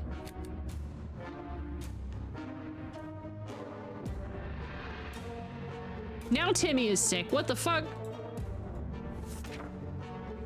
When we opened the safe, we heard a loud bang and the room filled with thick, nasty smoke that smelled of rotten eggs. The bastard booby-trapped the safe. Sure, it slowed us down, but it didn't stop from taking his most prized possessions. Take that, Ned. Too bad we won't ever get that stench off our clothes.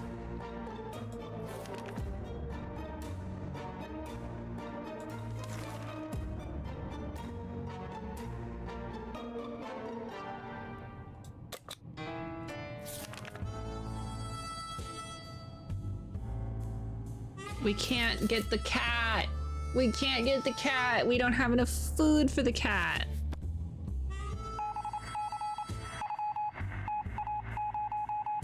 Oh my god, is Ted dead? Our grandparents told us never to buy anything sight unseen. We're not about to start now. Gone are the times of yard sales. We can manage without whatever junk is in that mysterious bag.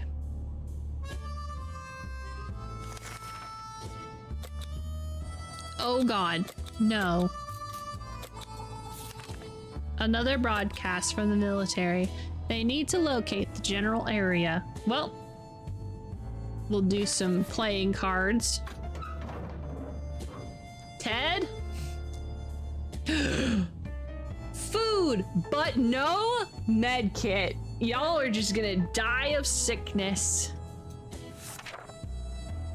Cards are nice. The cards are in place. We just have to wait for the army to pinpoint our location. During our expedition, we stumbled across a half-ruined wall with some half-burnt painting. We quickly found out that we found the ruins of our local museum. Normally, we'd never enter an established like that without a ticket, but desperate times call for desperate measures. We jumped over the turnstile without looking back. In front of the museum canteen, we found a box with some water bottles. It was probably left there by some delivery company. That delivery company is probably out of business now.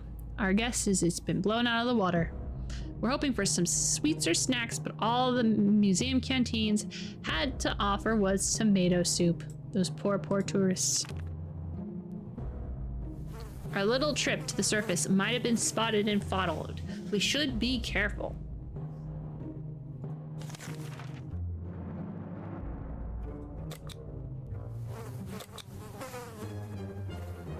All right, we're gonna send Mary Jane out.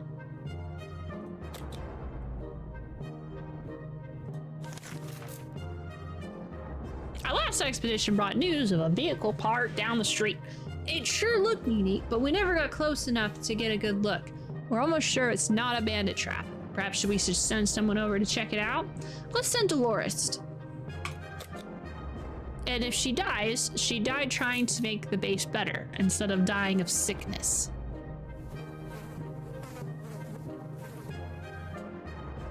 She did not die. A shocking discovery. It was a rusty tank. It was a little crisp around the edges and also had missing wheels and other crucial parts, but the seats are fairly comfortable. Wouldn't it be amazing to just drive away and leave the radioactive hell behind us?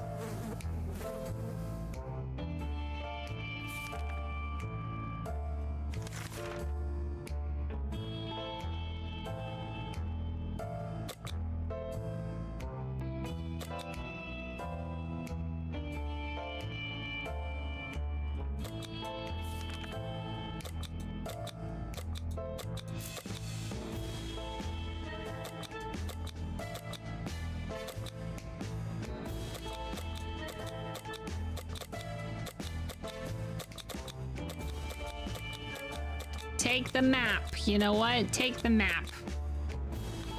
Get out of here, Mary Jane. Go make a name for yourself.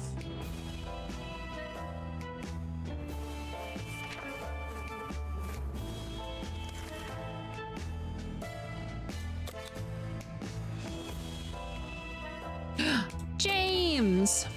Welcome back, James. On our way back from the last expedition, we noticed some drawings on a half-ruined wall. It was a crude map of our town. One was marked with an X. Maybe it's someone's secret stash soup. Shall we go and check? Good luck, Timmy.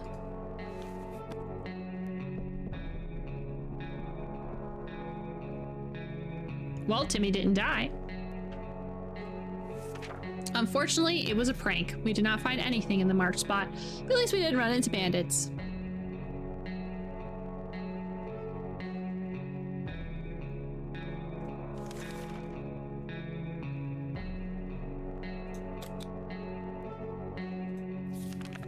A young man knocked on her door asking for help. Okay, go Dolores.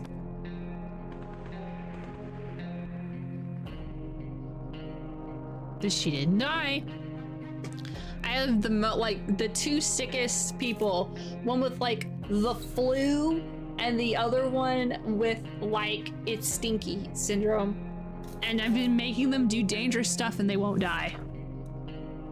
The young man was assisted by a group of other survivors, all armed but really friendly. We found the girl, threw her weapon, and fought off the bandits guarding the exit. Huzzah! Siblings were happy to reunite, but also confused. Turns out the bandit leader's actually their father. Crazy small world we live in. Anyway, they were really thankful and promised to contact us again soon.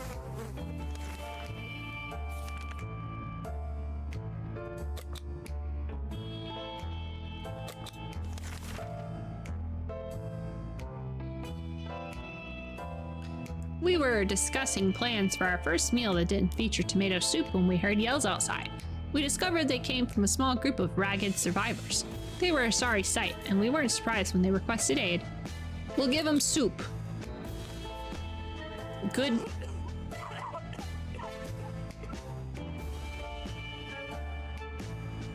Uh-oh. Dolores is really sick. Our visitors had problems finding words to express their gratitude. Many tears were shed, smiles and hugs exchanged, and they wished us the best. It's a great feeling to help someone out. They left soon after to seek shelter in the ruins of our town. Is this like 60 seconds or whatever this game was? Yes, it is! We used 60 seconds for me to scramble around and just find stuff, and then we survive. And I am not doing a good surviving this go around.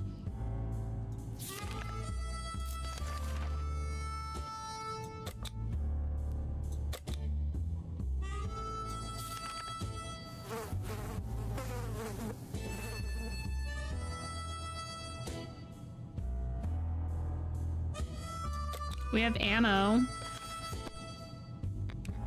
I don't know what the ammo is going to do.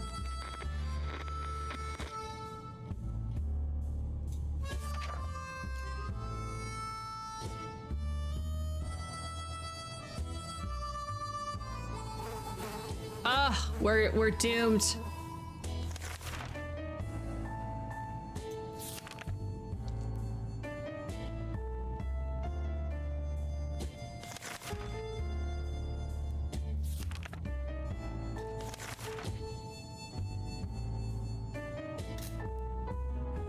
Oh, we're not doomed.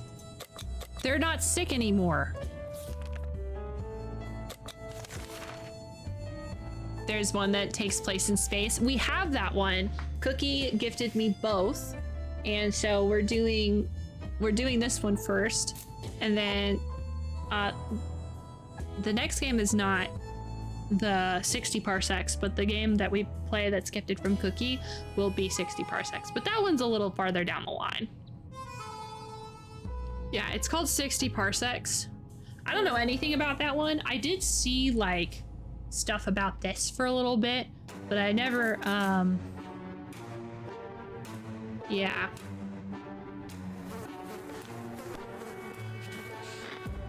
I never actually played it, and now we're playing it. I'm having fun. I do feel like my decisions are just wacky. As a rule, we don't trust door-to-door salesmen, especially ones who attempted treason. We told him to go back to whatever planet he dropped to Earth from. He got angry and stormed off, mumbling about how our souls are going to be devoured by alien Lord Yontar. Poor guy, he seems very confused.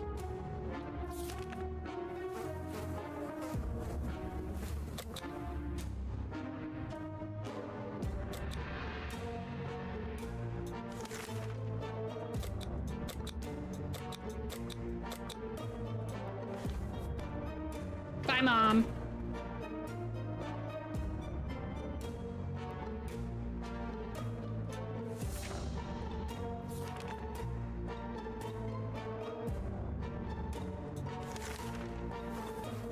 These are dire circumstances. we found ourselves in. Supplies are running low, and if we don't take care of ourselves, no one else will. We know for a fact that one of our neighbors had a shelter with a broken trap door. There might be supplies inside. Of course, there's a chance the neighbor and her kids managed to get there in time. But we could really use whatever we have, and we're stronger. Should we pay them a visit? Oh, yeah. We are now bandits.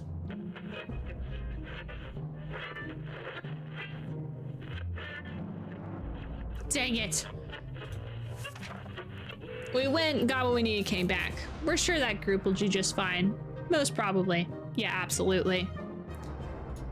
We didn't get any food! And the military wants us to get rid of the axe! It's always whenever I take that stuff out.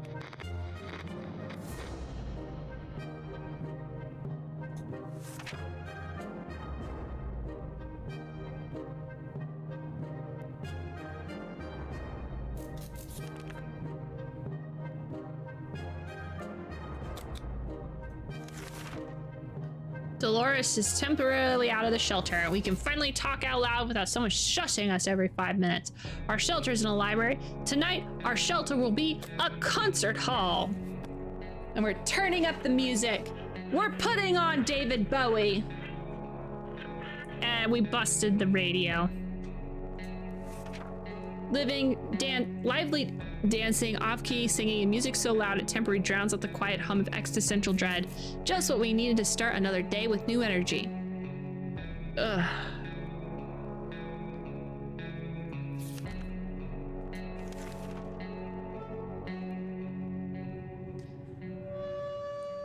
There's never a good time to go outside in the radioactive wasteland, but it seems this will be a necessity in this new world of ours. Would that be a good idea to make this happen sooner rather than later and plan a trip outside? Before we could make the third step beyond the sheltered doors, an unknown creature started growling at us. What is the creature? I'm pretty sure this is the dog. Doggo? It was a dog!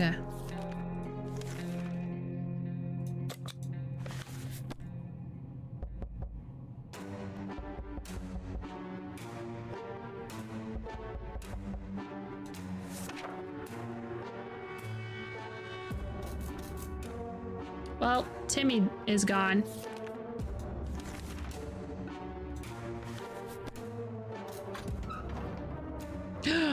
It's Dolores. With nothing! Dolores!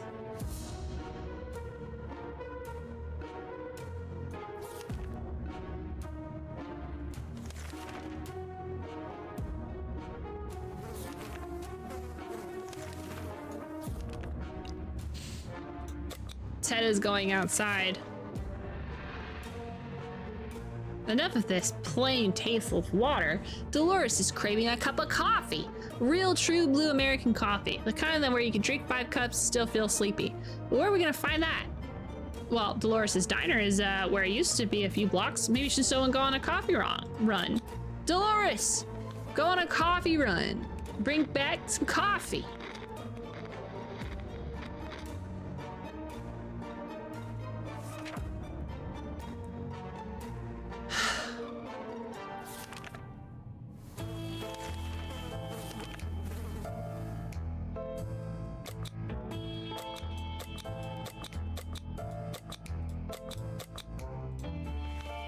Ted, goodbye. Dolores is gonna die, though. We're boned. A group of people dressed in green pajamas knocking on our couch is not something we anticipated. Yeah, this is exactly what happened. Furthermore, they insisted they were married men and wished to take from the rich and give to the poor. We're pretty poor, so maybe we can make some new friends? All right, Robin Hood, come here. Give me some food.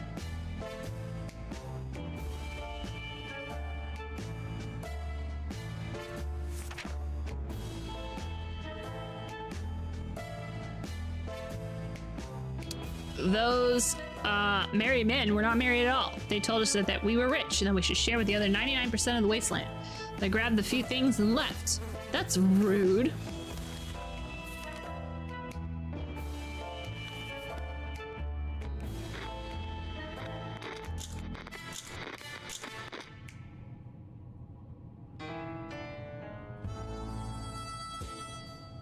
What in the world is this?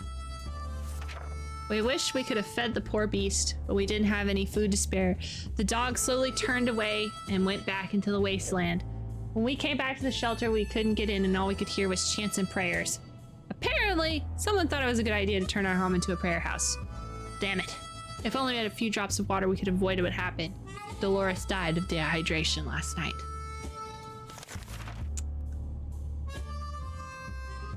Well,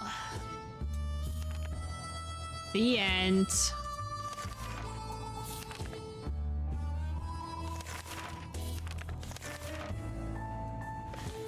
We got evicted. Well, at least we didn't perish this one time. And Ted survived. Usually Dolores is the last one standing.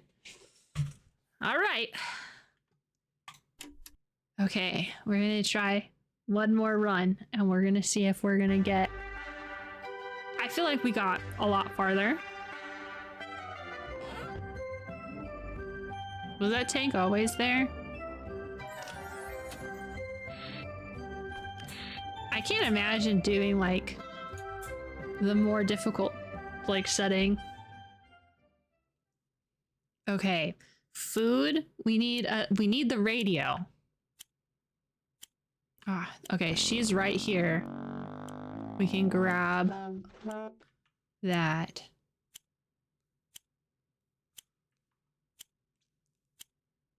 My wife.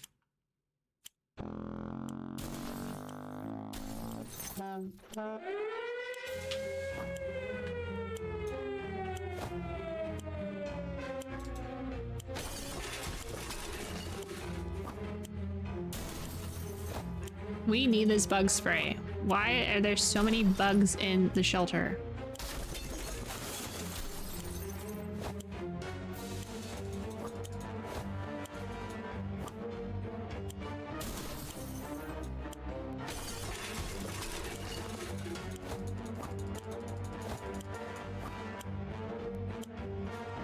I have to concentrate.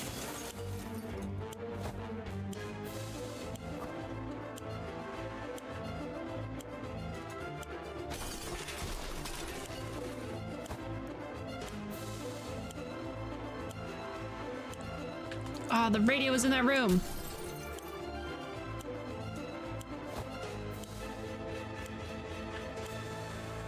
Ugh! Whew! I was cutting it a little close. Just so close. Good God.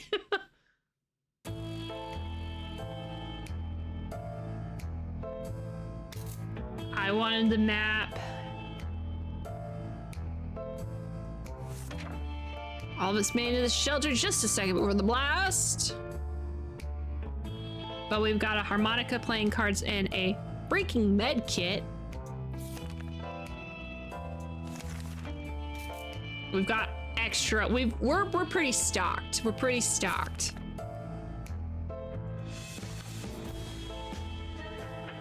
Now I want to watch Blast from the Past. What is that about? No axe or gas mask though. I know.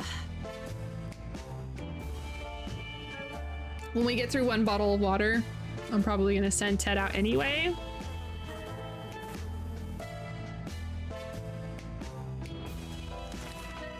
So like day 3, he's gonna get some drinks and then we're gonna send him out.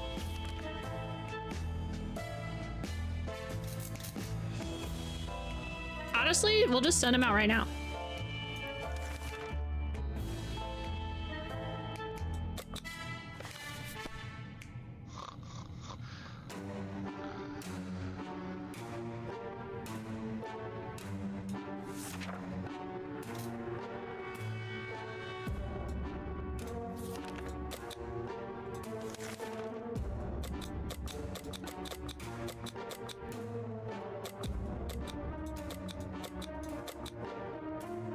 Bye, Ted. Every time he goes out by himself, he doesn't really ever like bring anything good back. That's why I like getting the map. I feel like it helps.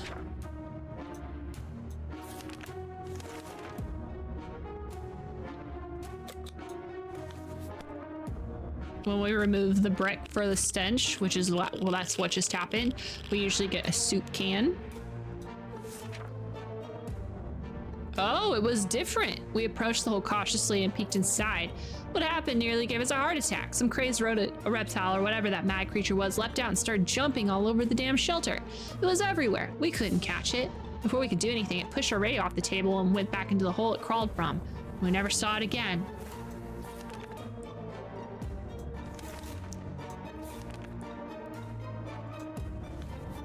Well, sometimes Mary Jane will fix things. So we just have to get lucky.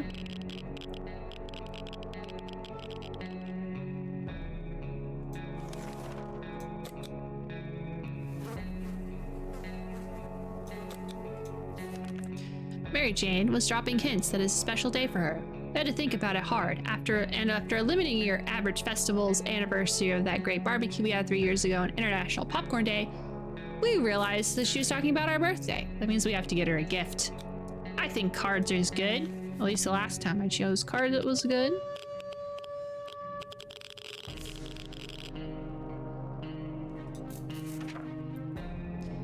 Mary Jane loves cards. We thought she might be busy herself with solitaire, but she started doing card readings.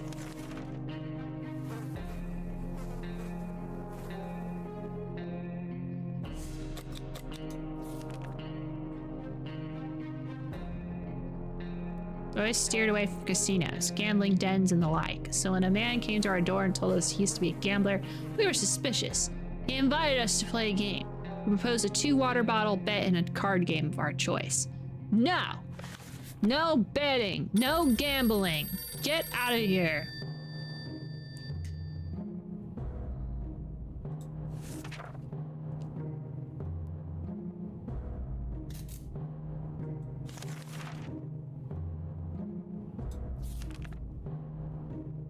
All right, Timmy, go talk to the people.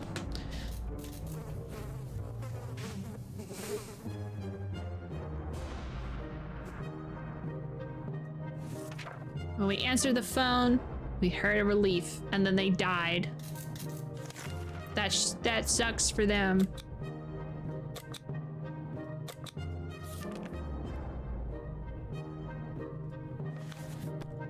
And we can't have the radio on because it's broken. So I hope the army is doing whatever it can. There's one thing we need to do. It's use the radio on a regular basis. Scratch. Emergency transmission. Oh well.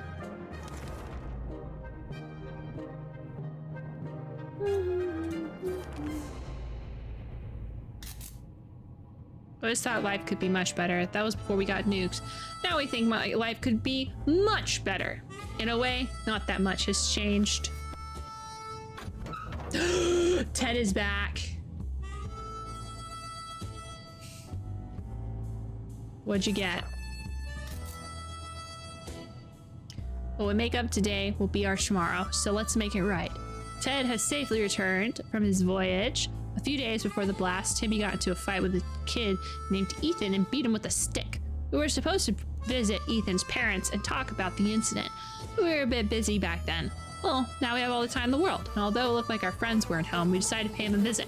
We were invited after all. These people were obsessed with tomato soup.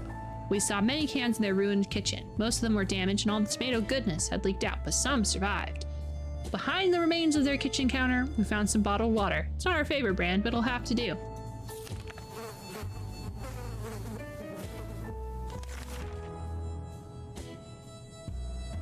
We're pretty set.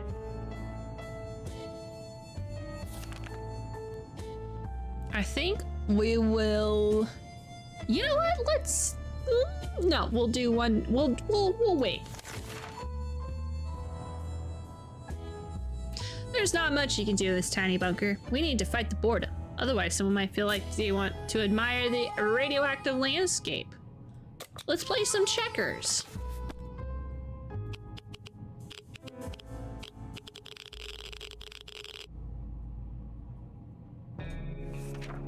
A game of checkers, a cup of coffee, and a newspaper, and all it is all a 1950s man needs.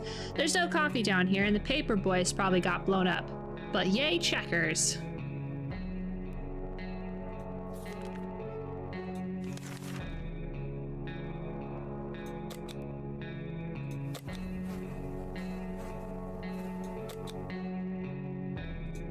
You know what?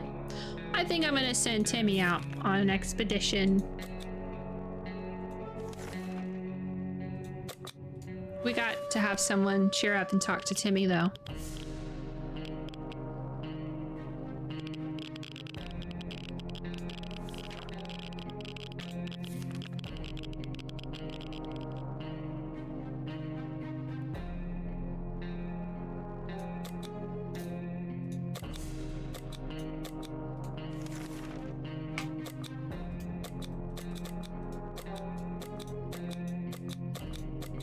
All right, good luck, Timmy.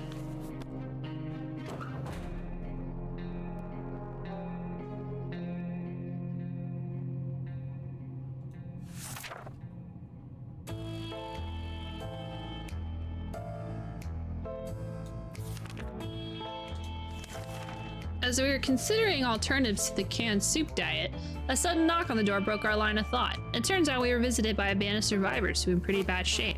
All they wanted to do was get something to drink, a bite to eat, or at least clean bandage and medicine to attend their wounded. We have so much soup. You can have some soup.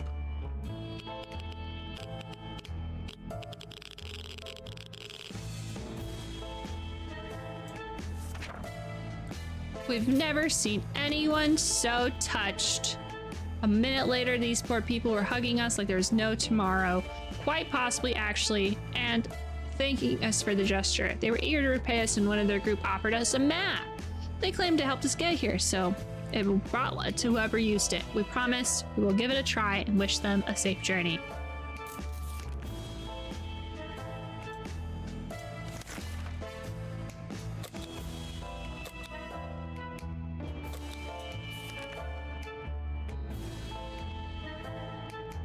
One thing you didn't expect is a band of people dressed in green. It's these assholes. Get out of here.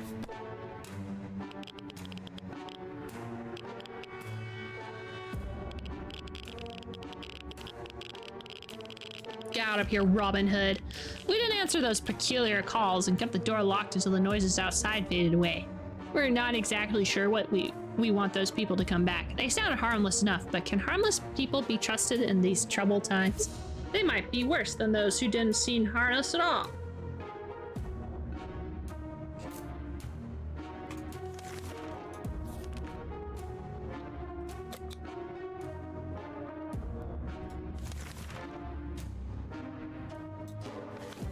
We still don't have a radio because it got broken like the first day.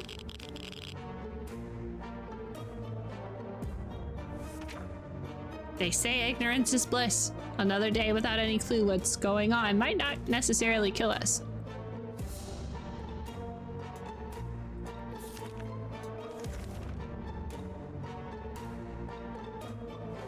We still don't have a radio. Still can't listen to the radio.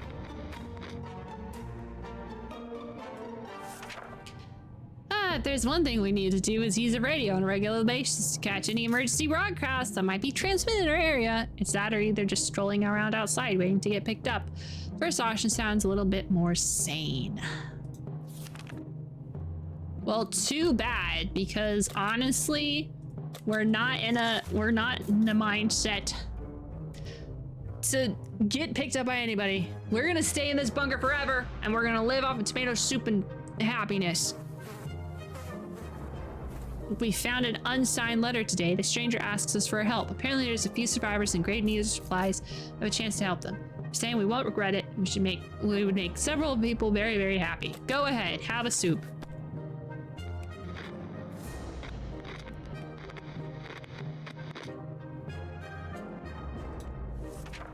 The authors of the note turned out to be twin siblings, a brother and a sister. Oh my gosh, it's these guys again.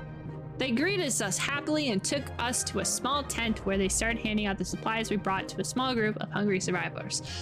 Between them were people of all ages, including children, the elderly, and even a mime.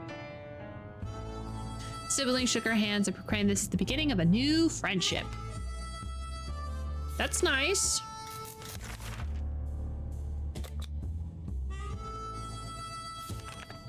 We could use extra supplies. The last time we went on a supply run, we noticed a damaged tank stuck in the rubble nearby. Okay. Get going, Mary Jane. Timmy's back. Aw, he looks sad. The tank might have been badly damaged on the outside, but we found a working radio inside and made contact with the military. They're willing to lend us a hand, but we need to have an operational radio ready for their transmission in our shelter. We were so afraid for Timmy, but he came back from the wasteland and is safe with us now. We spotted an unknown group of people scavenging our neighborhood. They had lots of bags and backpacks. Too many even, though. They were really busy and didn't notice when one of their backpacks went missing, with a little help from us. The sound of glass hitting glass while running with the backpack can only mean one thing: water. It might sound paranoid, but we think someone may have followed us. Let's just hope this doesn't happen again. We spotted some sort of vehicle just down the street. We couldn't get a good enough look at it in the dark. Maybe future expeditions will prove more fruitful.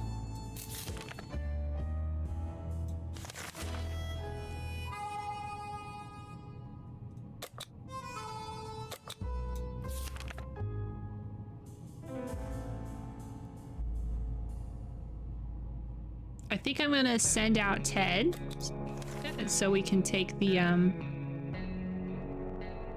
oh shit. A radio for med supplies.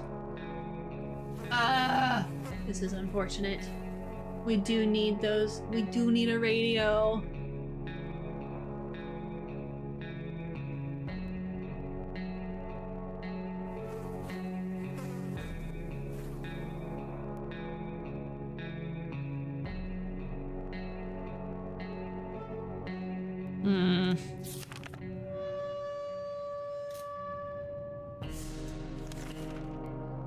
You know what? Let's do it. We need a radio.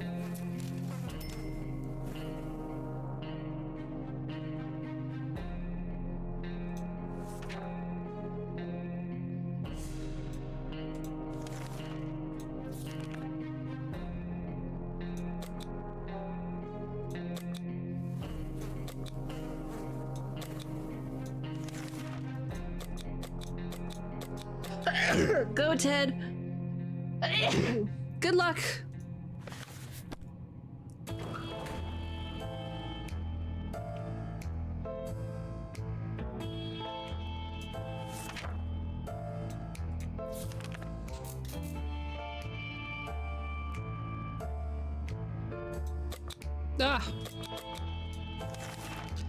Our sorry excuse for a dinner was interrupted by a raspy voice coming from outside saying, "Wanna buy a rock?"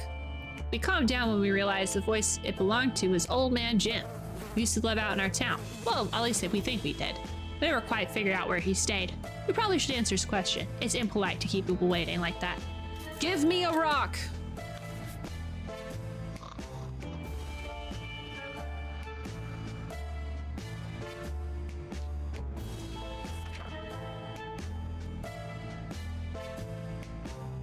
Old Man Jim was always lovely and friendly to everyone, so of course we opened the door and fulfilled his request.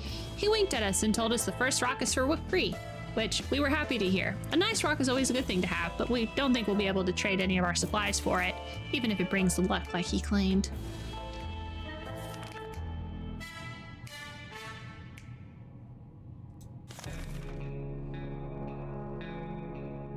All right. Oops. Oh, Al!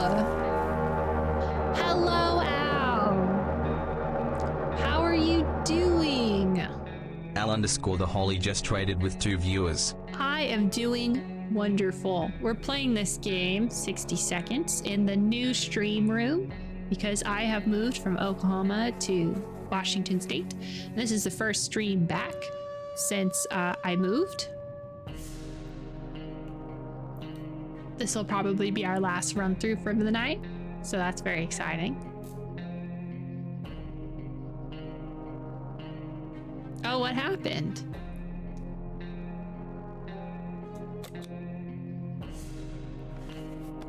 Did I move for work or school? I moved to get out of Oklahoma. So Coffee was gracious enough to let me stay.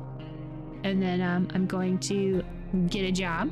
And then I'm going to make enough money to drag Justin and the cats up here. That's the plan anyway.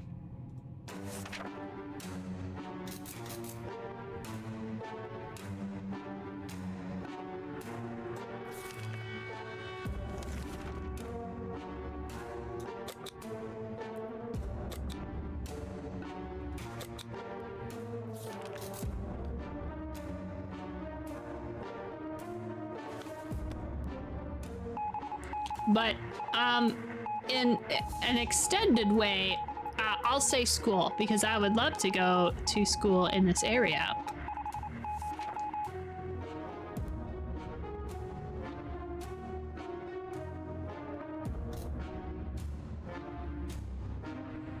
Oh, just an intense run of Gunbane. Got to a final stage and died at the mid-boss, all on without continuing. Of course, almost there it isn't good enough, so I ended the run there. Otherwise, a lot of bad games on demand tonight. Oh. I see. Well, I don't know if this is gonna be a relaxing, but essentially we had 60 seconds to throw a whole bunch of stuff in our bunker, and now we're surviving in our bunker. And, you know, good, bad, depends on if we get good stuff. Some friendly soul on the radio was talking about a supply pack she lost during a trip through our town. We immediately realized she must have driven out through our street. We rushed out and got the package before anybody else. Yes.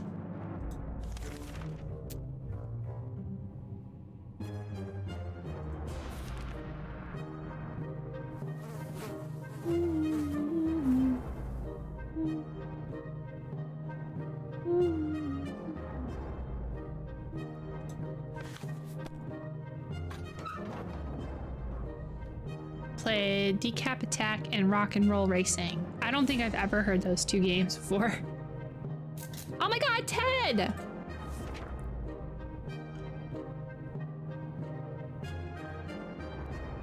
Just finished my streamer channel. I can't use any of the cute till I'm affiliate with Twitch. Well, whenever you start streaming, just announce it and I'll try to have everybody there so you can do an affiliate push so you can use emotes. Salesman was very friendly, but he didn't have anything that interest. Ted returned safely. For our daily bread and butter needs, we always went to the small store next to the barber's. They had the most amazing clerk who always asked us to come again. We found it intact. Most food on the shelves was outdated and rotten. A lot of eggs were smashed on the floor. Guess what? Soup cans don't expire until 2015. Good for us. We found a shelf that read everything for 99 cents. The only things were these bottles of water. Expensive. And there was a restroom in the back. Inside we found a dead body next to a first aid kit. Guess it didn't help. Oh my god. We have everything except the lock and the fire axe. Decap Attack is a Genesis platformer, pretty spooky setting with a headless mummy as the protagonist. Rock and Roll Racing is an isometric racer by Old Blizzard Entertainment with licensed music. Ooh. The vehicle down the street looked like someone's work in progress. We observed it from afar for the time being, but we may want to take a closer look in the future. That could potentially be our ticket out of here. We have so many supplies.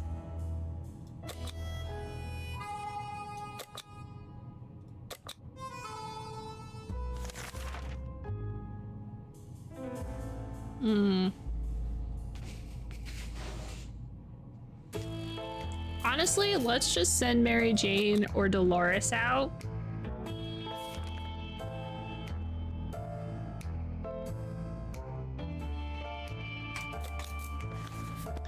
We'll send Dolores out, and then we won't need to go out for a while. I really want to get a lock.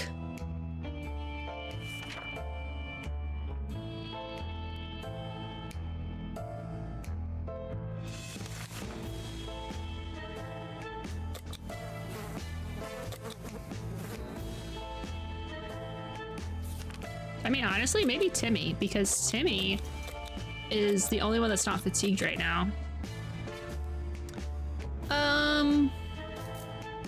Otherwise, the bad games include We're Back, A Dinosaur Story, The Page Master, and Arrow the Acrobat. We're Back, A Dinosaur Story, and The Page Master were both movies. So were they the movie video game, like the video game adaptation ones?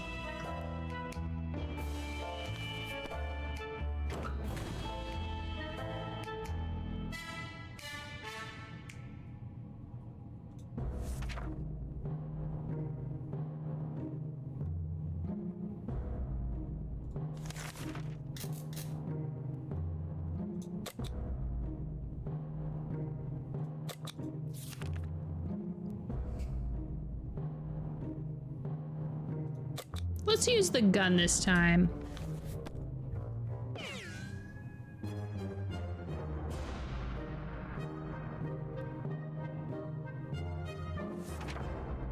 What's the first thing to do when you open the door to a place you don't know? Open fire! Bam bam! Our bullets struck the wall and guess what? We hit a water pipe. We were able to fill a few water bottles from the water that trickled down from the bullet holes. That's fantastic.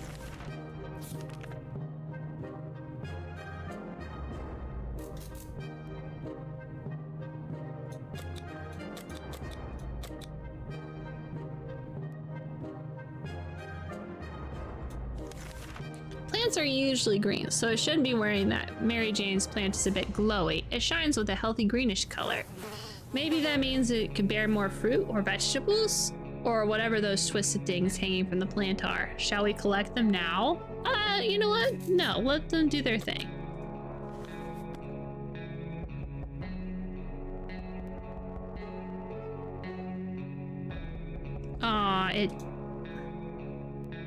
Maybe I should have collected them. We felt it wasn't right to cut the plant down, but we were wrong. It's pretty much crumbled to ash during the night. Our guess is that was a new type of plant. If we discovered it, we could give it a name. Maybe something like 3 Mile Hiroshima. Back as a Don Bluth, yeah. A dinosaur story that We're Back, A Dinosaur Story was about like dinosaurs stomping around New York, I think. Something like that. I can't remember. I watched it a long time ago. 1,000 years have passed.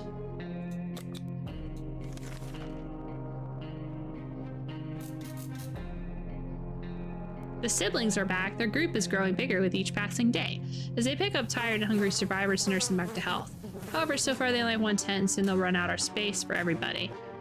Right now they're scouting the town for a good spot. We don't have a map.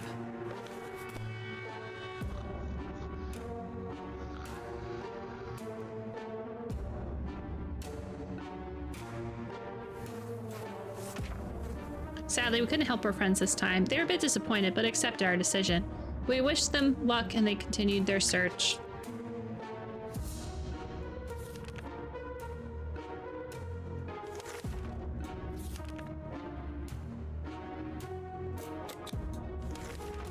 We always want to throw a party with a huge cake.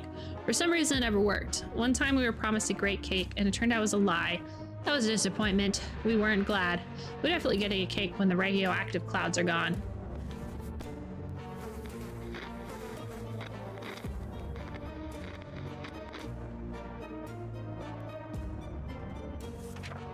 Maybe moving away won't be too bad. We can probably make new friends and meet new people, provided anyone is still alive.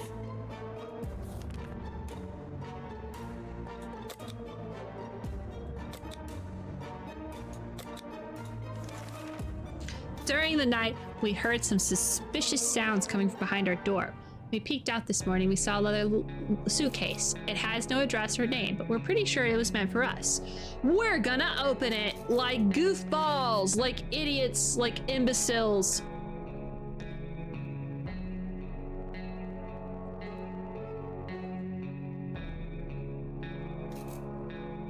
I don't see anything new. What'd it give us?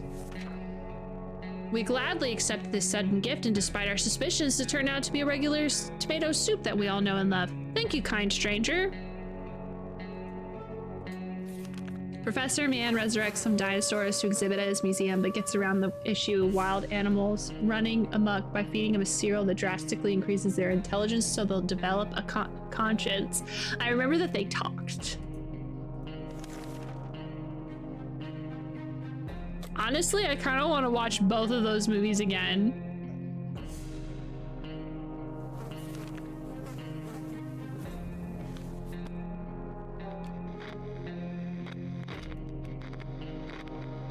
The Page Master, we're back a dinosaur story.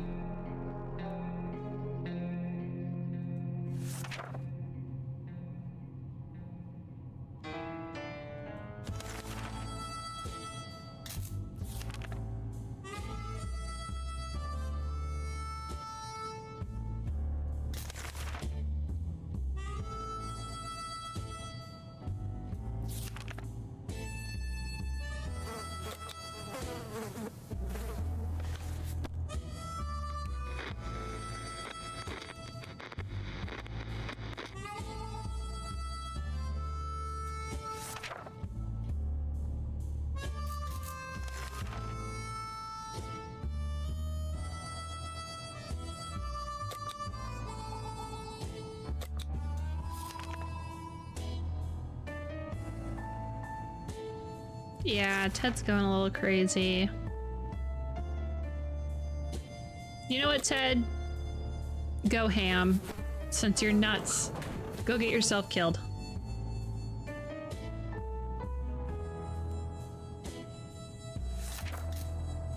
Never mind. He's not gonna get himself killed. He's actually gonna be the person who gets the most food. We found the herd and were able to bring down something that looked like a two-headed donkey that was carrying a package. Before we could get it, a giant bird of prey swooped in, grabbed the carcass, and flew away. All that remains were a few can of soups that fell out of the donkey's pack.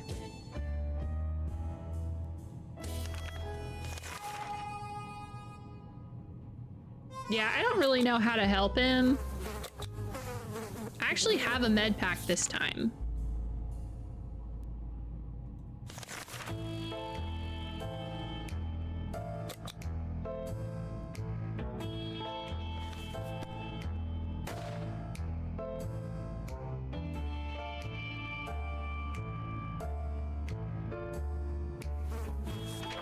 They lowered their weapons and cried a few tears, surprised by the beauty of our music. Don't let us worry. They'll let us live. Today.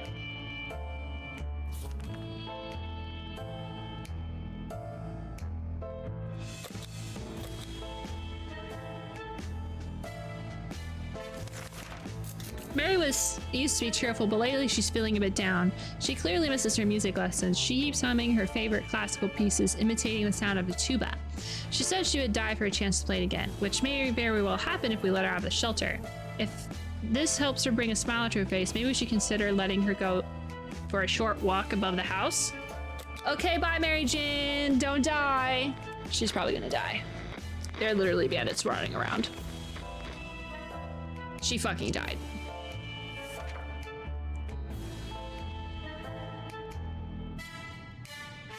Mary Jane got excited when we agreed to let her look for her tuba. She said if she can't find the instrument, she'll settle for anything else she can find, like some sheet music. We hope the tuba didn't make it. We're pretty sure we'd prefer radio statics or the sweet sound of silence.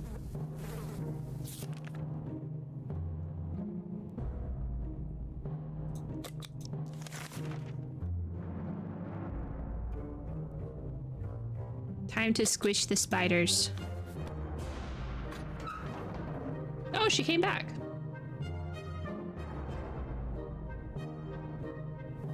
I don't see a tuba.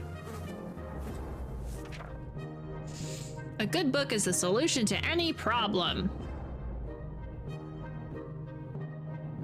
including marauding spiders. And then we found a soup can. Nothing made us happier than the sight of Mary Jane returning to the shelter from the surface. She didn't bring a tuba.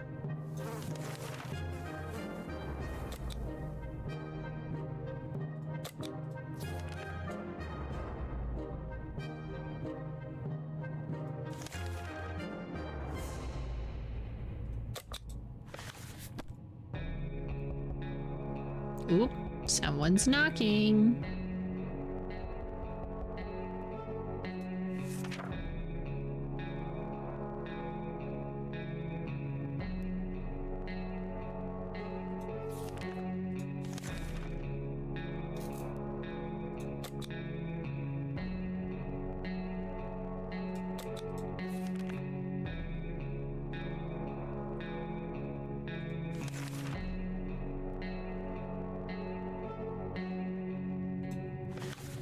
We literally can't help these people. I would love to help them, but freaking idiot Timmy died.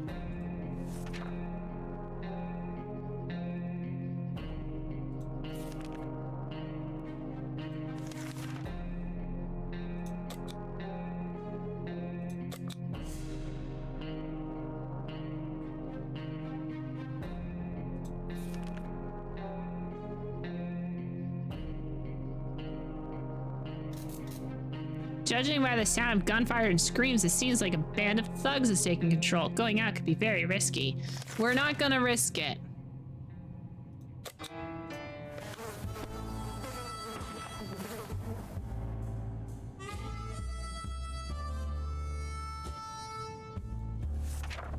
We live to see another day.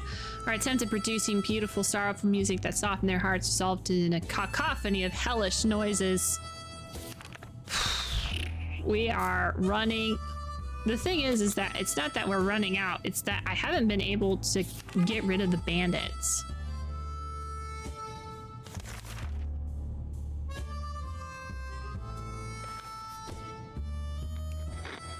And I feel like if I let any of them go out, the bandits will murder.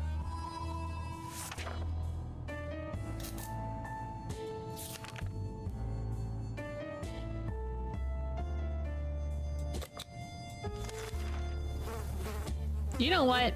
We're gonna send Ted.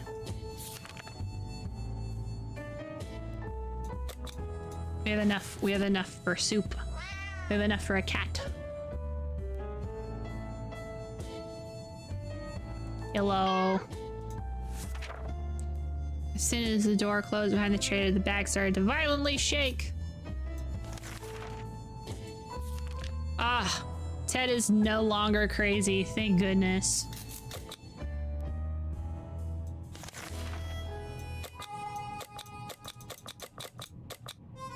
Maybe we can make him go out with a gun. No.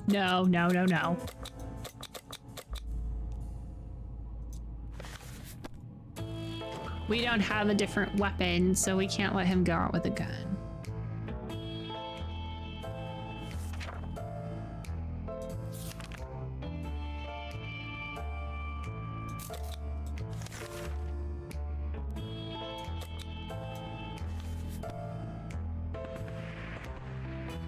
You're doing great. Hey, thanks. I appreciate it. No, my gun!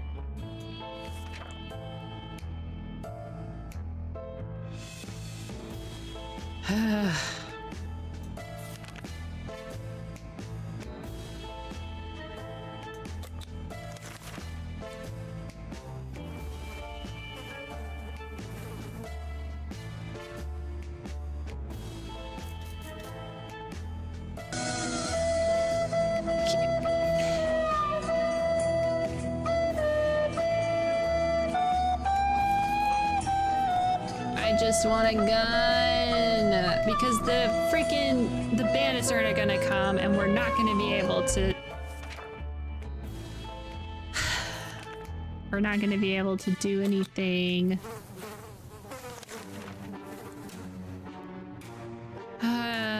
We got a bomb. We got a bomb. We got a visit from someone with a physical mutation. He managed to grow several extra fully operational hands. He shared the story of his group with us. People with other deformities who, despite the circumstances, remained friendly and struggled to gather supplies.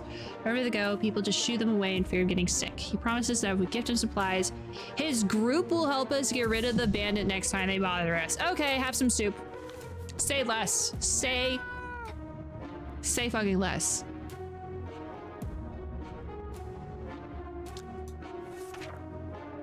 It feels good to have some friends in this cruel, empty wasteland. A few of our supplies is a small price to pay when it comes to the safety of your family.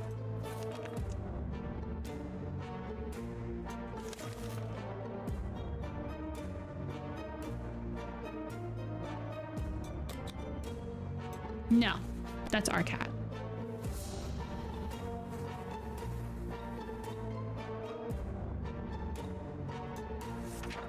Cat made a choice to stay here and we'll respect it. Truth be told, if the previous owner cared about the cat at all, they wouldn't have let it run away. Maybe they weren't very good people. Maybe they weren't very alive after the nuke drop. Either way, very careless.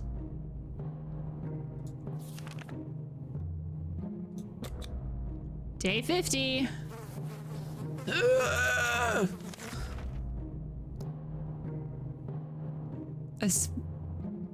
Hello, Salty. It just arrived. I like your voice. Hey, thank you. I appreciate it. Our situation is getting worse every day. We can see the hunger and desperation in each other's eyes. We know a teacher from a local school rescued a bunch of kids when the bombs fell. We also know what kind of supplies there are in the school shelter. As a part of the community, we help stock it for an emergency. So technically, it's ours, right? We're gonna go rob the children.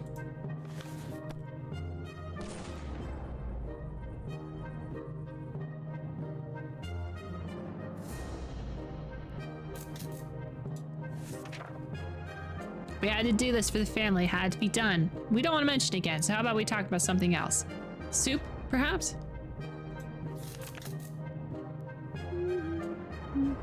I know, we made it to day 50, thank God. Just when we thought we had a quiet day, we got invaded.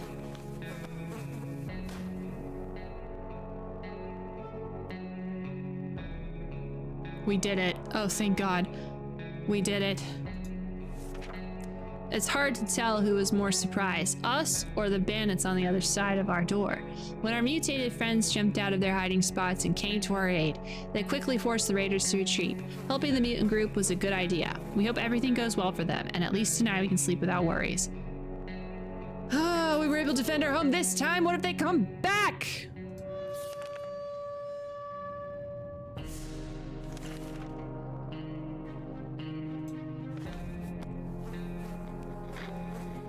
I think Ted is dead.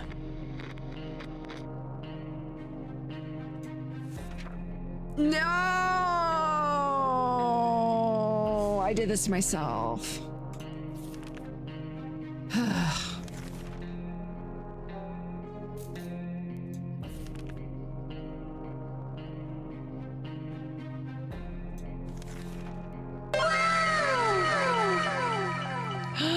My computer lives. Pika! Hello, Pika. I'm so glad your computer lives. And thank you for initiating the third hype train of the stream.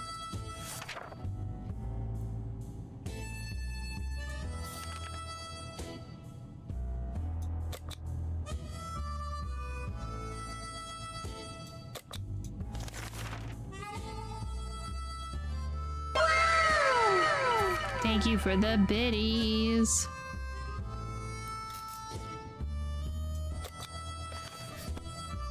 We're gonna follow Sherikov outside.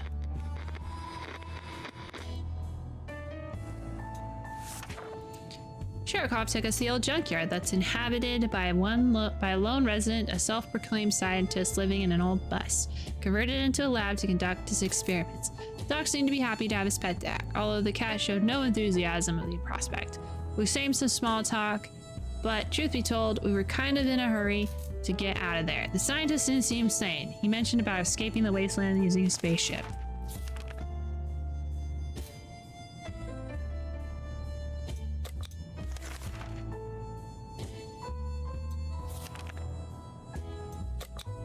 We discussed everything we could, and no one is willing to chat anymore. Their silence is disturbing. We should do something before we start talking to ourselves.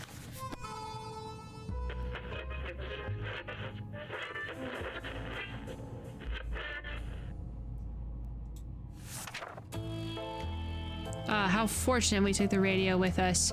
We can probably listen to some music. They still play music out there, don't they?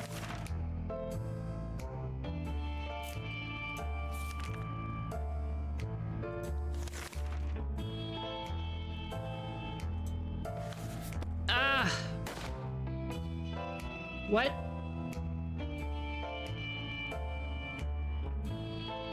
They killed Mary Jane. The enemy stormed our shelter, but instead of grabbing our supplies, they got Mary Jane. She put up a fight and started biting her kidnappers furiously. We hope they don't hurt her.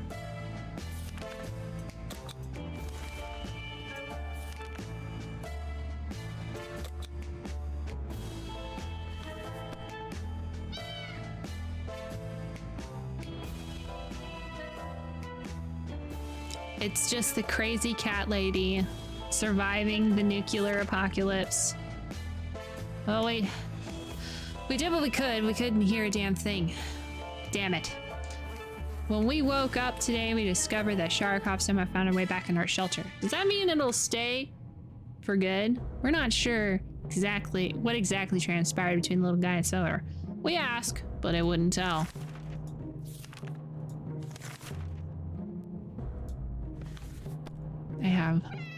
I really do need a singular trader.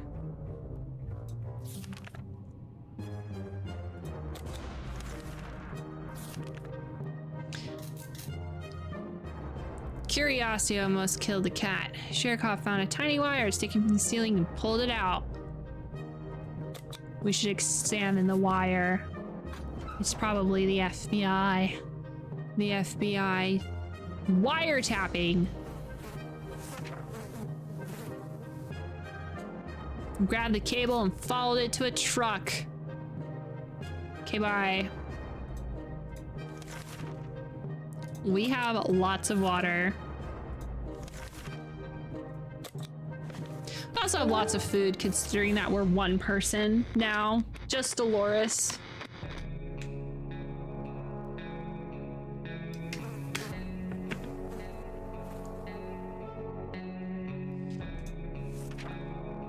The tiny devil utterly devoured the whole can in less than 60 seconds.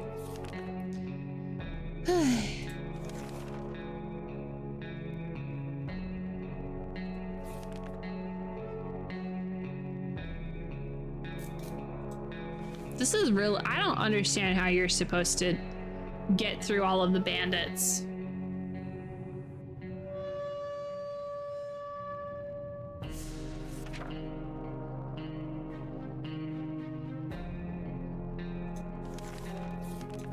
But I think we reached a higher day. We reached 61. We died. God dang it. We tried. We did good. We did good. 61 is pretty good.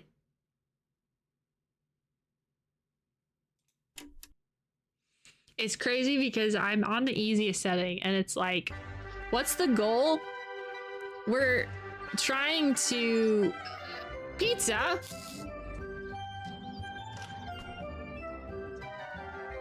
We're trying to essentially get rescued by the government. So maybe perhaps we could survive the apocalypse.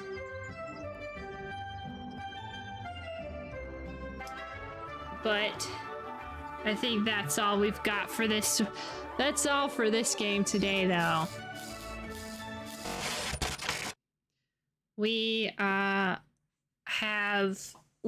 through a lot. We did it. Go team. Everyone pat yourself on the back.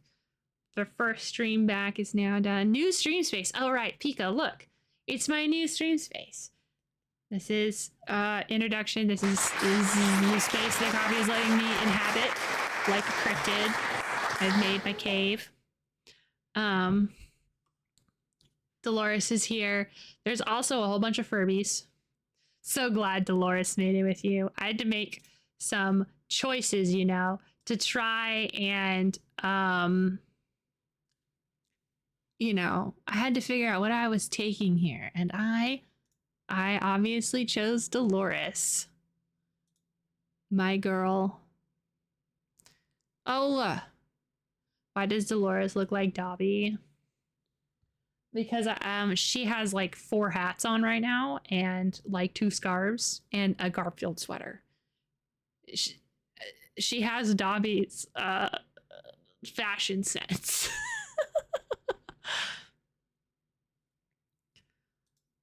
All right, everybody. I'm going to skedaddle for now. We're going to go ahead. We're going to go ahead and we're going to raid Wolfie. Thank you, Pika. I will be playing games tomorrow. we're going to be playing I'm gonna play Enshrouded. That probably means that I should look at my Enshrouded stuff before I start tomorrow. But we're gonna be doing Enshrouded. So yeah. Pika, you're next.